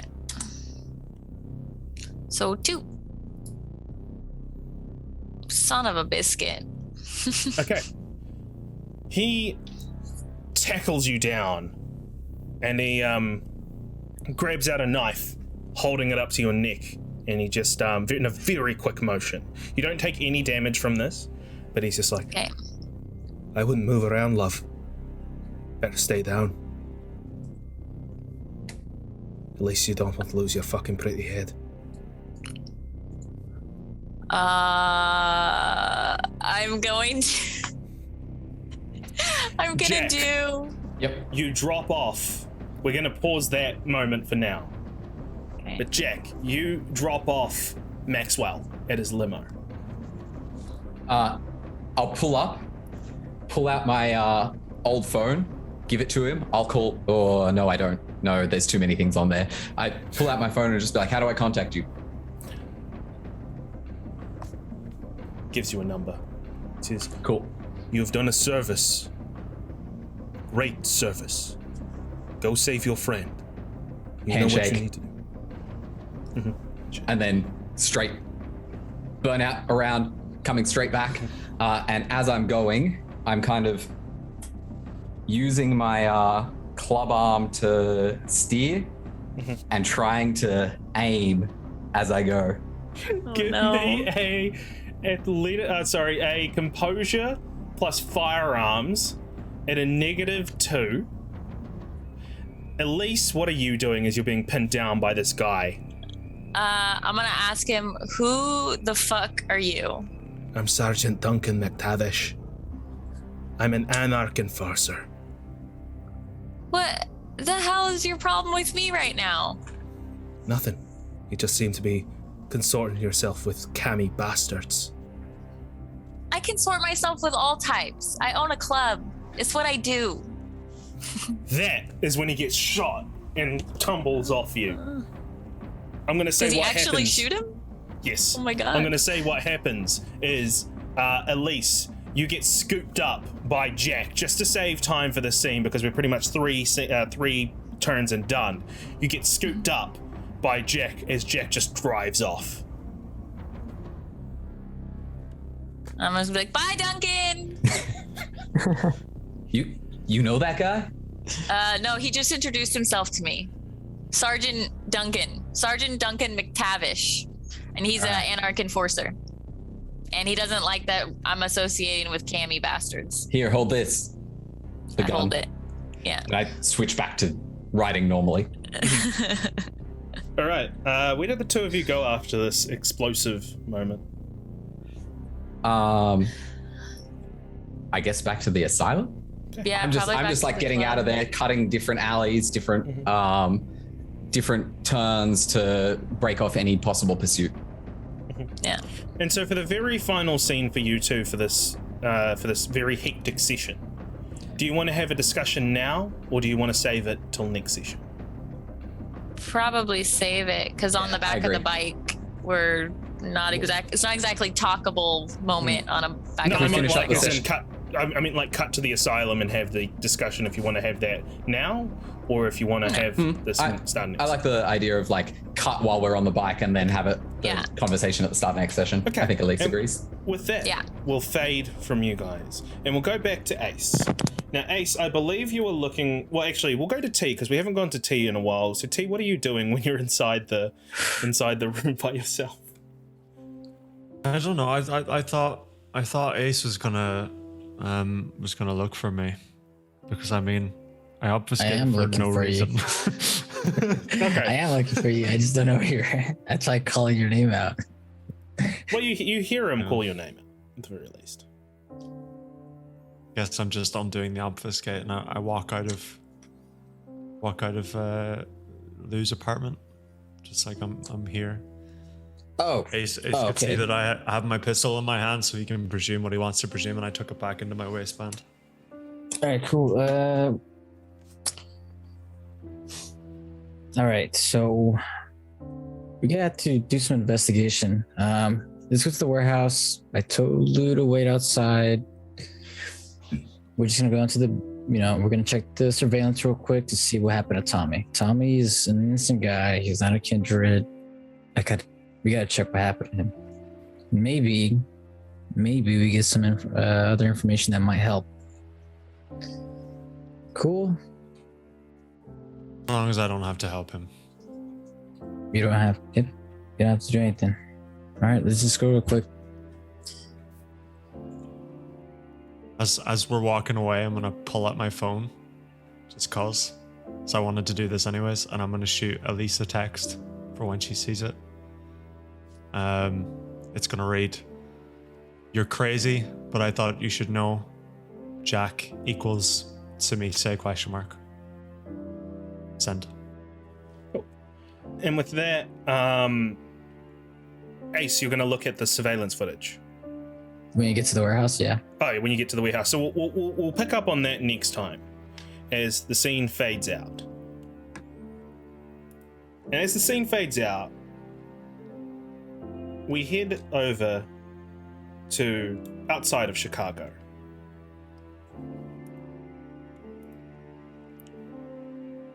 As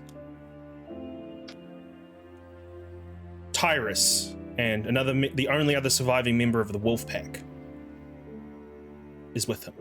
They stop on the bike.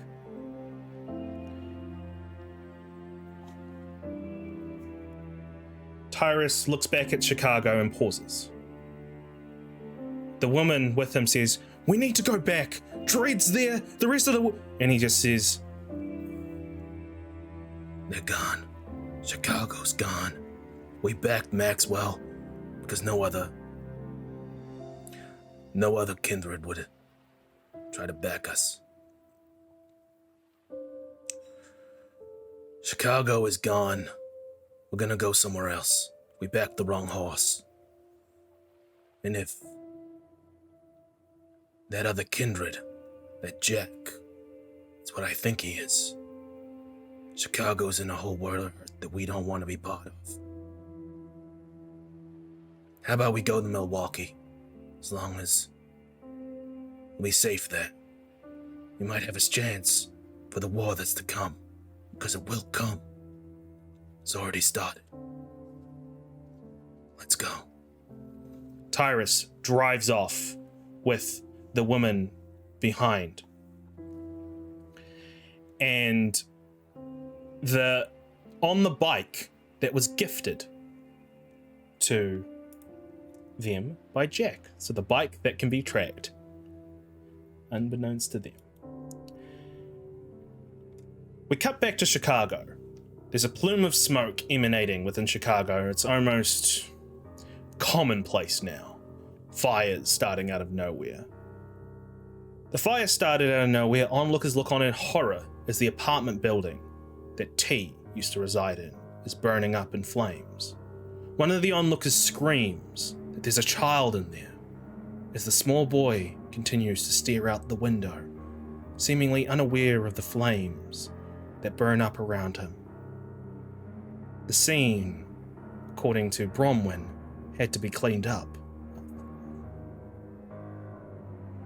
And that, on the image of the child looking out of the apartment window as the flames look up around the stairwell, is where we're going to fade to black and call an end to tonight's session.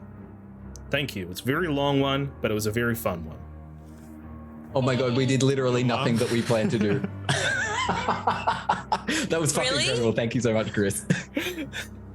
So, thank you all once again for sticking around with us for this long. This was a fun one. There was a lot that happened, a lot of backstage stuff happening, but we'll start off with everyone saying their final goodbyes, starting with Z. All right, yeah. Good talking to her. I'm Z. I stream. You can watch me if you want. I'm good. Top tier streamer. It's true. I'm Kieran, aka Caradan Zero, Australian variety streamer playing Jack Cannon Davis, and you can generally catch me on Mondays and Fridays around 5 p.m. Sydney time. Hi, I'm Rachel. I stream here on Twitch at Sweetbeat that you can see. I'll be streaming tomorrow at 1 o'clock in the afternoon. I normally stream Saturdays and Sundays, Pacific Standard Time, 1 p.m. Come watch my channel. I am Joe Imotaro. I play Ace. I stream on Tuesdays. PDT, also co-op Fridays with Zraider, top tier streamer. He's the best. Check him out. And yeah, I'll see you whenever you guys want to hang out with me. Okay. This is my channel. My name's Aaron. I do music mostly. But not for a while because I've been doing this and this is fun. Yeah, I played T the Malkavian, brooding as usual, it seems. Yeah, check out these lovely people because they're great. And I'm Chris, your storyteller, aka the Unemployed Writer. You can find me on Unemployed Writer on Twitch and all the things. You can also, I'm in a weekly game with Ethan Dragons as the storyteller called Hushed Out by Night, and that's on Fridays. And we'll be coming back to this game. What was the date we decided? It was the 23rd? 3 weeks, I think it was, yeah. 23rd. Yeah, 23rd is when we're going to be coming back, so 3 weeks. So we're going to have another 3-week break just to allow us time to recover and simmer from a lot of the stuff that's happened this session. There's a lot. And I am very interested in how this coterie is going to continue because once again, the fractured nature of Chicago is being reflected in spades with how the coterie is fractured right now, which it couldn't have worked any better myself. If I planned it myself, you know, like I didn't find any of that. But no, thank you again all for joining, and catch you all next time. Bye. Bye, everybody. Bye, friends.